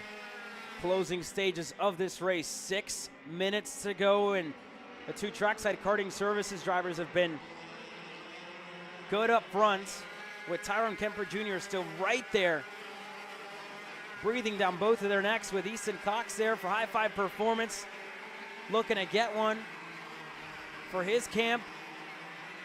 And Ibarra, unfortunately, losing time here to even Royce Vega at this stage of the race. That gap has opened up, and Vega trying to chase down these top 4. And this is, we're getting to the last 5 minutes, right? This is when we expect the battle to start to pick up a little bit. And not only that, but for these drivers to put themselves in a position to be in the best place when those 2-6 go up in the air. So this is, you know, this is where the chess game starts to go. This is where you start moving your king and your queen, quote unquote, if you will, on that chessboard. So this is important, right, for Nathan Golseth. If he wants to be in control for those last 2 laps, and where Cagle wants to be, if he wants to be in striking distance, we talked about passing here. It's they've honestly proved us wrong, I think, more than not this weekend. So it's just a matter, does Golseth think he's, you know, there, if he thinks he can make himself wide enough in those last couple of laps to hold off Matthew Cagle, and if Cagle thinks he's got enough, you know, to be the one to try and go ahead of Nathan Golseth. But even then, the over-unders here, that's been a big factor, and I think you'd almost really like to be in second here more than you like to be in the lead of the race. It's that Indy 500 mentality, right? Be the guy who's passing. Don't give the guy in front of you an opportunity, enough time to swing back. So Tyrone Kemper Jr. still in contention here, but it is all trackside out in front. Pace starting to come alive further back. The 808 of Nico Orbezo setting a flyer last time by. That might be too little too late for that Tony Kart back in P7, as he's not even close right now to Ibarra and Vega. Here's another dice for the lead as the 2 tracksides start to take the gloves off. There you go. Nathan Golseth holds on. Cagle look to go. So this is where it starts to heat up. And again, now Cagle has shown his hand, right? He's like, all right, I want to be in the lead of the race here once we get to the end. He knows it, looking down on the micron on how long they've been out there. So he's going to know, right? Time is definitely running out here. And I don't think it's so much of just being in the lead of the race, but I think it's getting away from Tyrone Kemper Jr. more than anything, right? Of just being that 1 spot better, being that 1 spot clear, because you're looking back and you know the number 1 is still just as fast as you and Nathan Golseth are. So he's going to be a factor. And it's just being, you know, 1 spot better. So when Kemper wants to go for a second, it's not you. It tends to be Golseth, right? So it's just a strategic play from this point forward, and that's really KA 100 racing. And you see this in Junior. It's been a very mature drive out of all these 4, right? For sure. To plan this, to set this up, to you know, get to this point with just 3 minutes to go. And you saw 4 drivers well in contention, and you got to think Vega, he's shown pace, just unfortunately doesn't really have much of a draft anywhere to try and get there. He's going to need a lot of action out of those top 4 to put himself well in the conversation here, Jackson. Looking a little bit further back. Royce Vega showing really strong pace earlier on, but unfortunately on an island of his own. Small system developing a little bit earlier, or a little bit further back, with Ibarra losing a spot to Nicholas Orbezo, but again, might be too little too late for Royce Vega to try and get to this pack up in front. And all of a sudden, you got to question what the strategy is for these two trackside machines out in front. I would imagine it would be build a gap as big as possible if it's the two of you out there, and then by the time you get two sticks, have at it. Look, we talk about it all the time, right? When you talk about team game, you talk about, this, you talk about that. These kids are racing drivers. At the end of the day, they're here to win races, or else they wouldn't be in a seat, right? At the end of the day, you're sitting in that cart alone. There's nobody else there with you, and nothing feels better than crossing that line in first. So for Matthew Cagle, forget about it, right? He's going to go out there to try and win this race. The same for Kemper, the same for Golseth, the same for Easton Cox. At the end of the day, you're on your own, right? There's nobody else in the seat there with you. So talk about team game, throw that out of the window. We're a minute and a half to go, plus 2 laps, and it's at any moment now where this is going to heat up. It's just a matter of when Matthew Cagle is going to want to go in. And it has to be somewhere different than turn 4. If you get to those last 2 laps, again, he already tried to go there, and Golseth was as easy as that able to get the over-under. So you gotta be creative from here on out. And you could argue that maybe Easton Cox could get a hand from Tyrone Kemper Jr. or vice versa to try and split this. But the one thing that is guaranteed here is in about 60 seconds, there's going to be no friends out on track here. So still Nate Golseth out in front, Matthew Cagle just behind, Tyrone Kemper Jr. waiting in the wings, looking for the right time to try and split these GFCs, looking closer than he ever has, but still not able to find a way to make a move. A little bit of a peek to the inside for Cagle, letting those intentions known for Golseth. Hey, I'm coming. And again, Cagle also has to be careful here, right? He can't wait too long, or else the first chance that Tyrone Kemper Jr. gets, he will get himself up to second. So we've seen it, right? It's pass or bees pass usually in these classes. So Cagle just has to be careful. Can't wait for all too long behind Nathan Golseth, or else he allows Tyrone Kemper Jr. to get himself into the mix. He thought about it there. Turn number 8. You saw the wiggle on the steering wheel. Had the thought. Just thought better of it. Stayed in line. But we're getting close, and I think they might just get to the line here, Jackson, with enough time to get 3 laps to go this time by. This is the last race in 2025 for P1 Engines KA100 Junior. Kemper's already the champion, but somebody is going to try and become a first-time winner here this year. Golseth trying with everything that he's got to get his first of the year. Cagle looking to get his first at the Texas Sprint Racing Series, and Easton Cox the same for him. And it goes just a matter of time for Matthew Cagle. Kemper Jr. right there. Easton Cox as well. Further back, Royce Vega. It just looks like he's run out of time. Over 3 seconds the gap to the leaders. You go back to Orbezo and Ibarra, who unfortunately has fallen off, with Baldus in 8th, Henry and Trebe. That's your top 10 to this point. But this time around, Jackson, 2 laps to go, 2 sticks in the air in KA Junior. A podium, a pair of podiums for Nate Golseth, P2 in round 2 and 3rd in round 3. He's trying to get the 1 step he hasn't gotten yet. Not if Cagle has anything to say about it. And again, big shove there from the 884 to the 26, as again, camaraderie starts to be thrown aside. Kemper Jr. looking for a way to work his way into the mix to split these 2 GFC machines. And as we work out of turn number 4, you got to start asking, when is the prime opportunity going to be? Well, he's going to have to reset here. Tried it into turn number 1, and then again, Golseth was quick to close the door there. And again, for Tyrone Kemper Jr., his worst finish on the year has been a 2nd place finish, and that's really unheard of in any championship. To have the consistency that Junior's been able to have, that's outrageous almost. Gage Bailey was the only one that was able to beat him this year. White flag in the air. Matthew Cagle, Nathan Golseth fighting for the race win here. Golseth to the bottom of the racetrack. Cagle to the outside, looking to set something up, and here comes Tyrone Kemper Jr. and Easton Cox. He's come into TSRS as a stranger, but Matthew Cagle trying to make his name known here in the Lone Star State. Tried an over-under on Nathan Golseth, but is defending like all hell. Nathan Golseth in the middle. Outside line trying to be set up there by Tyrone Kemper Jr. Golseth looking under, now over. for a way to fend off. Ramping to the outside, the two GFCs collide. Kemper Jr. trying to find a way around on the outside, not enough momentum. The two trackside karting services making contact. Look at Kemper Jr. looking to rip the high side. They all just get bogged down. Cox looking for third, and Nathan Golseth looking to get himself clear. Final corner, black and checkered in the air. Golseth wins in Dallas. And just at the line further back, Royce Vega getting to the bumper of Nico Orbezo, but Tyrone Kemper Jr. coming home in fourth, Royce Vega in sixth, Ibarra seventh, Davis Henry in eighth, with Jackson Baldus and Tucker Trieb rounding out your field. That black flag joining the checkered is telling us you can tack an asterisk on that. And that was because Matthew Cagle with a jump start, so he will be under investigation. And that should ultimately be good enough for Nathan Golseth to finally hit his first in 2025. Coming up next, 206 senior with a championship to decide in between Christopher McKeithen and Reagan Seville. We'll be right back after the break.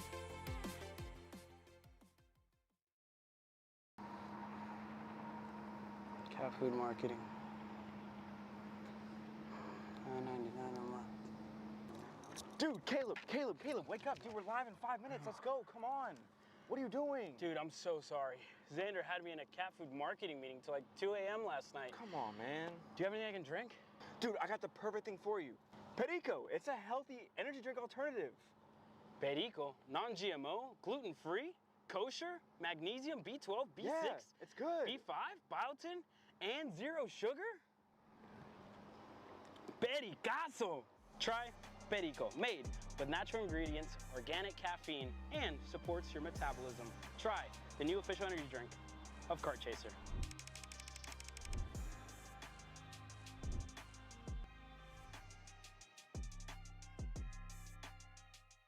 Paulie Massimino wins in KA. Paulie Massimino is a winner in OKN Stars.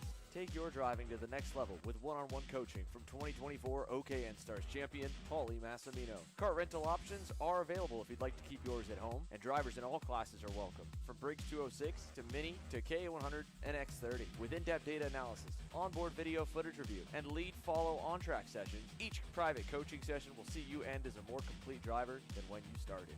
Book your coaching session now. Are you stuck with your kart racing? Not sure the ideal kart setup? Or going to a track for the first time? Well, Kart Class has the answers for you. Our online portal has a wealth of experience and knowledge to help your kart racing. From kart setup advice to track guides that are targeted specifically to your circuit, or the driver coaching aspects with mindset, racecraft, and driving techniques. If you want to take your karting to the next level, visit us at kartclass.com.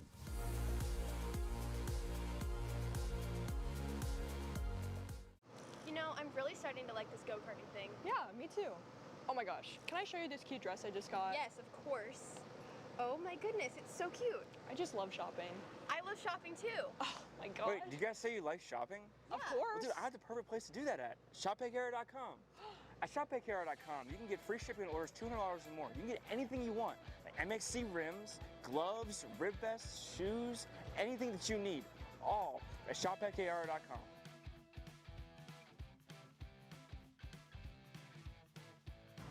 Who is he talking to? No idea. But we're gonna have to check it out. Sounds like a great deal. Sure does. Cat food marketing. $9.99 a month. Dude, Caleb, wake up. Dude, we're live in 5 minutes. Let's go. Come on. What are you doing? Dude, I'm so sorry. Xander had me in a cat food marketing meeting till like 2 a.m. last night. Come on, man. Do you have anything I can drink? Dude, I got the perfect thing for you. Perico, it's a healthy energy drink alternative. Perico, non-GMO, gluten-free, kosher, magnesium, B12, B6, Yeah, it's good. B5, biotin, and zero sugar? Pericazo! Try Perico, made with natural ingredients, organic caffeine, and supports your metabolism. Try the new official energy drink of Kart Chaser.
Well, it's time to go racing for the final time in 2:06. Senior James Overbeck and Reagan Seville on row number 1 with Dylan Amundsen and Christopher McKeithen on row number 2. It's an outside row, or lane, if you will, of championship contenders with Kelvin Zing and Jacob Oliver on row number 3, Addy Bamrou, Cameron Reed, Samuel Young, and Jeff Dolian, your top 10 starters.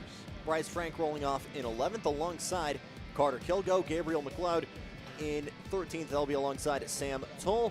Nick Moeller in 15th alongside Raphael Kraus, Paul Braden, and Grant Mitchell, with Samuel Doros and Andon Stone rounding out your top 20. Joaquin Flores, Michael Greco, Chuck Jensen, Stephen Hester, and Robert Arana rounding out your field of 25.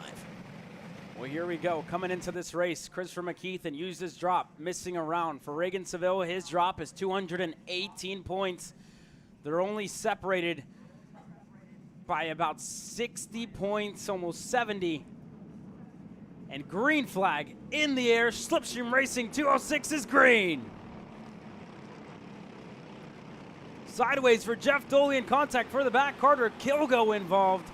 Jeff Dolian, as well as their side-by-side further up in the field. Frank looking to make a move up front. Overbeck leads from Amundsen to Seville to McKeithen, as Oliver side-by-side with Cameron Reed. It was a good start for Overbeck, who immediately covered, but Amundsen on the move there, trying to shut the door on McKeithen and company. So that Coyote cart off to a strong start, and you look further back, the 619 trying to get on the move as well. There you go. Christopher McKeithen gets himself to 4th. They're side-by-side. Sam Toll with, again, forced off the racetrack. I'm not sure exactly who he was trying to trade positions with, and that's issues there for Samuel Doros. Doros with issues. He's going to be out of this race early, but as it stands, Overbeck to Amundsen to Seville. Then you go back to Zing, who's gotten around Christopher McKeithen, and this is so far so good for Reagan Seville. Going to need a huge chunk to take out of his championship gap, as now Amundsen goes to the lead of the race over James Overbeck. Seville and Overbeck now side by side for second. Seville looking to cross him up, and he's going to have the run into the chicane. Seville through for second. And the over-under machine in the front there, with Amundsen doing well and over-under to get to the point. Kelvin Jing having a troublesome weekend so far in that 666 machine. A podium would make all of that heartache go away, as he's trying to repeat that success he saw a couple months back at Amarillo. Christopher McKeithen trying to get into that party as well. But how about this gap for Amundsen out in front over Seville and Overbeck? Yeah, and here we go. That won't last for all too long for Amundsen as they work their way through the first 2 corners. And again, we've talked about Seville's pace so far through this weekend. The same for James Overbeck. McKeithen just hasn't been able to get the starts down, as Addy Bamrou is going side by side with who will look to be Frank there on the edge of our screens, as McKeithen taking a long look over his shoulder. Luckily for him, with the likes of Frank and Bamrou going side by side just at the start of that lap, it's going to give him a little bit of breathing room. Oliver leads that second group.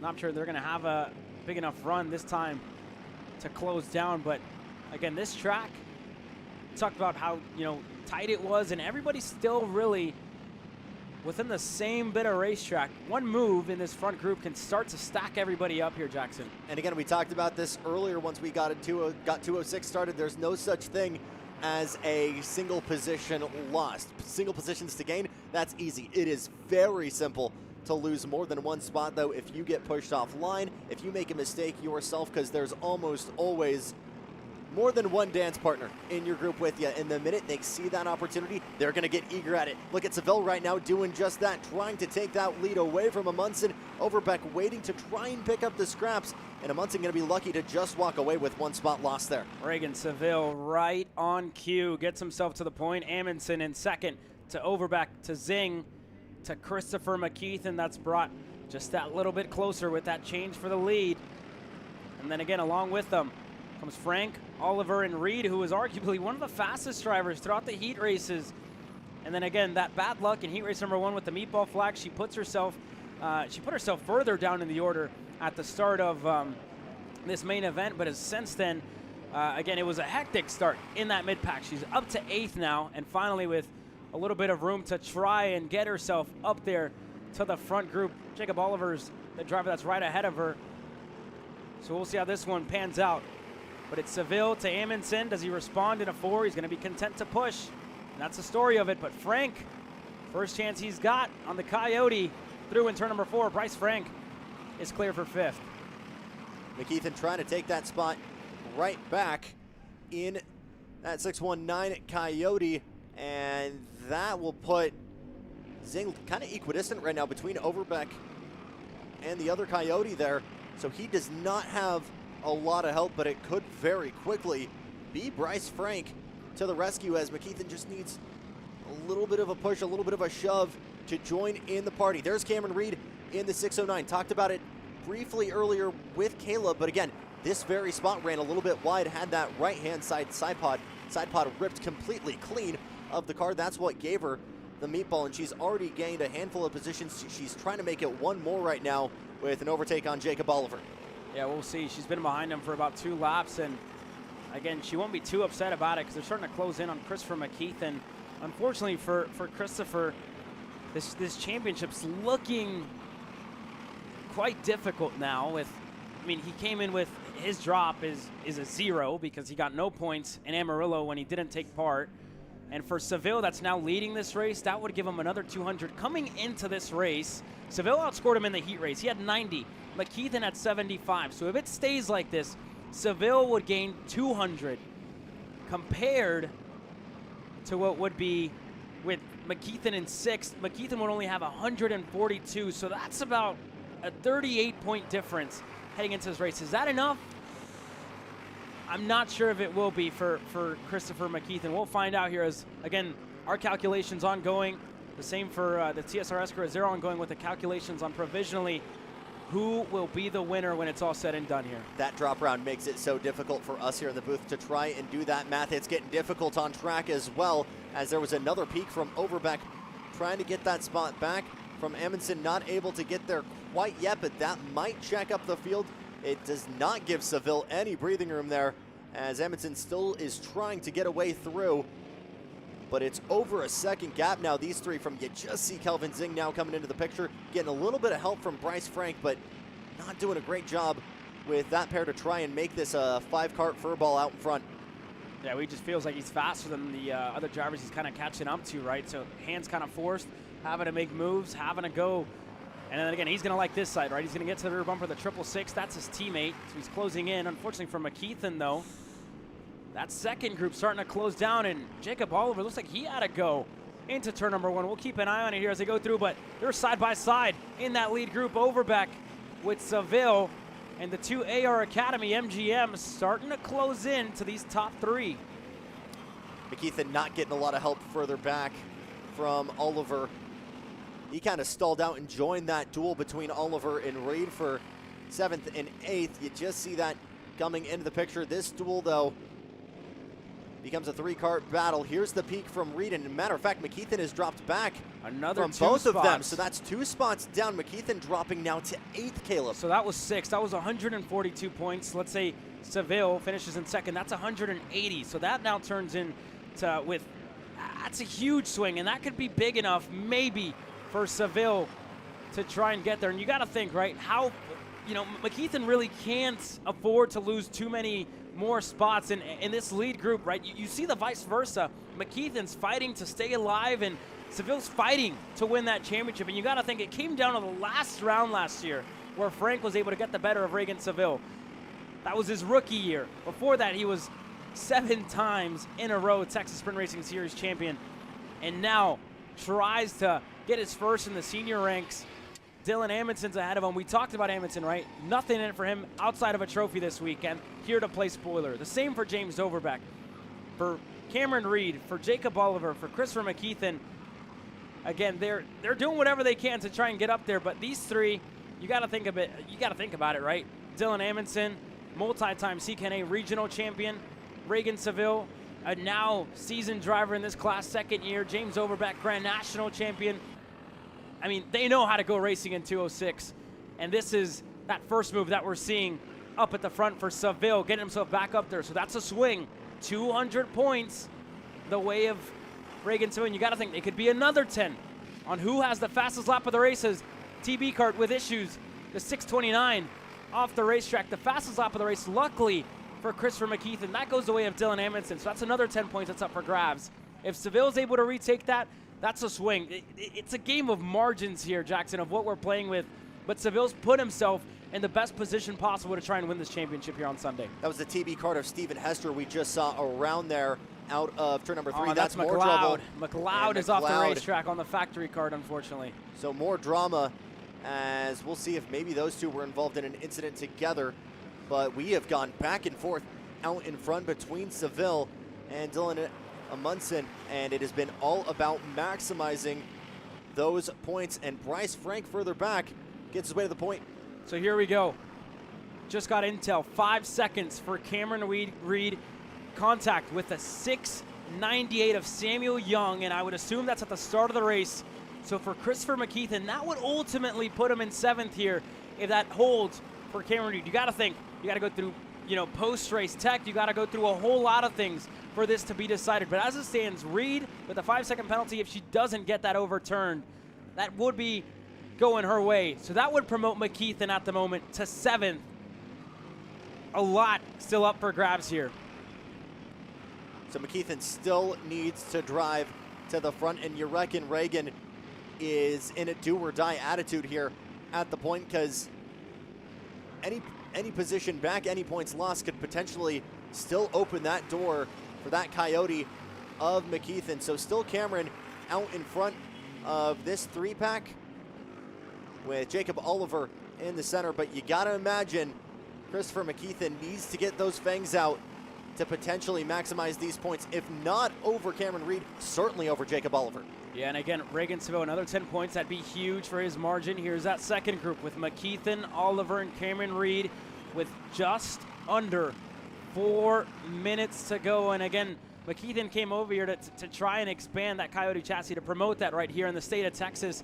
And again, he found himself with more race wins, I believe, than anybody else. One in New Orleans. He was able to win in Crescent. He was close to one in Houston, couldn't get it done. That went the way of Reagan Seville. You look back at the second round in Amarillo, that went the way of Kelvin Zhang. So this championship has gone many ways, but as it stands, Reagan Seville has put himself in the consistency that he's needed to be in this point here within the final round. They continue to improve lap times.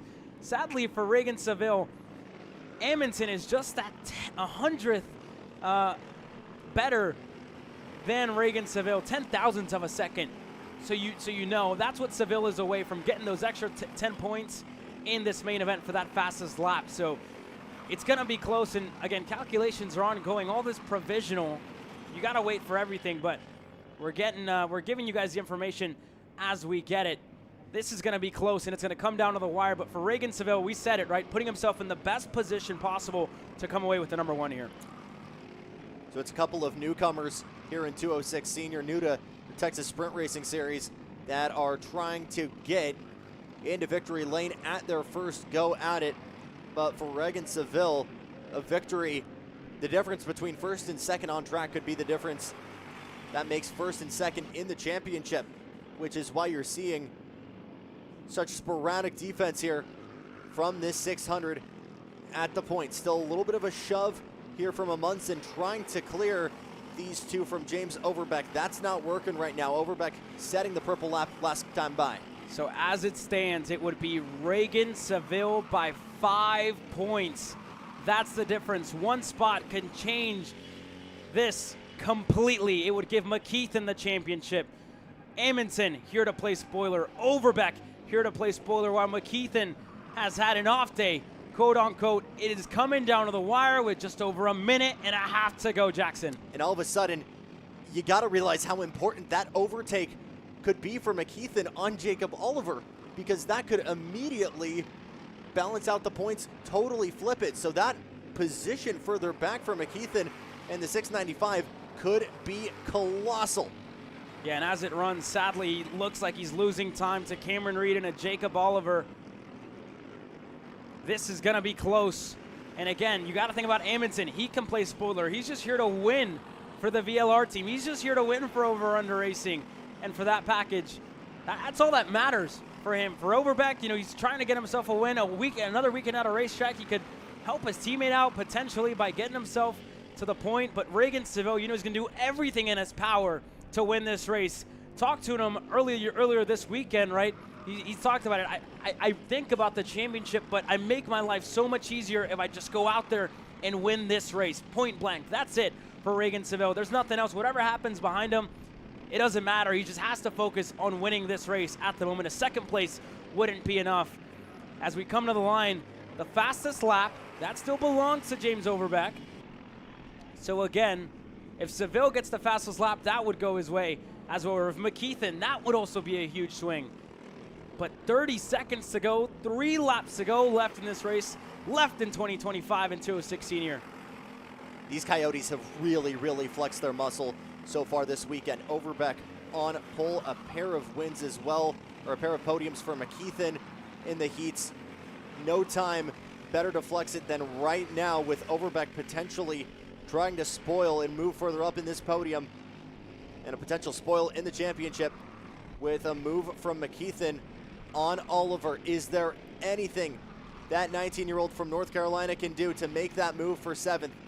Because move for P7 on track could be the one that gets him up into P1 in the championship. The timer has hit 0. The twin sticks have come out, and Reagan Seville has 2 laps to fight for this championship. We're close to the end here for Reagan Seville, for Dylan Amundsen, for James Overbeck.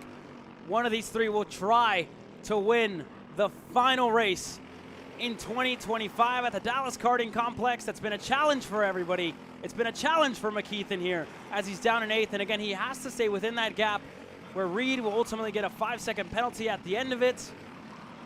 But it's close. Dylan Amundsen trying with everything that he's got to try and get to Seville. He hasn't yet forced his hand here, Jackson. But again, you got to think that's imminent as we take a look back to check on the 6:19.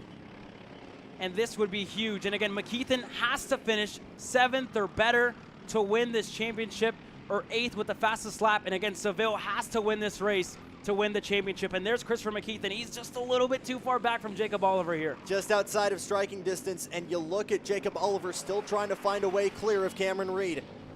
We look back to lead, white flag in the air. Last time around, Reagan Seville needs to win this race to win the championship in 2025, and this would certainly help. And Reagan Seville just went purple. That's another 10 points his way as Dylan Amundsen to the bottom of the racetrack. Turn 4, he's clear. Overbeck trying to go with him, and Amundsen gets to the point. Overbeck with a late lunge, and all of a sudden, this could be the move that could cost a championship. Overbeck up into 2nd. James Overbeck doing what he needed to do, got himself to 2nd. Now Reagan Seville, that's 10 points, going his way with the fastest lap of this race as Dylan Amundsen, you talk about playing spoiler, gets himself to the lead of the race and is looking to get the first win for VLR in the state of Texas, his return to the package after the Grand Nationals a year away. Welcome back to VLR, welcome back to Victory Lane, Dylan Amundsen. James Overbeck across the line to Seville, side by side, and across the line for McKeithen in 7th with that post-race penalty for Cameron Reed. And you gotta think, was that enough for Reagan Seville at the end of the race? That fastest lap was huge for him for an extra 10 points. We'll find out here as it's all being calculated as we speak. But Dylan Amundsen wins in 2025, the final race here. And that last lap was potentially heartbreak for Reagan Seville. As it stands, based on the calculations, all provisional, this could give it to Christopher McKeithen after Seville lost 2 spots on that last lap. And you think about it, it's an extra 10 points to Seville. With him finishing 3rd, it would be 180. For McKeithen finishing 7th, it would be 134. It's going to be close. Stick around. We'll find out. We'll give you the official word on the other side of this commercial break. But provisionally, it's looking like Christopher McKeithen, your champion in 2025. I'm not sure if it was enough for Reagan Seville. We'll find out after this quick break.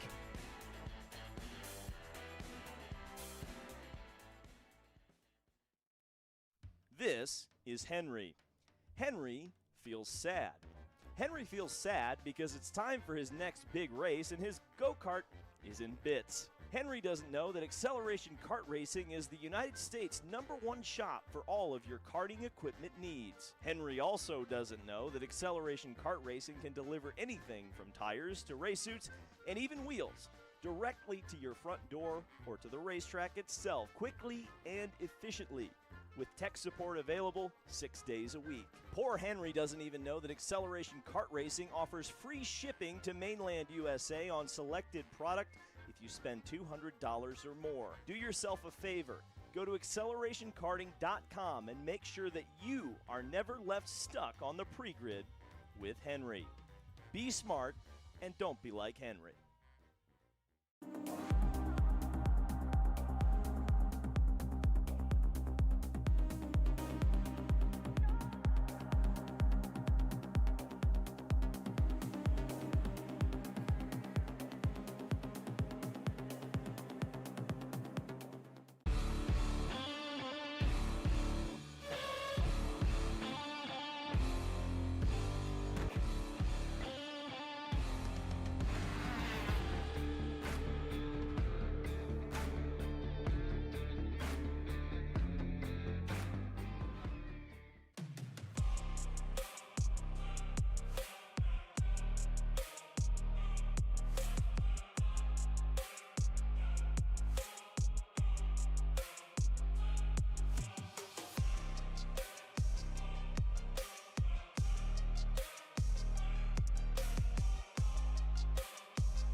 Are you looking to take the next step in your racing journey?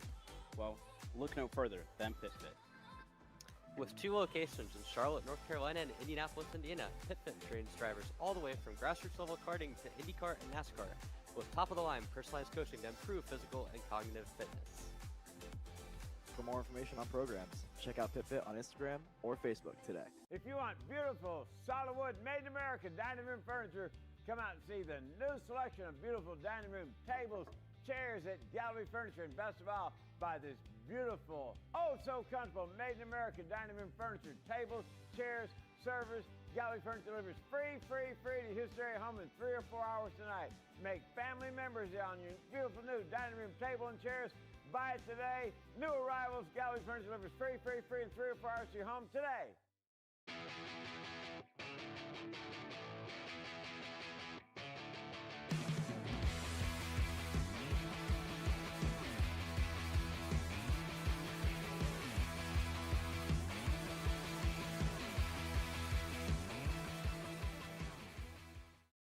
Are you ready to get behind the wheel? From Formula One to NASCAR and IndyCar, all the pros start here.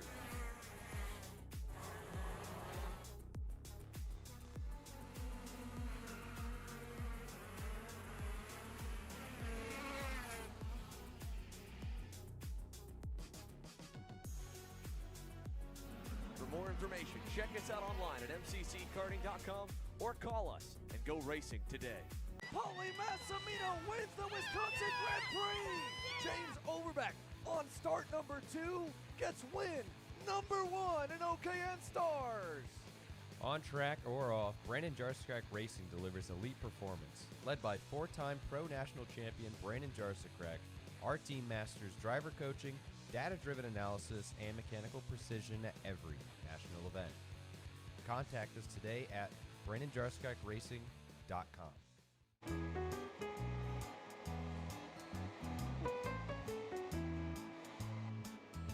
Gee, looks like we're missing an engine. What the hell am I supposed to tap?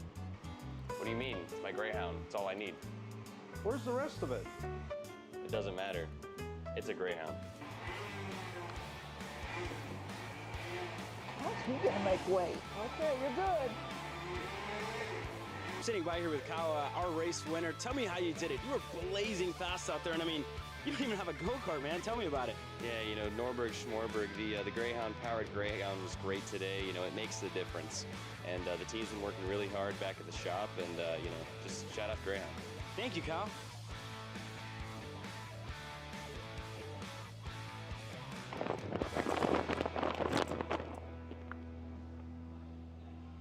How the f did you just win? Doesn't matter. It's a Greyhound.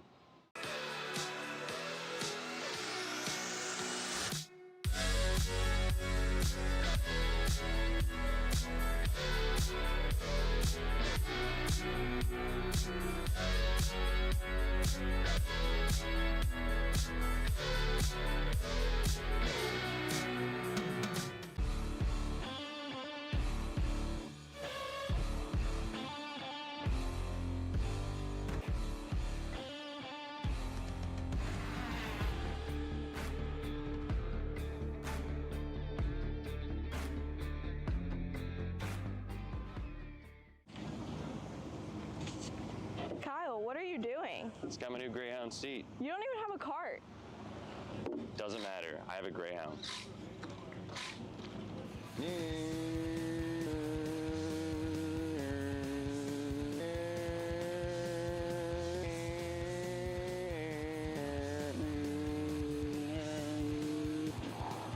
the f is Kyle Cuthbertson? Doesn't even have a go-kart. Doesn't matter.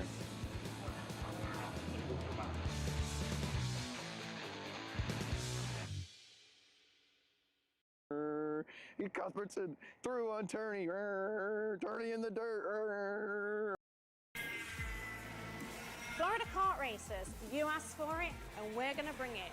Introducing Florida Karting Championship, FLPC, a brand new racing series coming to Florida in 2026.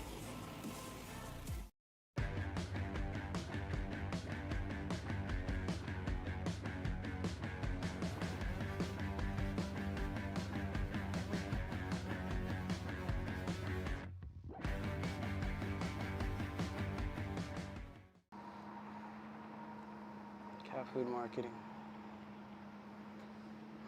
$9.99 a month. Dude, Caleb, wake up. Dude, we're live in 5 minutes. Let's go. Come on. What are you doing? Dude, I'm so sorry. Xander had me in a cat food marketing meeting till like 2 a.m. last night. Come on, man. Do you have anything I can drink? Dude, I got the perfect thing for you. Perico. It's a healthy energy drink alternative. Perico, non-GMO, gluten-free, kosher, magnesium, B12, B6, Yeah, it's good. B5, biotin, and zero sugar? Pericazo! Try Perico, made with natural ingredients, organic caffeine, and supports your metabolism. Try the new official energy drink of Kart Chaser.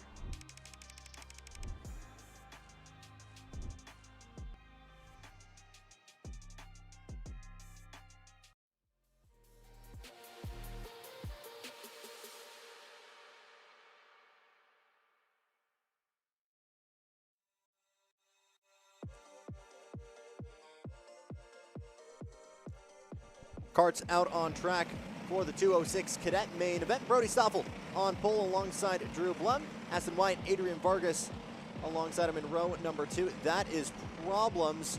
Benjamin Osborne with issues here in this main event. Looks like he's not going to be able to take the green flag in this one. Coming into it, Aston Wyatt has clinched the 206 Cadet Championship. But here's a look further down at your starting order. Find your favorite driver. You won't want to miss one of the biggest class here at the Texas Sprint Racing Series, with 20 drivers total getting set to go racing here, Jackson. Last of the cadet-based categories of the day. It's been Brody Stoffel out in front all weekend long.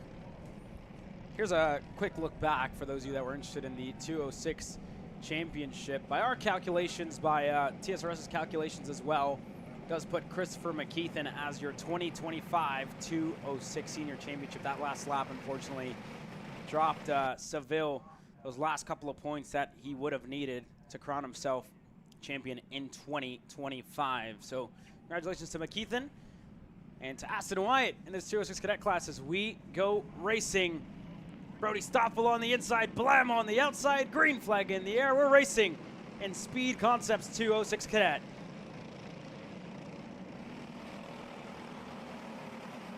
Big drop back there for Aston Wyatt, who immediately falls back to 4th. Big tussle further back for 5th.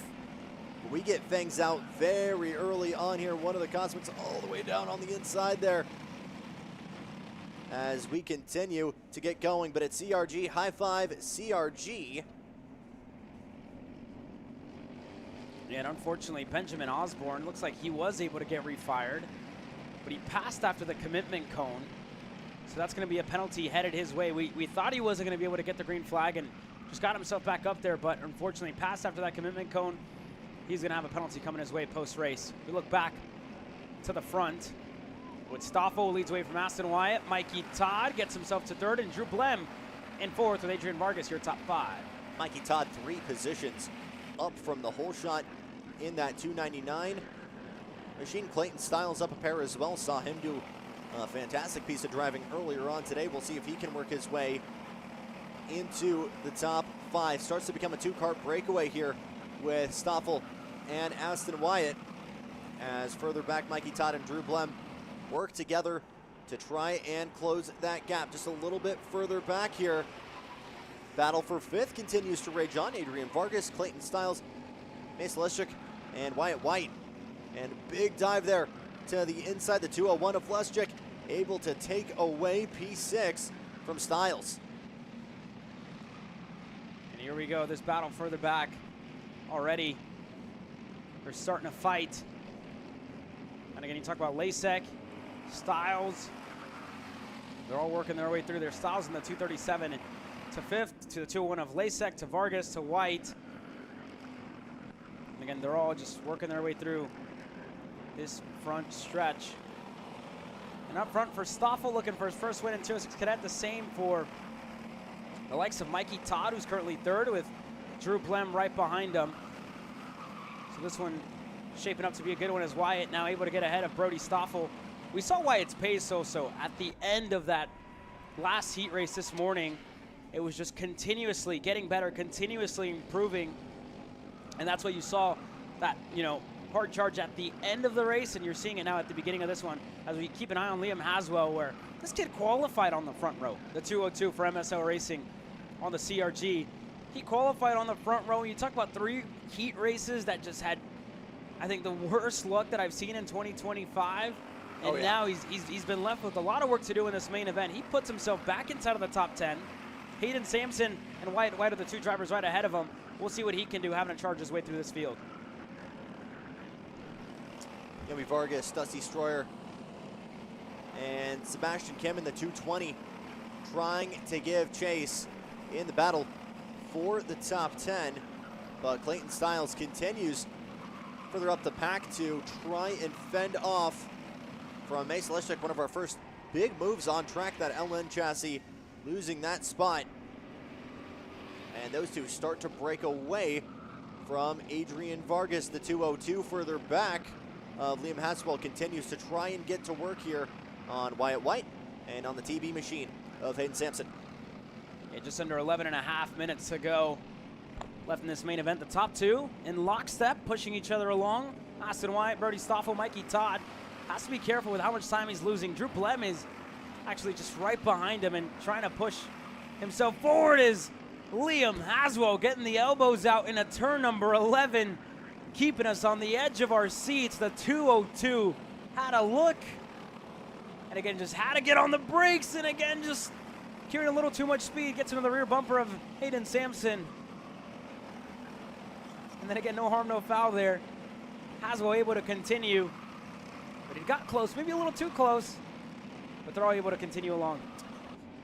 Sampson up 4 positions so far, and the guy right behind him, Liam Henson, up an impressive 8, one of your biggest movers of the day so far. Yomi Vargas also getting moves done early, up 6. So some big moves here in this roundtable battle for P10. And again, we talk about how dominant the CRGs have been They go to battle with the TB karts as it's a big lunge to the inside, making contact there. And Liam Haswell leaning on the side pod of Hayden Sampson gets his way into 9th. More moves further back though, as that could be a very expensive move. Looks like Yami Vargas and Dusty Stroyer are able to pick up the pieces from that battle. Yeah, Strayer again just got his first win earlier on in the weekend. We look back at the first one in Micro Swift. He's back out there on the racetrack as Yomi Vargas. She's right there with him. Hayden Sampson. And then back to Liam Haswell. So that group's starting to form quite nicely. Sorry, Haswell ahead of them all there. Goodness gracious. After that lap in that display that we saw just a couple of moments ago. Was a really expensive move there from Liam trying to make that move. Sampson was actually the big winner as a result, coming out of turns 11 and 12. Almost went into the grass, but you see the difference now and the price that kind of had to be paid there for Hayden Sampson in the TB machine. So that CRG of Haswell out into the open blue now. Battle starts to continue. A little bit further up, Clayton Stiles continues to go at it here with Mace Lesick. Yeah, well, there you go, Lasek, Clayton Stiles. These drivers are 2x2. You have the front two in Aston Wyatt and Bertie Stoffel, Mikey Todd and Drew Blem. And then Haswell side-by-side contact in between himself and Wyatt White. Rejoins the racetrack. Haswell looking to Vargas looking to thread the needle in contact for Wyatt again on Hayden Sampson as Strayer works his way through. Yomi Vargas having to thread the needle there, almost making contact with that CRG machine, but she'll be the big leader here. I believe we'll end up in P8 as a result, but all of a sudden a huge furball of karts starting to develop up here. And once again, here comes Sampson trying to make another move on Yomi. Not able to get there, but all of a sudden a 4-car battle. Peek out to the inside as Liam Haswell has re-entered the chat in the 202. Trailing is Dusty Stroyer. Everybody looking for an opportunity here to get into the top 10.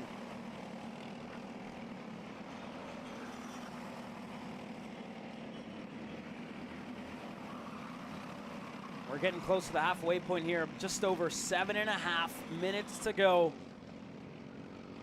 left in this main event presented by Speed Concepts Racing. Haswell, again, he's been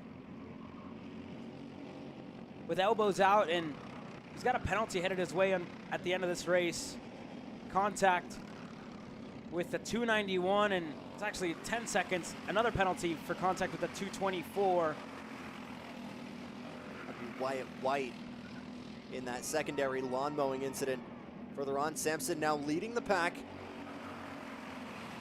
And just like that, Sampson and Liam Haswell find their way on the same part of the racetrack. Big shove from Yami Vargas trying to get that CRG machine through. We'll try the over-under, and Liam trying to slingshot out of turn number 3. Outside becomes the inside, but not enough pace. And just like that, can still tack an asterisk on this entire pack of karts with the penalties to be dished out. But it is indeed Liam Haswell leading them. Yeah, 10 seconds would put him back to almost 17th in this race here, Jackson. That's a pretty big, hefty slap on the wrist coming the way of Liam Haswell at the end of this race. And again, those were for the incidents, one of them in the chicane, and I believe maybe the one in turn 2. That being said, the battle up front has gone back and forth. Brody Stoffel, Aston Wyatt have changed positions a couple times, and this has really promoted Drew Blem, who's been able to push away from Mikey Todd in this race. So he's getting himself up to 3rd now. So the top 3 are very close, and not only does this help Drew Blem to get himself back in the conversation, but it could also be beneficiary for Mikey Todd to get himself closer to this group. I was going to mention this battle earlier on before things started to get dicey in the battle for 10th, but no, Aston Wyatt and Brody Stoffel been glued together this entire race, with Drew Blem now joining the picture. Mikey Todd going to be wishing that maybe they're a little bit more fangs out with one another right now, and maybe a little bit more of an argument on who wants to lead, because that will certainly increase his chances. Aston Wyatt giving a little bit of a shove to the 229. This has been the prime position for these cadet chassis to make a move, but again, Wyatt staying in line. I think they know that they need to build insurance, need to build space if they want to battle come the Twin Sticks. Yeah, and here we go. 5 minutes to go for Brody Stoffel, looking for his first in 206 Cadet. For Aston Wyatt, just looking to end this championship on a high. And for Drew Blem, again, you look back to earlier this year, looking for a race win here at the Dallas Karting Complex. This is the first time really Stoffel's been well into the mix. NOLA was also a good result for him. And this time out as well has been one of his better showings in the cadet class. So again, a race that has kind of evolved into a victory lap for Aston Wyatt after a dominant season behind the wheel of that 221. Trying to go out on a high note. A podium is looking like it could be in order, but he will definitely want to be one position better. Been a hot, cold season for Brody Stoffel, who has been on the podium a handful of times, but has still not gotten that win on four-stroke power. This could be the weekend that all changes. Yeah, and we'll see. We'll see if he can get it done this time around as they work their way through into the turn number 8 hairpin. Wyatt already was able to win when we were out at Speed Sports Racing Park. He won in New Orleans as well. And we'll see what he can do as this race continuing to close. 3.5 minutes plus 2 laps left to go here in 206 Cadet.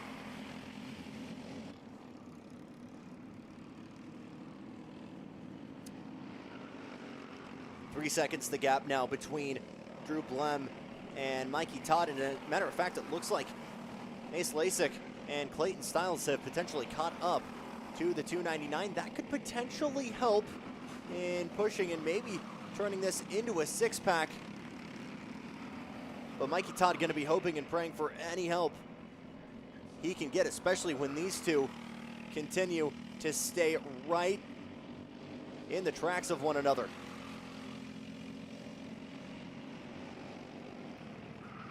Here we go. This is the battle further back. Again, like you mentioned with Todd, who came into the weekend really looking for his first podium, first big podium. He's had a couple of race wins over at his local track, looking this week in the Texas Racing Series for that first big win. And this one is sadly ran away from him. He's in 4th, but still a very respectable result out of Mikey. And then you look at his results throughout the year, and actually that hard work just going to turn on its head as now Lasek and Stiles work their way through. So Todd dropping back now to 6th, makes Lasik gonna lead this threesome into the hairpin as they try to push their way to the front. So a CRG at the front of one and another CRG at the tail of another. Aston Wyatt starting to get a little bit antsy here. You see him peeking out into that last hairpin of turn number 8, looking for a way around, but is not able to work a way through just yet. Drew Blem, your runner-up in the championship standings here. Change for the lead here. Aston Wyatt, turn number 1. As again, we were just going to take a look at that. Blem is unfortunately going to finish there, second in the championship. Wyatt has put himself in the position to win this championship because of situations like this, right? When he needs to go, he goes. And he's put himself in control of this race. Blem is still really looking for that first win on the year. He had a weekend to forget really at Speed Sports Racing Park, finished 2nd. Finished further back when we were out in Crescent. And then finished 3rd again whenever we were over in New Orleans. And then again, this is why he's had that run of 2nd. We could be a change for 2nd in the championship if Stoffel is able to outperform Blem here this week in a DQ, unfortunately. Not sure if he's going to be able to drop that. But they work their way through now the front stretch. 30 seconds to go. 3 laps to go left in the last main event of the year for 206 Cadet. And Aston Wyatt, this would be, again, the best ending possible for the champion in this cadet class. He won't be able to take that number 1 up to the junior ranks next year, But again, it's been a great showing for the 21 and 2025. Looking to hit the ground running here as he makes that promotion into the junior categories, and looking right now for win number 3 on the season in this division.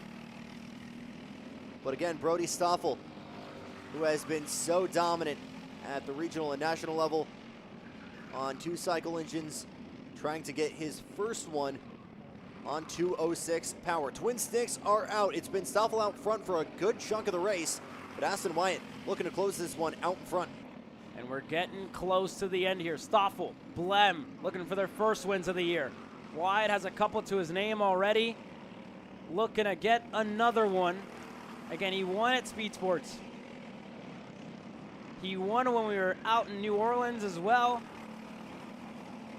And we'll see if he can make it 3 on the year. Clayton Stiles was able to get one. Let's get 2 actually on the year, and we'll see how it all pans out. Lap and a half to go for Stoffel, for Blem, as they try and work their way through on the 221. We talk about that because Drew Blem has razzle-dazzled us in the two-stroke stuff, but has been just eerily consistent on the podium, just not able to get that win just yet. He's got 2 karts in front of him who could potentially be the gateway to a maiden victory in the Caddies. White flag out for Ashton Wyatt. Here we go. This is it. Stoffel's been patient. He's been waiting, and maybe too patient as Blem looks on the inside into turn number 1. Drew Blem is through for second. Stoffel falls back to third. And at the moment, it's a little bit of breathing room for Aston Wyatt, a car length that's starting to close as Drew Blem is getting himself closer and closer. I remember the AR Academy Nitro kart. Was an aggressive move, and he still has time and space to try and take that lead from Aston Wyatt. Only a handful of corners, a handful of opportunities left. Defensive down low goes Wyatt. That'll force a switchback for the 215, and will just barely get the nose ahead. Another switchback, one more key opportunity. Stoffel ready to take anyone back. Will go all the way to the inside. Drew Blem looking for his first, looking to get it on the inside. Wyatt gonna look for a crossover side by side to the line. Drew Blem wins in Dallas. Got it, stole it to the line, didn't look back. What an end to that race for Drew Blem. And for Aston Wyatt, it's a second place on Sunday, but it's a championship in 2025 in 206 Cadets. Stoffel comes across to finish third. Stiles and Mikey Todd, your top 5. We talk about a kid with a flair for the dramatic, and it is indeed Drew Blem who gets it over Aston Wyatt by, get this, 0.043 seconds. The narrowest of margins. Brody Stoffel not too far back, just 0.167, with Clayton Stiles, Mikey Todd, Mace Lasik, Adrian Vargas, Hayden Sampson, Caleb Roberts, and Dusty Schroyer rounding out your top 10.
Well, here we go.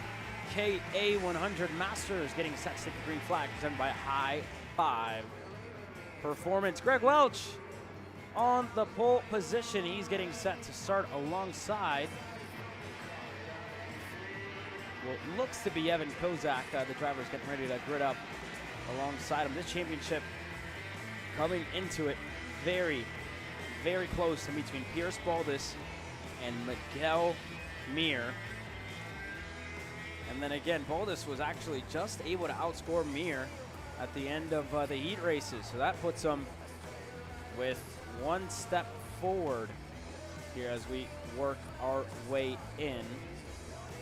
The total it drops, it's about a 55-point difference into this main event. 960 for Baldus, 905 for Mir. Mir starts on that outside in 6th. Baldus starts on the inside in 3rd. We'll keep an eye on the two of them to see who's the champion in 2025. But as we get ready to go green, we get ready to get to the line. Greg Welch is on the inside. Evan Kozak is on the outside. Been Greg Welch so dominant all weekend long. Can he carry that momentum to the main event? Let's find out. We're green for KA 100 Masters. And already Kozak getting his elbows out. Looks like he might have just dipped the tire, and Miguel Mir able to get ahead of his championship competitor and Pierce Baldus, the two of them within the same piece of real estate with John Mosey ahead of him. Evan Kozak and Greg Welch running off into the sunset. A little bit of a shove there for Miguel Mir, able to keep it together though as he works his way up, makes quick work, and gets his way just behind. I believe that's Pierce Baldus. So some quick moves further up for a man who is very much in championship contention. Talking about that Greg Welch domination, picking up right where he left off, already having a marginable lead here over Evan Kozak. And here we go, 3rd on back, already looking for a couple of moves. Mir looking to get the inside in a turn 11. He definitely had a nose there, but just had to back off as now Mir looking to the inside on Mosey. That Carlos Sainz Cruz Racing development machine coming to life in the main event. He's through for 3rd, elbows out with one thing in mind, and that's taking back the number 1 plate. Mosey gives him the bumper. Mir's to the wayside. Baldus goes through for 3rd. Now a big shove back to John Mosey as he works his way significantly offline. That will go back in the favor of Miguel Mir. A couple of guys with their championships on the line, and boy, they are driving like it. Trying to see where they filter in here, but another Carlos Sainz machine greets Mir. I believe that's Kogan Wright further back in the 407. That's Janae Din. Janae Din there for Red Speed Racing Texas on the Carlos Sainz, finds himself right there in tow, but Pierce Baldus was the biggest beneficiary of it all when Mir was shuffled to the wayside by Mosey. That was huge for the championship implications here. And then again, math ongoing, but Baldus was the favorite coming in to this main event with a 55-point difference. As it stands, it would go the way of Baldus because a 3rd place would give him 170 points to extend. And if it stays like this for Miguel Mir, he would have 142 only. That would go the way of Baldus. So Boulder back to the bottom of the hill here for Miguel Mir, and he immediately gets back to Bushid, trying to find a way around this 407 of Kogan Wright. And just behind, Winnie Din trying to pick up any of the scraps further back already. A 2.5 lead here for Greg Welch. Evan Kozak in chase, but that gap is getting big shove there to Mir, and he's able to shove his way through. Miguel Mir in a turn 10, what a move, got his nose down low, got the move done, and it's a 5-second penalty coming the way of Mosey at the end of the race. Figured it was this place on track where he moved Mir out of the way here to get into that 3rd place spot, so that will promote him up into 4th on the leaderboard, but still he separates himself and his championship adversary, Pierce Baldus, on track. Work our way through here, and there you have it. Greg Welch long gone, 2 seconds ahead of Evan Kozak and Pierce Baldus, and then you go to Mosey, who's getting run down by Mir, so it would provisionally be a 4th place finish for Miguel Mir at the end of this race. That would give him 160. Still wouldn't be better than the 170 that Baldus does indeed have. The fastest lap, if you want to factor that in, that goes away at Greg Welch. So this has been, again, just the main event. It was going in his favor now for Mir at the start of it. And unfortunately, turn 4 was when it all just slipped away for the second year in a row for Mir. But we've seen some nuclear moves here from Miguel Mir to try and get his way back to the point. He's found himself kind of in no man's land right now. No drafting help from Mosey up the field. And Pierce Baldus closer to Kozak than to anyone else. So again, the man who was really looking to bring this title fight to Pierce Baldus going to need to find a little bit of magic here in the next 10 minutes and change if he wants any hope of stealing this title from the 476. And here we go, last couple of corners. Martin Stone, we take a look at him, and joined us today, trying to work his way from the back of the pack. He's now looking to go through on the 407 or right. He's definitely caught up now. We're starting tail end. And he's looking, turn number 4 for Martin Stone, side by side. He's clear. Bangs out driving for Stone, so that will put right away as further back Brent Harper continues to squabble. I believe that's Daniel Howie further back in the 419. But again, we talked about Martin Stone earlier with some slightly fresher rubber. I feel like that maybe is a little bit more broken in, for sure more in its optimal window. The Masters not chipping away too much on those tires anyway, but Stone continuing to charge forward. He's found the back of Wanid Din in that 433 and has locked bumpers across the stripe. Already been 2 positions gained so far for Stone. This could be number 3. A little bit of a peek into turn number 1. Not making that move just yet. And Wanid Din holds onto it and is your biggest mover for the time being. 3 up. That is about to be 2 up. Nearly contact between the two through turn number 4. And Stone continues to swing away at that red speed. Yeah, Junaid just couldn't hold on there, unfortunately, as now Baldus has caught up to the rear bumper of Evan Kozak. Again, that battle for second getting a lot closer. This would extend the championship for Baldus if he's able to get this move done. And again, they have just under 9 minutes to go, plus 2 laps. We'll see how it all stacks up, but Mir is still back in the 5th spot, would be 4th. Ultimately, this won't help as Baldus goes through for second on Evan Kozak. One of the first times we've seen Kozak on track this year. Another part-timer would certainly be happy just to stand on the podium and doesn't give up too much of a fight. I believe Baldus has let the message be known what he's fighting for and will take that free insurance over that hard-charging Miguel Mir, who's still not been able to find John Mosey on track. We get to this 5-cart freight train, though, as Hogan continues to defend here. That's the 413 of Brent Harper trying to get through. Tries feeding him a wheel there out of the final corner of turn 9, but still not able to get there. And just further back, Brent Harper trying to make a move with Daniel Howie. Yeah, Howie right there in tow. And then again, Daniel Howie's a driver we've seen fight inside of the top 5 here at the Tech Sprint Racing Series. Sadly, this weekend hasn't been, again, what he would have wanted. It's his second weekend, again, joining that High Five Performance Texas team. So again, they're growing that program, looking for a better year in 2026. I'm sure, and for Brent Harper as well, we've seen him quite consistently. And again, just maybe a little off weekend for him finding himself in 9th, but a year that's treated him not too bad. Harper was good at the opening round in the rain, and as well a couple of podiums to his name as well have definitely not been all too bad for Brent Harper. A race win as well, and I correct myself, Sweet Torch Racing Park, I remember yep. it was a good showing, and indeed it was, because he was able to get the win in the main event. So he put himself, again, with the best average championship lead, if you will, 3rd place in the championship here this weekend. And sadly, just hasn't had the pace. He's down in 9th, but I'm sure we'll have him back with us next year as they're inside of your top 10. Pipenbrock, unfortunately, he's down in 11th, hasn't been able to find any speed. And we're getting close to the end here. Just over 6 minutes to go in this Masters division. As Kogan Wright now starting to fall under fire from the 413 of Harper, starting to get closer and closer. Harper, your race 1 winner. It was Mir taking it in our second round, and Baldus going back-to-back in rounds 3 and 4. That's what's given him this 50-point championship lead heading into this weekend over Miguel Mier.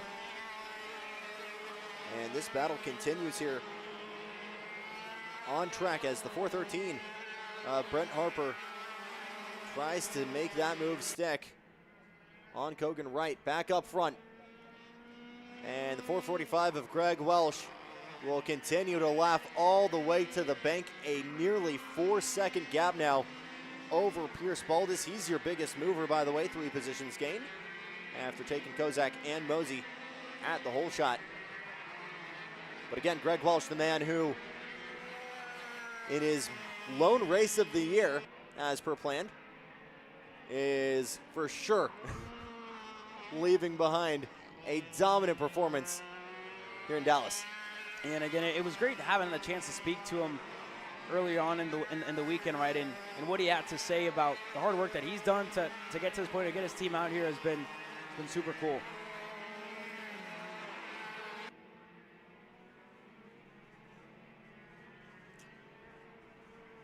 And again, we had a great conversation with him earlier on in the weekend and what it means to him to bring his team out here, to get the customers out here.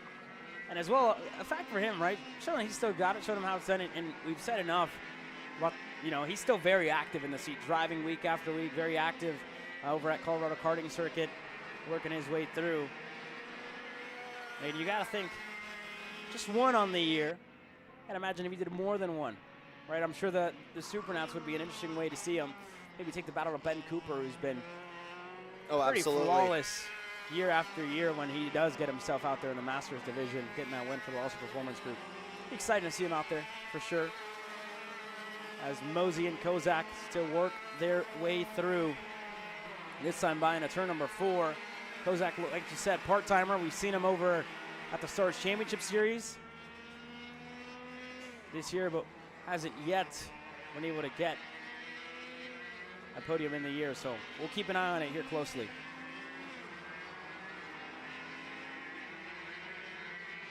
So still Greg Welsh out in front as we continue to watch this battle between Baldus and Cozy.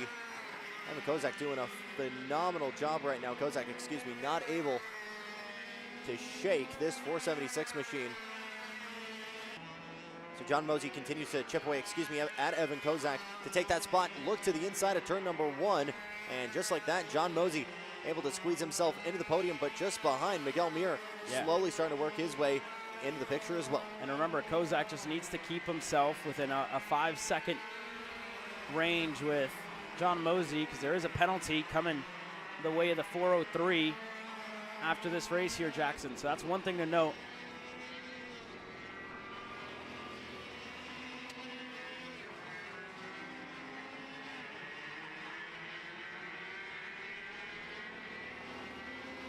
Here we go, Mosey still right there. And again, Kozak just needs to keep it within 5 seconds and needs to keep Miguel Mir at bay because he's right there with him as we got 2.5 minutes to go left in this race. That gap is starting to close down.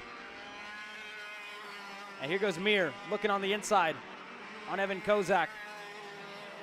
Able to get that done, slides his way through, and Mir continues his charge forward, hand up saying, don't fight it back, I got a championship I am fighting for, as he will continue to try and close that gap to Kozak. Throughout the year, we've seen you at the SCUSA Pro Tour before, but down here in the state of Texas, you guys are out of Colorado. What brings you guys out here to TSRS this weekend? Yeah, honestly, for us, we got a few drivers that are getting ready for Vegas, and so it was nice to just be able to come down here and do one more race before Supernats. And then for some of our local drivers, it was just a chance to get out, do a big race, kind of to cap the season before we get snowed in at home, right? And for me personally, I mean, I try to race once a year, and there's a decent Masters field down here, so. What are your thoughts so far? This track is quite unique in the sense that it's a little bit of a boring, right? It's been, heard from some drivers it's hard to pass. What are you thoughts so far being here this weekend? Honest, as a driver, I love the place because it's a get up on the wheel, get after it, rowdy type of racetrack, and that suits what I like doing for sure. Sounds good. I wish you guys the best of luck, and it's great to have you guys with us here in the state of Texas. Yeah, absolutely. Thank you guys. Thank you. I mean, great to hear from him there and to share that with you guys as well on that conversation that we did have with Greg Welch earlier on in the weekend. And again, we just saw that change for third. That went the way of Miguel Mir. Provisionally, just needs to stay within that 5-second range for Mosey. But again, great to hear from him and to see that team quite healthy out here. And you talk about the travel, not easy when it's 12 hours to come down to Dallas, Texas, up from Colorado, and the amount of customers that he's brought. It was definitely a pleasure having him, and hope to see more of them next year, right? And again, he's excited to bring some news on coming out in full force in Las Vegas, Nevada in a couple of weeks.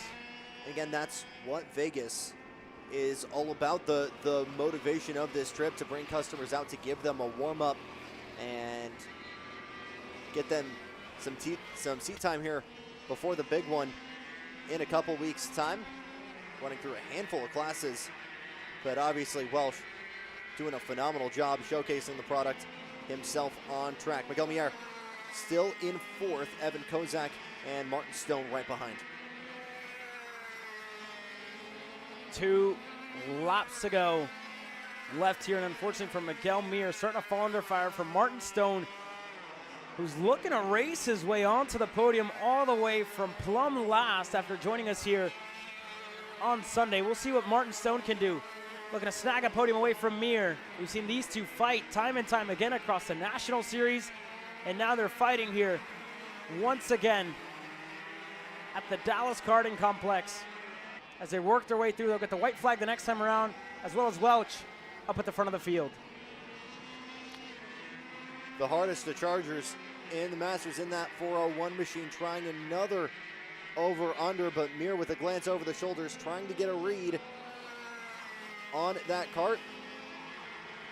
And the Carlos Sainz machine goes middle to defend, trying to make it as difficult as possible. That'll be a setup, though, as the white flag comes out. Miguel Mier trying to hold on to fourth, and Pierce Baldus looking to hold on to this championship. Another great run there from Stone, but not able to get it here into turn number 3.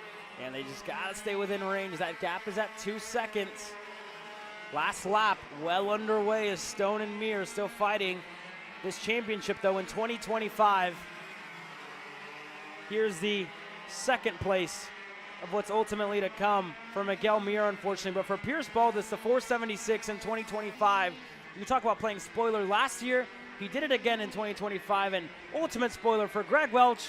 Points to the fence line, points to his team.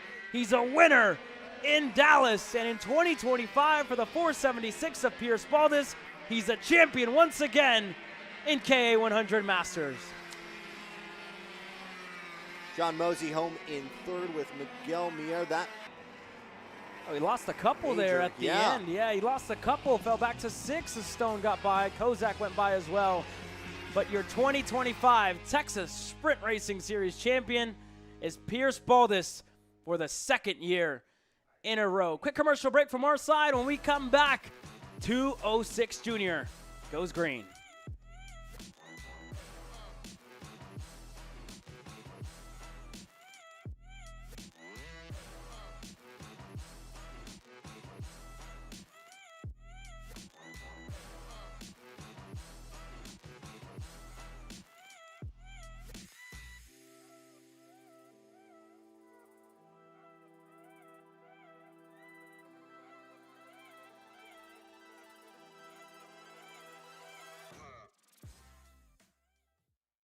Paulie Massimino wins in KA. Paulie Massimino is a winner in OKN Stars.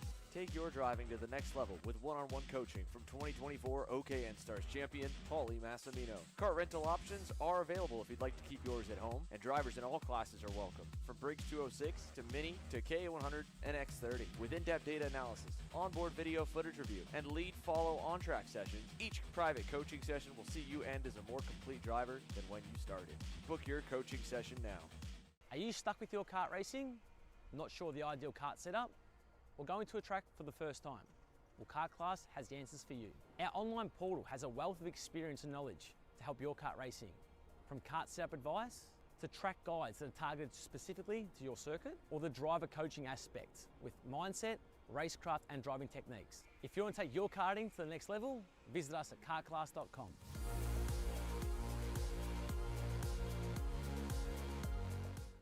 You know, I'm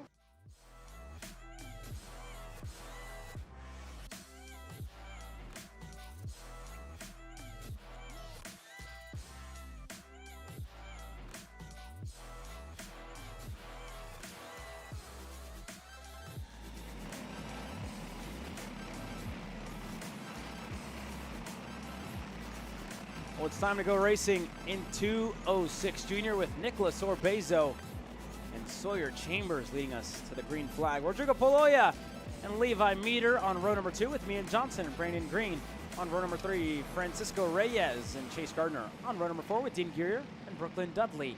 Your top 5 rows, your top 10 starters. Looking further back, you got Titan Cookson alongside Brennan Wolf on row 6. Row 7, it's Max Estrada inside Holton Edwards with Micah Massad alongside Gage Clevenger for row number 8. Presley Peterson going to round out that field of 17. Well, here we go. Main event time in 206 Junior, presented by TB Kart USA, with Orbezo and Chambers getting ready to take us to the green flag into this main event. The championship close in between Sawyer Chambers, Poloya, and Gearier. With drops, it's a 945 to Chambers, 890 to Poloya. Green flag in the air. We're racing in 206 Junior. And side by side for our 2 championship contenders as they get close to each other on the racetrack. Chambers looking to go through for second. It's side by side through this field. Poloya looking for a lane. Reyes looking for one further back as well. But up front, Nicholas Orbezo to the point of it. How about Brandon Green further back, getting a pair of positions as well. He's up into 4th, a little bit of a move further back as Dean Gearier works his way up into 7th as well. Everybody trying to take advantage of this hole shot. But Orbezo out like a cannon with Chambers giving chase. Oh, Brandon Green just got onto the back of Sawyer Chambers, and that's going to put the 2 contenders right next to each other on the track. Poloya puts himself 4th, Chambers in 3rd, and you see Chambers take a look back, pointing forward as they look to close down on Nicholas Orbezo and Levi Meter in 2nd.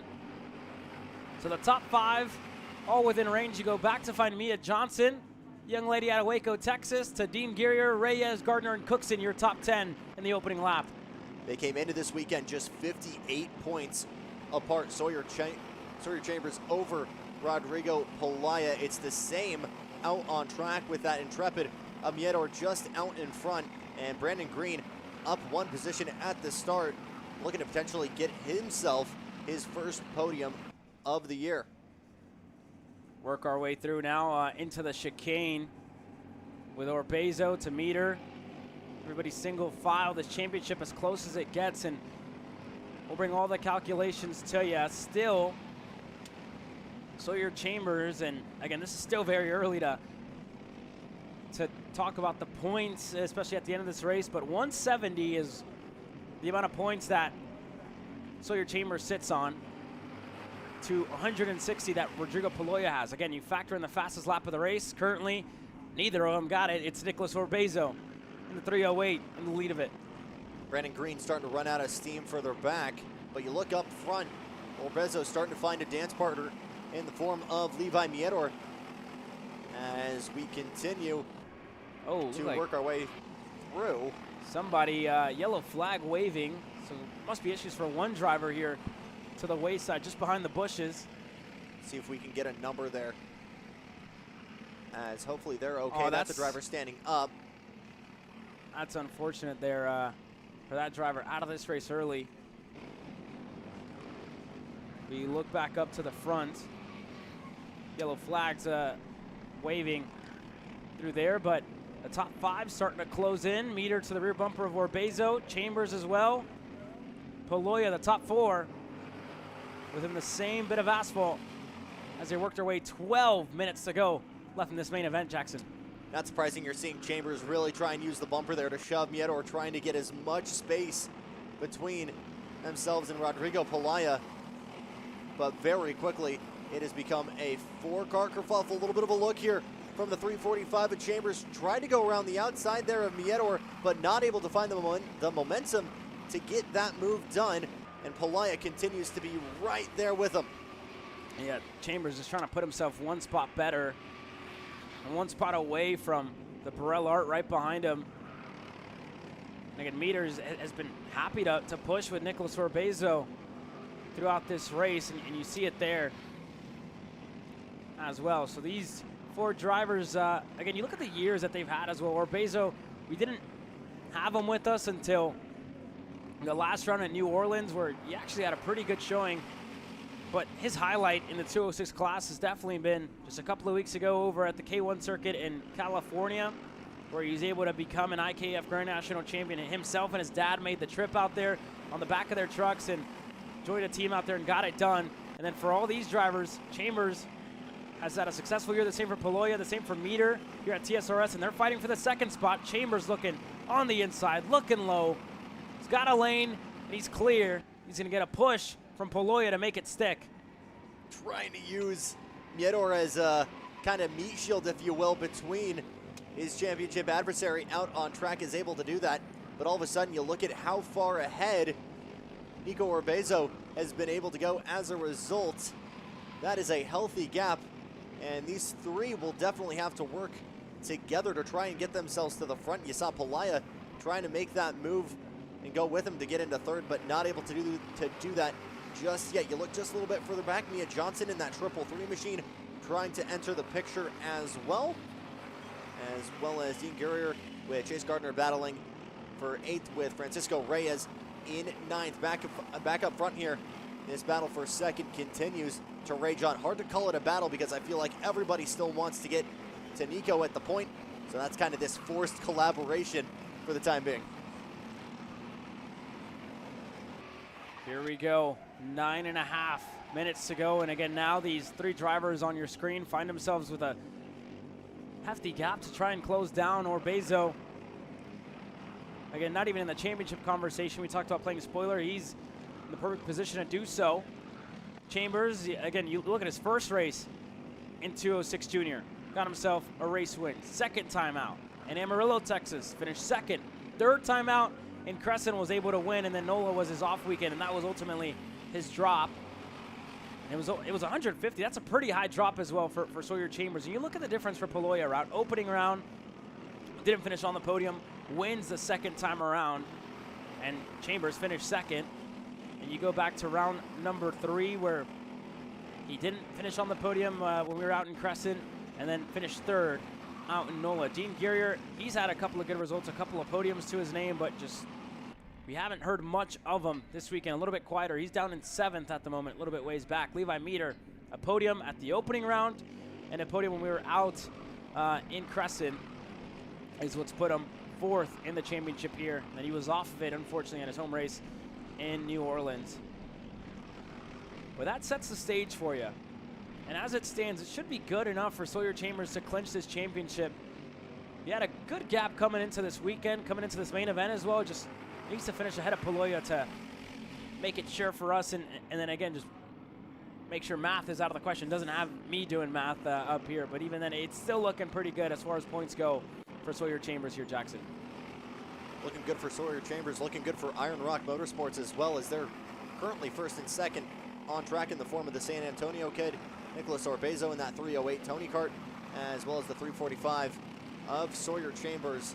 But very quickly, that could change because you've got Levi Miedor, who's starting to get a head full of steam and really looking to break this up. Battle starting to develop further back.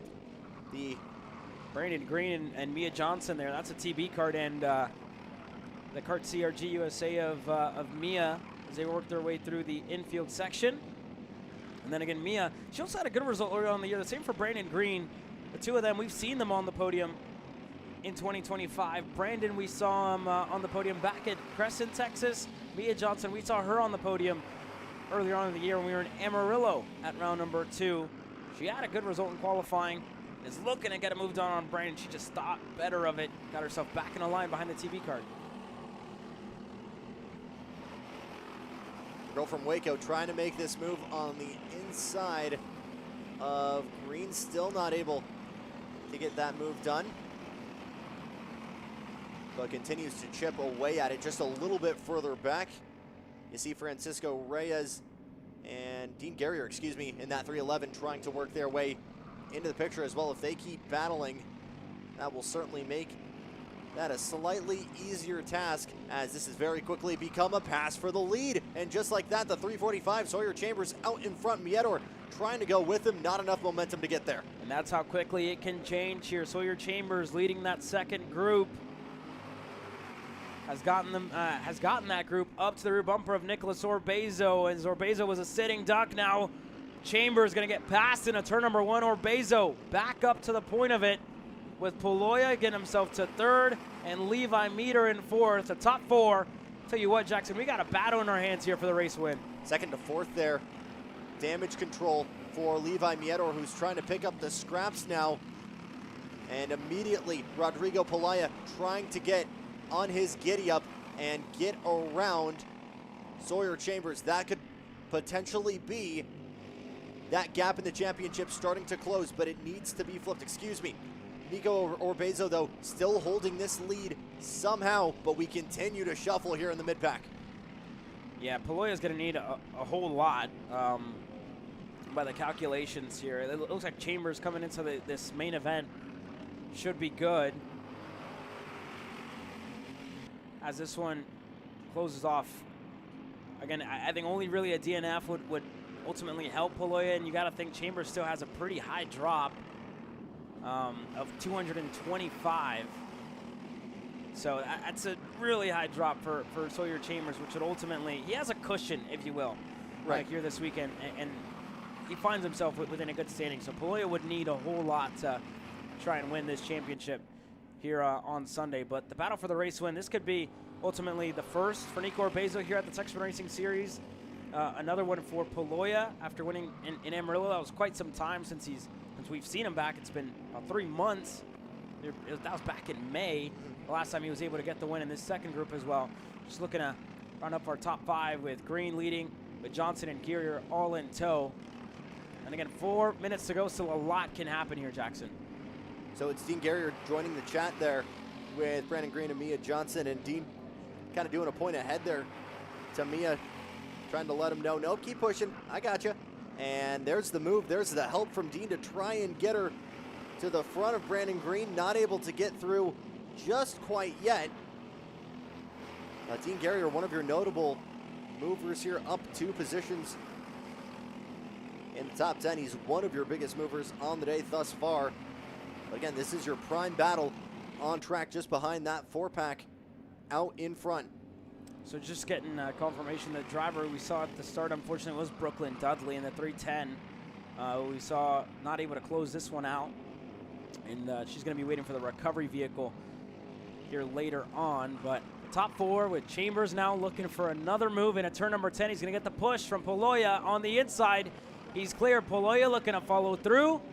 Gets through for 2nd, and Meter now looking for 3rd. He's got it. So Orbezo, in the matter of 2 corners from the lead, all the way back to 4th. Just in the blink of an eye shows you how quickly this field can shuffle. And in the blink of an eye, you got Poloya trying to challenge now that 345 of Chambers for the lead. But 1st and 2nd in the championship, just like that, has become 1st and 2nd out on track. Levi Miedor back in 3rd now as we continue to go at it. Question now is, Nico Orbezo starting to struggle. Is there enough pace there to stay with them? A little bit of a peek to the inside from Poloya, but gets back in the tracks of Chambers. Still letting the message be sent there to your race and championship leader. Well, here we go. Under 2.5. This race continuing to run out of time as Chambers to Poloya. And now Poloya looking to the bottom of the racetrack, catching Chambers by surprise as they hit that front stretch. And Poloya going to be your new leader. Like Chambers is 2nd, Meter to 3rd. Looked like there was a little bit of a push there from the 316 to help, as all of a sudden here comes Sawyer Chambers to try and take that spot back. Poloya will have to try and go around the high line. Maybe tries to set up a crossover. Not enough space to make it done. Chambers still at the point. Sawyer Chambers at the front, and again, he's looking at Paloya on just he wants to work with him, right? They want to be the only two up front, want to get away from the rest of the field, which is why they find themselves 1 and 2. And then Meter as well. Indeed, he was able to kind of draft up with Rodrigo Paloya and get that move on the inside. That's that last little push that you really need to make a move stick in any 206 class, really. So that's what Chambers needed. That's what he got. That's the issue, man. You get to the lead, and then you're forced to all that airspeed in front. No draft to help you. So the minute you get that lead, you've got to do a lot to try and hold it. And you can see how much things have dropped now between Miedor and Bezo as they continue to try and get to the front. And just in the blink of an eye, you can see how strong that draft is. They are right there. Yeah, it's going to be close to the end. And again, when you talk about 206 racing action, you wait for those last 2 laps. For these juniors, they're always going to keep you on your toes, but it'll be 3 laps to go this time around for Chambers, who just needs to finish 5th or better, which is not a tall ask for Chambers to clinch his championship. For Paloya, gonna ultimately need to probably win this race if he wants any shot at it. And again, he would need Chambers to fall off. So far, so good for Sawyer Chambers. For Meter, looking for another podium on the year, and for Bezo, looking to get himself on it as well. He's looking on the inside, fast on his own, looking in turn number 1, just had to hit the brakes on Levi Meter. And no changes up front. 2.5 laps to go here, Jackson. Trying to catch up to that Iron Rock teammate out in front, but he's got to get through an Intrepid and a Burrell to make that move possible. And it is all about Sawyer Chambers, that kid from Rocheron, Texas, out in front doing everything he can to fend off Rodrigo Paloya. But again, you look at that Intrepid right there, the 316. Could be an ultimate upset because that bumper could be a push towards victory here in just a couple laps time. There we see another little nudge, not intentional, but you see how much that helps that 360 Burrell get within striking distance. Twin stinks out, Chambers, Paloya, Miedor, and Orbezo right there with him. And here we go, Sawyer Chambers looking left, looking right. Paloya is down on his left as Orbezo gets to the bottom on Levi Meter. And for the second time of trying, can't get through on the second and last lap. And now Sawyer Chambers going to stack him up, put him all to the bottom of the racetrack now. He's going to do it again in a turn number 5, and that's the run Orbezo needed to go through on Meter. Paloya looking for the over-under. He's got the run. They're side by side into the chicane here, Jackson. Carbon copy of the move he tried earlier, but Chambers was able to shut the door. He does it again far later than before. Orbezo right there with him in the 308 Tony Kart. Is there going to be any help there in getting that 360 to the front? It's not enough just yet. Here comes Miedor with good momentum, trying around the outside. They'll go 2 abreast. So too will Paloya now as he tries down low, coming through the final corner. Here we go, Sawyer Chambers, white flag in the air for him this time by 1 more lap to go. Orbezo visibly frustrated, not able to get through on Levi Meter. This time, Chambers gonna go to the bottom. Does Paloya try and rip the high side? He does. And he's gonna try and set up a crossover. Turn 2, pushing and shoving. Meter right there in third. Orbezo, again, just looking for a way by. Hasn't found it yet. Chambers gonna stack him up again. Paloya still not able to get there. And you've got Miedor just standing by, ready to pick up the scraps. Tries to roll that momentum around the outside. That opens the door to Orbezo. We'll go 3 abreast with Orbezo all the way on the inside. He backs out of it, but all of a sudden Miedor up into second. Levi Meter through for second, but it's not going to be enough, I don't think, as Chambers puts it at the bottom of the track. Meter has a nose down low. Paloya right there in third as well. Side by side for the lead of the race. Side by side for the race win as Meter goes through for the lead. Paloya side by side for second. Orbezo's not too far back. Across the line, double checkers. Levi Meter wins in Dallas. And in 2025 for the 345, Sawyer Chambers is your 206 junior champion at the Texas Sprint Racing Series. Paloya came across to finish second, but what a barn burner finish for your 206 juniors. Tad over a tenth, the margin of victory there for Levi Meter, getting that move done at the buzzer. Rodrigo Paloya and Sawyer Chambers will join him on the podium. Here's how the rest of them stack up.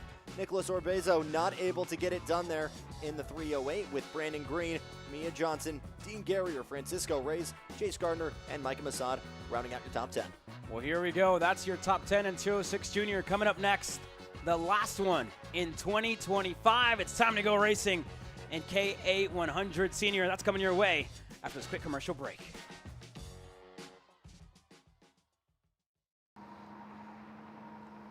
Cat food marketing.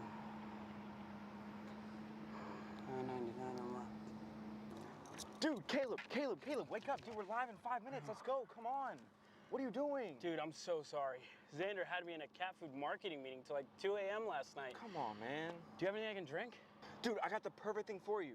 Perico. It's a healthy energy drink alternative. Perico, non-GMO, gluten-free, kosher, magnesium, B12, B6, Yeah, it's good. B5, biotin, and zero sugar? Pericazo! Try Perico, made with natural ingredients, organic caffeine, and supports your metabolism. Try the new official energy drink of Kart Chaser.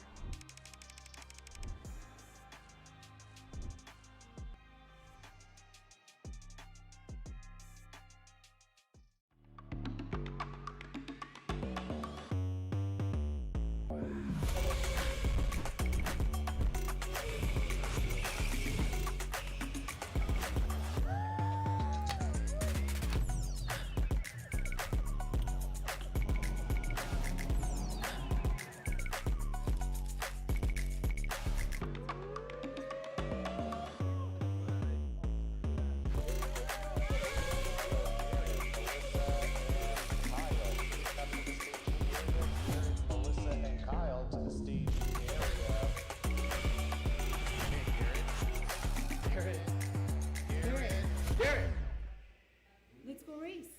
Come on, man. Florida kart racers, you asked for it, and we're going to bring it.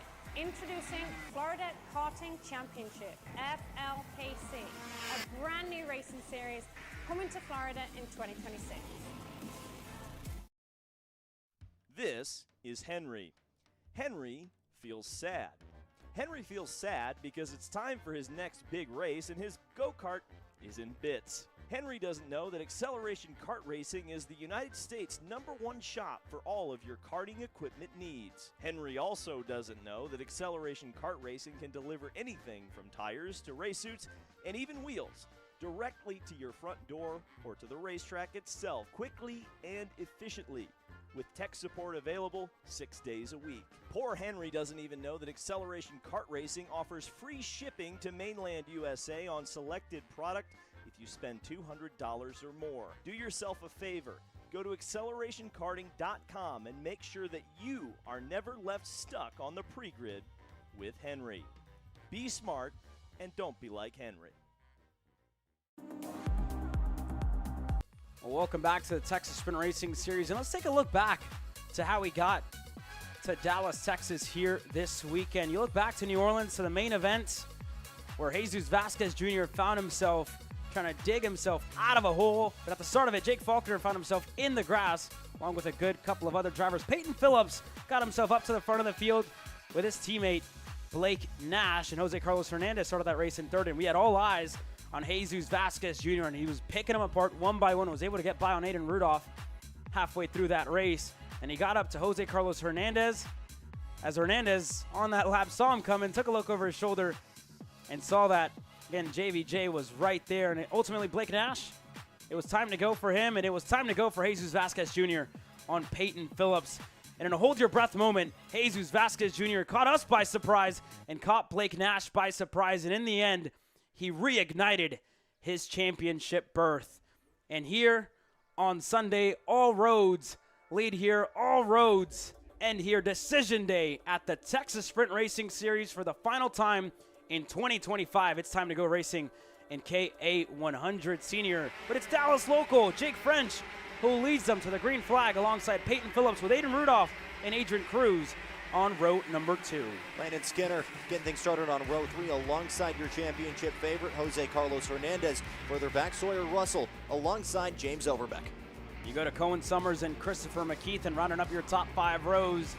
Your top 10 starters, Justin Music and Jesus Vasquez Jr. with a lot of work to do in this main event to try and clinch this championship. He's starting alongside on row number 6. Jake Faulkner and Tyler Roberts on row number 7 with Alex Stanfield. A lot of work to do. We've seen drives out of Stanfield from last to first here at TSRS, and he's getting ready to go green. Pagano, another one to keep an eye on after DQ in qualifying. Qualified inside of the top 10. A lot of work to do for the 955 here on Sunday.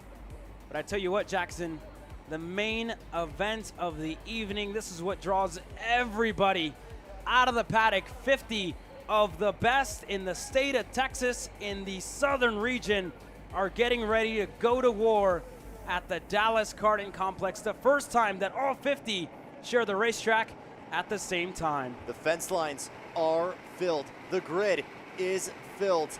Not a lot of places in America you can find more karts on track right now. French alongside Phillips and a champion to crown. Let's do it. Keep an eye on Jesus Vasquez. Keep an eye on Jose Carlos. Keep an eye at the start. We're green and we're racing in KA 100 Senior. And it's a clean start up front, but for Jesus Vasquez Jr., getting mauled at the start side by side with Faulkner. Vasquez is able to go through. McKeith and move to the wayside. And up front, Jake French holds on the lead over Aiden Rudolph. A little bit of trouble further back going into turn 1. I believe 3 or 4 karts involved, but it is indeed Hernandez working his way to the front in a huge swarm of karts right now, trying to challenge that lead early on. But for the most part here, Caleb, we've stayed clean and we stay green. Yeah, our top 5 have been able to get through cleanly. Everybody else further back, there's some separation. Kurt Goodson looked like he might have had some sort of issue at the start as Jose Carlos getting on the move. Looked to go on Sawyer Roussel. He was just stacked through, and you see that, holding that shot for that long. How many drivers are in this field? And they'll hope that they can just close this one out, as now Aiden Rudolph starting to close in on Jake French. And again, we talked about Jose Carlos looking to make that move on Roussel. That ultimately backfired. Peyton Phillips able to get through for 4th, and French feeling the pressure of Aiden Rudolph already starting to defend. The driver that was inches away from victory earlier on today just grabbed that shifter championship. He's trying to find victory once again on the singles with a lunge to the inside of turn number 8. All of a sudden, Rudolph gets to the point, and that's a push off for that factory cart. Jake French finds himself into the grass, contact with Sawyer Roussel, and he's going to lose a couple in the process. He's all the way back to 5th as Jose Carlos Hernandez goes through for 3rd on Peyton Phillips. And you got to think about, where is Jesus Vasquez Jr., and he's behind Alex Stanfield outside of the top 10. And this is huge for Jose Carlos in his first time of asking at the Texas Sprint Racing Series. This could be good for him in the championship. We'll bring you the calculations in the latter half of this race. A long way to go still as Jose Carlos picking off another one through for 2nd on Sawyer Roussel. Roussel starting to struggle there, and again, we've seen these drives to the front of the pack from Jesus Vasquez Jr., but he has struggled with pace at DKC this weekend. That's kind of surprised us with how dominant he has been in certain races. Still plenty of time for him to find something, and still a lot of carnage could unfold here at the front end of this field. And it is finally a new leader in the form of Aiden Rudolph. And a couple of movers further back as well. Alex Stanfield able to go through on Adrian Cruz. Here's that second group with James Overbeck, Cohen Summers, Landon Skinner drops a tire on the exit of turn number 12, and they're side by side. Jake Faulkner looking to go on Overbeck. He's clear. Music, nose down low. Summers up and over the back of Landon Skinner. That's going to check them all up. Faulkner looking to take advantages. Now Summers has slotted in a line, but look at this swarm of karts all in frame. Bonilla, Super Nationals champion in 2023 in Pro X30. He's down in the 20s almost right now, Jackson. The Beehive working its way into the 6 and 7 complex, and we talk about the level of commitment that this man has. Landon Skinner at the head of this field, not a guy that is cracked under pressure, has been so patient to make moves, has been even more someone resistant. Potentially a change for the lead here, as I believe Angeli getting to the point, or no. Carlos Hernandez challenging, not able to get clear though of Rudolph. Yeah, Jose Carlos now a huge send into turn number 1. Jose Carlos through for the lead on Aiden Rudolph. He's able to get through on that CRG as Phillips. Rudolph going to go right back into turn 4. A crossover by Jose Carlos. We have a race on our hands here, and mathematically, there's about 6 drivers still within a shot at a championship, but this just turned on its head. That move by Phillips has given Jose Carlos Hernandez the lead of a lifetime with 11 minutes to go. And again, that's going to close right back down as this one continues, but haymakers 4 minutes into this race here, Jackson. Rudolph trying to stop the bleeding here, and it's this carnage that has also kept so many in contention on track. Another move further back as it looks like Landon's going to one of the GFCs. Vasquez in the trackside GFC actually enters the fray in that 977 and is able to put Cruz away for 8th. And we've had to wait for quite some time to see Jesus Vasquez. Again, he's been just had to escape trouble at the start of this race and slowly getting himself up there as Roussel now playing spoiler. He's through on Aiden Rudolph for 3rd. So that moves Rudolph back to 4th, and still Jose Carlos at the front with Peyton Phillips right behind him coming into this race. Again, Vasquez was still within a shot. Jose Carlos, Peyton Phillips, Aiden Rudolph, and Adrian Cruz all mathematically still in play. You got to look at their drops, though. That's the biggest cushion that we're going to see. And again, Phillips makes a good argument for himself now being up there. Stanfield now making that move on Rudolph. That ultimately hurts the championship hopes for Aiden. But that being said, Jesus Vasquez isn't too far off and puts himself back into the conversation. Jose Carlos, though, as it stands, this is the best case scenario being in the lead of this race. It's not going to stay that way. That gap was just over half a second, and it's going to continue to close as Peyton Phillips gets back on it. But this race is as close as it gets, and this is exactly what we expected coming into it, Jackson. Jake French now defending as a big lunge to the inside from Jesus Vasquez Jr. as Cruz tries to go with him in just a little bit too deep. And that CS55 car, the Carlos Sainz machine, able to snake on through. And that'll be 2 down for that factory cart, that fresh new machine from Arizona. And more trouble for Stanfield. Stanfield goes through on Aiden Rudolph. And again, everybody just fighting for every single position. Every point matters here as Jesus Vasquez forces his way through on Cruz. You saw that hand of the air out of Cruz. Wasn't too happy with JVJ as they worked their way through. Just under 9 minutes to go. Vasquez now chasing down Aiden Rudolph, and that's really one of the first contenders or competitors in this championship that he gets himself closer to. So it's Hernandez to Phillips to Roussel to Stanfield, then to Rudolph. And Stanfield, again, he had to start buried in this field. He was in the 20s, and he's already up to 4th. Not uncharacteristic out of Alex. You got to look back to Odessa, Texas last year where he went from last to 1st almost, one of the best drives that we've seen at the Texas Sprint Racing Series. And again, his first race back, he's been out of the seat for about 1.5 years, and he puts himself in contention for a podium.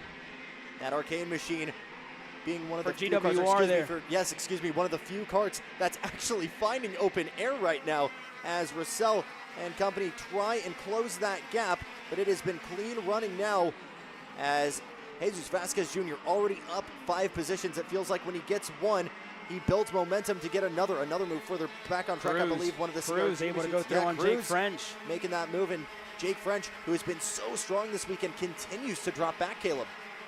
Yeah, so as it stands here, Jose Carlos Hernandez would be the champion with 1,007 points. Jesus Vasquez Jr. wouldn't even finish 2nd. That would be Peyton Phillips with 988. So Jose Carlos Hernandez, again, you got to think of the drive out of this Red Speed Racing Texas team, right? You talk about Jonathan Monhay starting this operation this year in 2025, bringing a driver like Jose Carlos who's made the move here, living in Houston, Texas right now, and again, helping this operation grow. And first time of asking at Speed Sports Racing Park, home race for the team, gets that first win. Imagine what a championship would mean for Jose Carlos Hernandez, for that team growing in Houston, Texas, growing their club scene, and then again, coming out here to the regional scene and fighting up front. And Jose Carlos looking good, looking sporty, extending his gap over Peyton Phillips right now. He just opened up to about another half a second in between Jose Carlos and Peyton Phillips, and then a Sawyer Roussel. A great story for Roussel as well, which would be his first podium here at the Texas Racing Series in KA Senior. What a story that would be, and what a story it would be for Carlos Hernandez out in front to take this championship.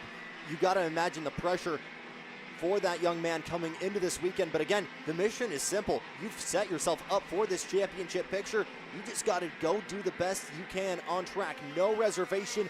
Just leave everything out behind the wheel of that red speed. And he is absolutely doing that now, a second and change over the 907 of Phillips. And here we go. Stanfield lost a spot there, so there's that change throughout the mid-pack, and Jesus Vasquez looking quite sporty, starting to chase down the 46 of Alex as they work their way through. Adrian's right there. Don't forget, Adrian wasn't all too happy with Jesus Vasquez earlier on in this race. So we'll keep an eye on those two. And again, Jesus really just trying to find something here in this race. They feel like they've been behind the 8 ball, with speaking with Sonny Cervelli, speaking with Tim Lowball, and speaking with himself and his dad, Jesus Vasquez Sr., on what they've been missing, and they just haven't been able to really dial it in. Again, it's been a hard weekend to stay on top of it, right? You talk about the rain that they've had. Friday, they maybe didn't feel as good, and you look at Sunday, quieter heat race number 3, where we didn't see much of them or show that much pace, and now in the main event, has worked his way through this field, and now he's going to go on Alex Stanfield, able to get through for the 4th spot. So that's another spot gain, for the 5th spot. That's another spot gain there for Jesus Vasquez Jr. And just further back, Adrian Cruz with that red suit standing by to pick up the scraps. But again, you look at JVJ, he is a man on a mission and is immediately trying to set radar lock on this pack up ahead. It should be Aiden Rudolph first on the menu, just a little bit further up the road, but they continue to tussle further back in that battle for the remainder of the podium.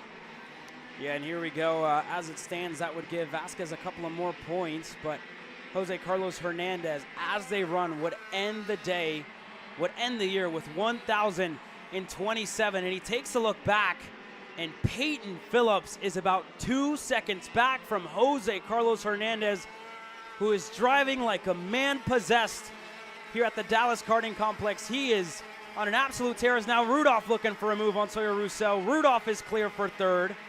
And you got to think about, what does that do for Aiden Rudolph in the championship? I'm not sure if it's going to be enough with drops, considered with 2 DNFs, unfortunately, for the 979. But again, Jose Carlos is doing everything and more that he needed to take the win here today and to take the win in the championship as well. You got to think about fastest lap. And that, again, that's actually buried in the field. That's back to, I think it's actually, again, there's a timing mistake there. It's scoring as Remy Angel, who's, again, looks like they had some sort of transponder issues. But nonetheless, Jose Carlos putting on a drive and a half here to cap off 2025. Just 3.5 minutes to go here in KA Senior. Peyton Phillips getting cool running of his own just behind in that 907 machine. Then it's Alan Rudolph and Sawyer Roussel, who we haven't really picked up too much on camera, but they have been trading positions for a handful of laps here. And again, that's what's opened the door for Jesus Vasquez Jr. to come in and close that gap. Stanfield right there giving chase with Adrian Cruz just on his tracks as well. This is evolving into about a 5-car train from 4th on back to 8th. Yeah, and again, for Stanfield, he's had to work his way through this field, and it was good early. Unfortunately, that hasn't been the case, as everybody else has also found some pace late in this one. He's down a 6th, unfortunately, there for Stanfield. Cruz is right behind him. Vasquez is right behind Roussel now, who's also fallen off. So both of the GWRs maybe got to think a little bit too high on pressures to start this one off. Could be a lot of things. But Jesus Vasquez starting to get himself closer to Sawyer Roussel here with 2.5 minutes to go. As it stands, Vasquez goes through for 4th. And the points get closer, but I'm not sure here, Jackson, if it's going to be enough for Jesus Vasquez Jr. It's unstoppable force meets unmovable object. It feels like you've got the ever-dominant Carlos Hernandez out in front, but there is nothing you can do to stop this guy from driving to the front in that GFC machine. What a move it's been so far Justin for Vasquez Music. Jr. Justin Music, 37 positions gained to get himself into the top 10. Wow. Justin Music in the 952. What a drive so far. Stanfield stayed stagnant so far this lap, but he's made, again, moves so far. But here's Justin Music working his way through, already inside of the top 10 as Skinner looking to go on Jake French. That's further back for 8th, and unfortunately for French, he started at the front, just hasn't gone his way here in this race. Santiago Duran is right behind him. Duran started buried in this field as well. He's up a good number of spots as well. 14 spots gained for Sanchi Duran. Donovan Bonilla, 21 spots gained. Again, the biggest mover, that's going to be one of the things to keep an eye on here. But Justin Music takes it by a long shot as we look back in with a minute to go. Again, you got to think, right, some of these kids, some of these drivers, some of these gentlemen, if you will, now have looked for a Texas Sprint Racing Series championship so many times. Rudolph has looked for one for about 3 years now, hasn't been able to find it. Vasquez, in his first full year, got it last year in 2024. Peyton Phillips, again, he's been close time and time again, and I'm not sure, I'd have to check on it, if he has a championship to his name here at the Texas Sprint Racing Series. I know Stanfield has got a couple, but for Jose Carlos Hernandez, on the first year of asking, this would be huge for that operation. That'd be huge for him as well. On one of the most competitive fields, I would put it even in the nation. Definitely one of the most competitive in regional racing action. But that spot for second is getting closer and closer as Aiden Rudolph starts to close in on the Arcane Motorsports machine of Peyton Phillips for the second spot. We need to figure out what happened to Phillips, because that gap was nearly 2 seconds last time we looked away. So Phillips maybe being a little bit too harsh on that 907 before the start. Here we go, a look to the inside from Aiden Rudolph. Is there enough momentum? More than enough into turn number 1. There you go, Aiden Rudolph, turn 1. Says thank you very much, gets himself up to second. And I think Phillip knows it, right? He's starting to check the shoulder. Who's next? Who's coming next? And it's Jesus Vasquez Jr. who gets himself just that little bit closer to these two drivers in frame. For Rudolph, it looks like he won't be joining us on the championship podium. For Vasquez, he will, but it won't be second. It might be a third, a difference of 8 points. Phillips would be vice champion in 2025 as Jose Carlos Hernandez across the line this time by 2 laps to go in 2025. 2 laps away from taking the number 1 into 2026. Jose Carlos Hernandez, 3.5 seconds on this field. But Phillips is still right there. And the battle for the second best will lunge to the inside of turn number 5. And in one fell swoop, gets right back into that runner-up position. But out in front, it is still Carlos Hernandez, simply untouchable, out on track. And there you have that move. We just caught it outside of our window. Peyton Phillips gets himself through on Aiden Rudolph. And I'm sure for Phillips, to end off the year is going to be bittersweet on what could have been, right? He was silent in the championship fight, but he's made himself known here in the main event, taking a pretty good points on, catching Aiden Rudolph by surprise. But with the white flag in the air, you look back at the start of the year for Jose Carlos Hernandez, taking the win at the start of the season. A DNF for him at round number 2 in Amarillo after contact with Jesus Vasquez, and we haven't seen him close to that podium since he returned in NOLA as they continue to fight for second. This battle's going to rage on as Rudolph and Phillips are fighting for the podium place in the main event, and Jesus Vasquez Jr. joining the conversation, looking to cross him over 3 wide into the chicane.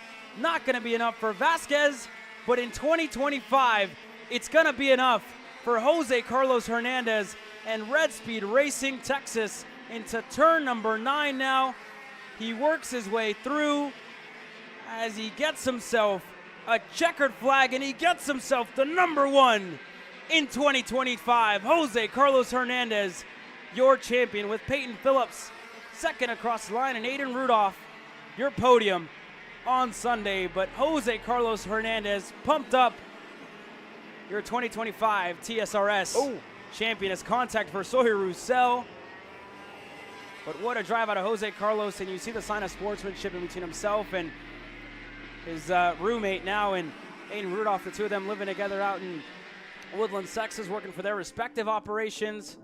The sign of respect, but Jose Carlos Hernandez, you see the sign of respect out of the drivers in this field. What a drive. Your winner on Sunday. Can see how much that means to Jose. And I mean, Jesus Vasquez Jr. giving it absolutely everything. 8 positions gained there, and could be having a very different conversation and talking to him on the podium if it was just one maybe slight adjustment in those closing laps. But it's Red Speed and Jose Carlos Hernandez that take this championship here in KA Senior. And I'm sure team owner Jonathan Monha is going to be elated about that championship, the first for the operation at the Texas Sprint Racing Series on their first time of asking. And again, it's been a pleasure to bring you guys all the live coverage in 2025. From all of us here at Kart Chaser, from all of us at the Texas Sprint Racing Series as well. For myself, Caleb Vieska, from Jackson Lambros, Nate Dean, who joined us earlier on in the year, Alexander Searle at the very beginning of it, and more that have made this possible for us. We thank you guys for joining us in 2025 for the Texas Sprint Racing Series. We'll see you next year, but live on Kart Chaser. We'll be back next weekend with some more grassroots racing action at the Motorsports Country Club of Cincinnati. And after that, we head to Las Vegas, Nevada with Jose Carlos Hernandez. Has paid his entry pretty much here with this championship. He's headed to Las Vegas, Nevada. We'll see you there in about a month's time. For myself, Caleb Vieska, and Jackson Lambros, we'll see you next time.